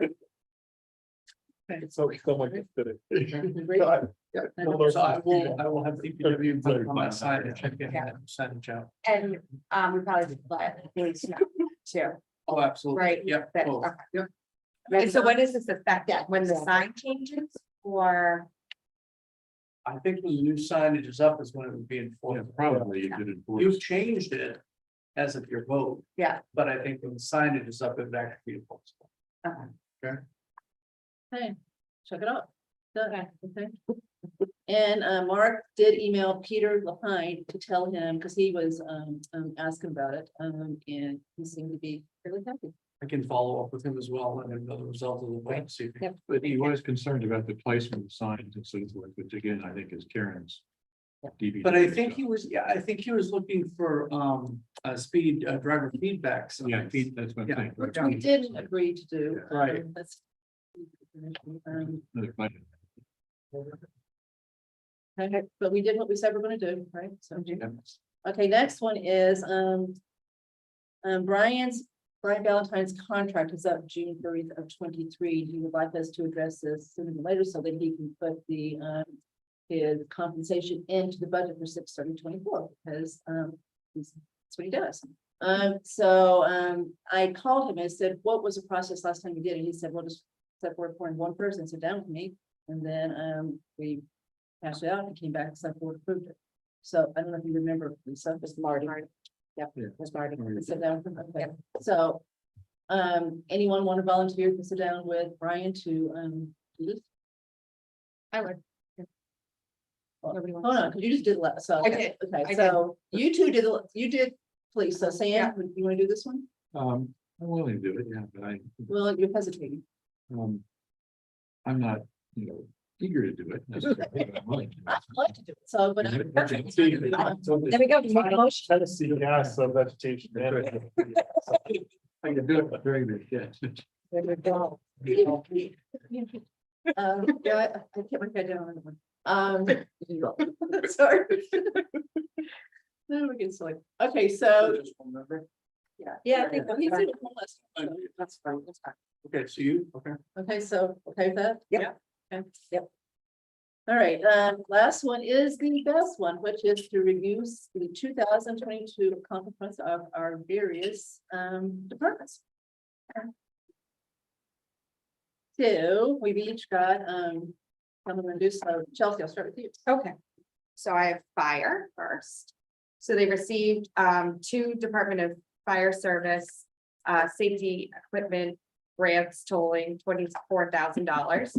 And a Massachusetts Office of Grants and Research Award for $2,300 and $7,400 in safe and senior safe grants for fire safety education from DFS.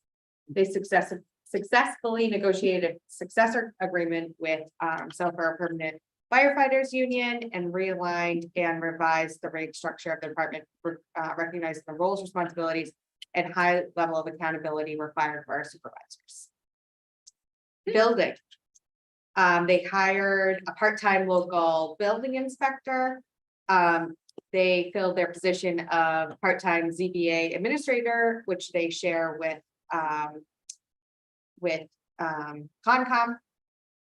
And they drafted opening a new business in Southborough.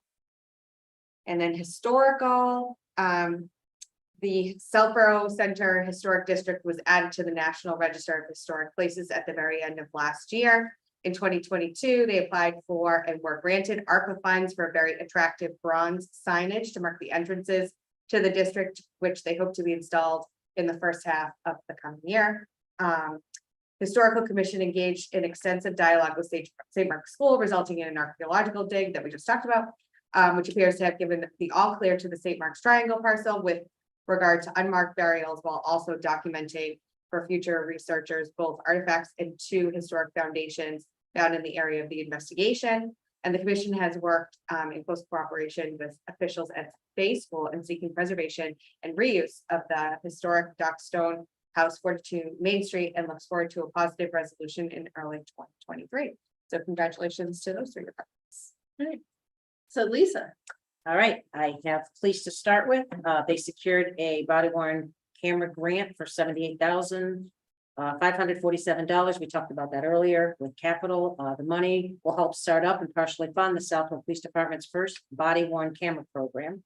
They implemented the police department's first person at risk program in our community. The program helps to create a safer and more positive experience for those who seek help in locating and or interacting with a person who is at risk within the community. The program is dedicated to those who have specific conditions such as autism, Alzheimer's, dementia, or many other mental related issues. Any condition that places someone at risk of wandering from the safety of their caregiver or contributes to them acting out physically at home, school, or other community locations. They developed a new community policing-based programs while continuing to support the existing programs that the police department has already in place. Some of the new programs developed this year were the lunch takeover days at the schools, implemented 2 senior citizen liaisons for more availability of officers for our senior citizens, and the person at risk program. We continue to also participate in such events as Fill a Cruiser, Community Read Day, Car Seat Inspection Day, Walk to School Day, Heritage Day, Coffee with the Cop, Trunk or Treat, Summer Nights, Get on Board at the Senior Center, and the Pink and Camo Patch programs.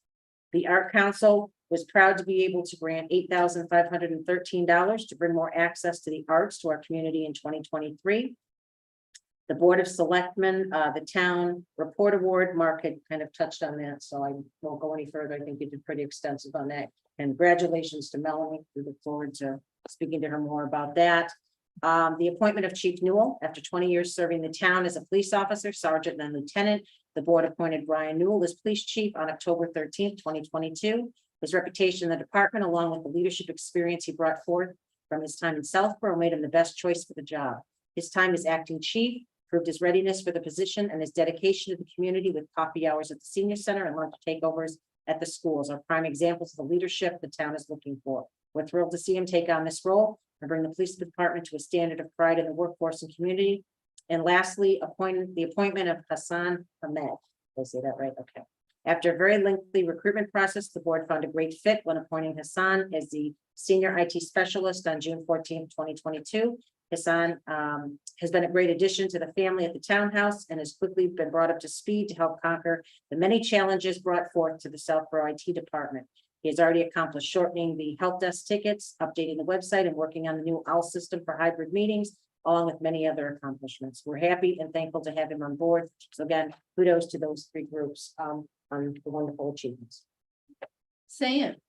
I've got three of them. First, NERI Building Committee, formed early this year, worked collaboratively with the school administration to secure town meeting funding for feasibility study for NERI.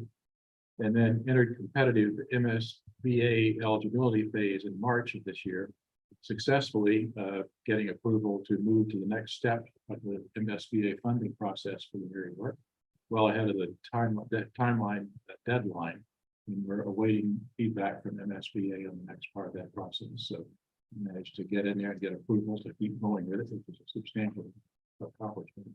Municipal Technology Committee created an annual survey vehicle that gained feedback for a variety of projects so far and has a structure to be able to continue to very easily and quickly gain feedback from the public as a whole. And I think they have gotten feedback from something like 400 plus people on several requests for information, which is a great mechanism to get public feedback. And they've gotten ARPA funding to support a website upgrade and working with the IT director to implement that, as we heard about earlier this evening in 2023. So that's great progress for the website. They have been reviewing town security, cybersecurity to protect us against things like ransomware attacks that we've seen publicity about affecting other towns and organizations. So important progress in the cybersecurity world. They've connected the DPW to the fiber link, improved fiber speed, internet speed there. Same thing for the historical museum, which has been sort of out by itself very historically. And working to review with Jay Montijo a cybersecurity study evaluation that's been going on. So again, very important process here and great skills in the committee to do that. They created and distributed a brochure to all town departments about how to assess technology vendors and questions to ask when you're looking at new technology to again improve our ability to buy the right kind of technology and the right kind of deal for technology. So again, ability to spend money more wisely and improve service in the right areas. So Trails Committee has secured 3 sources of funding to support local trail initiatives. $50,000 Mass Trails grant for the Peninsula Trail project.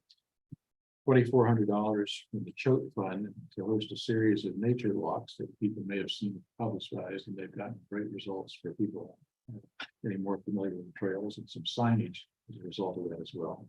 And gotten more ARPA funding for the Peninsula Trail project, which is an important link in the Village Trail network structure out there. So again, that opens up a substantial trail area, and part of that is an accessible trail, which is great for accessibility there. They've moved from ad hoc to a standing committee for the vote of the 2022 town meeting. That's a milestone for them. Continued outreach, awareness, and community engagement through a variety of efforts about trail walks with a combined total of over 90 registrations.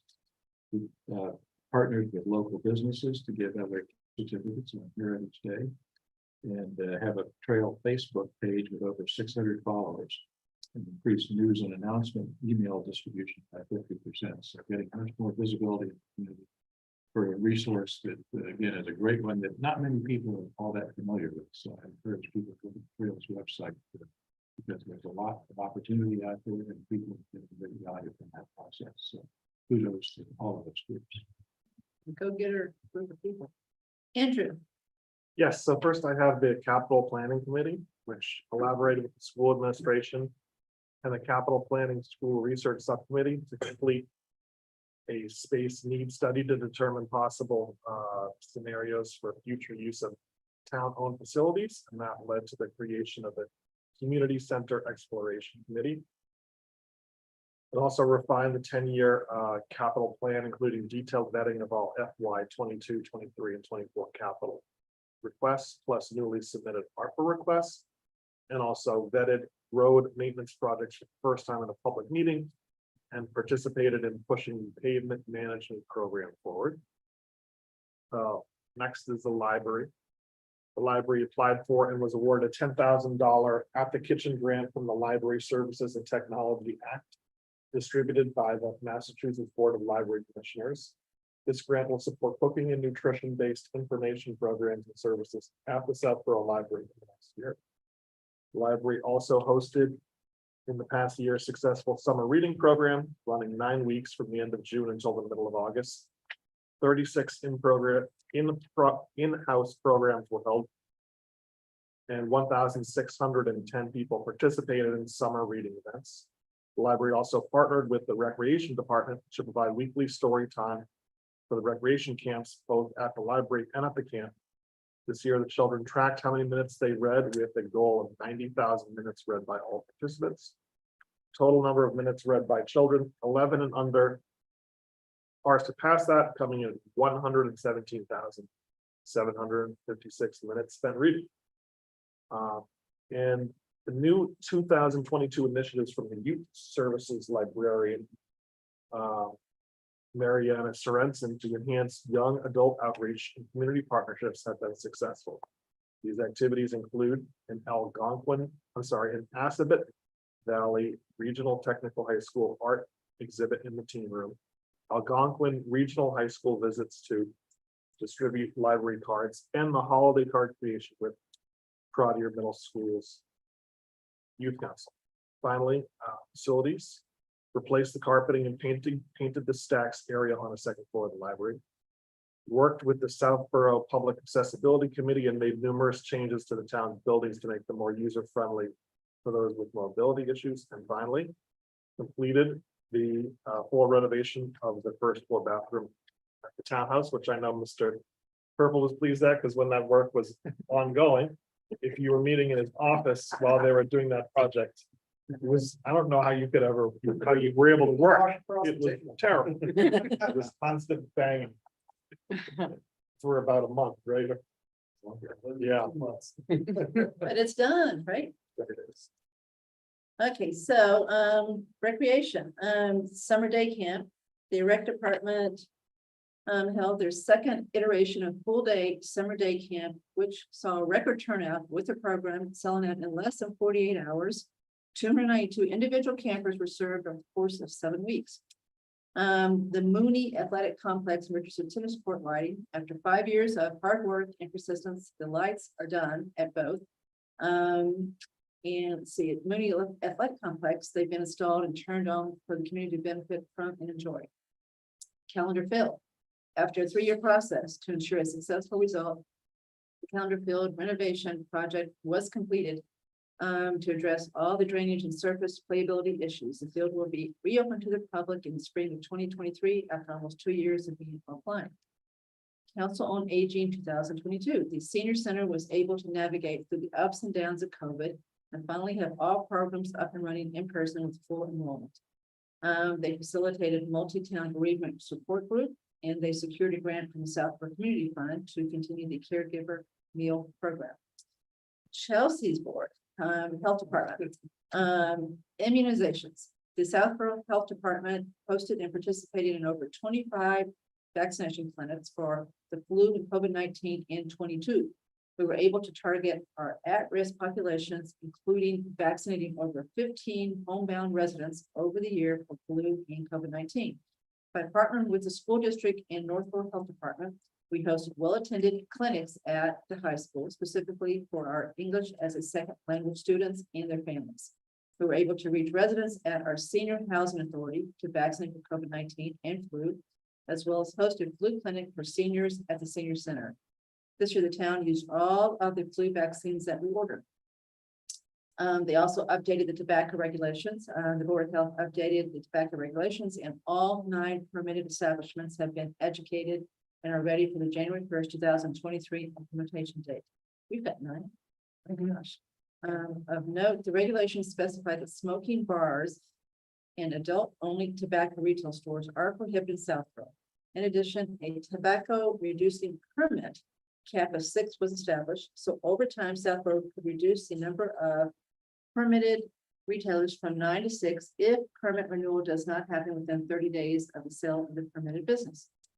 Okay, this is a big one. Ken's Warehouse Noise Mitigation. So the Board of Health has worked collaboratively with Ken's Foods to join a joint forum for impacted abutters and subsequent follow through with sound testing and noise mitigation plans agreed with all parties. Parties mutually decided on a noise mitigation strategy to include a sound barrier wall. And next step is with the planning board for approval. So good job on that one for sure. Thank you. That's a good one. All right. Kathy, can I point out one thing here as you listen to these things? Obviously, a lot of town departments, but a lot of committees here.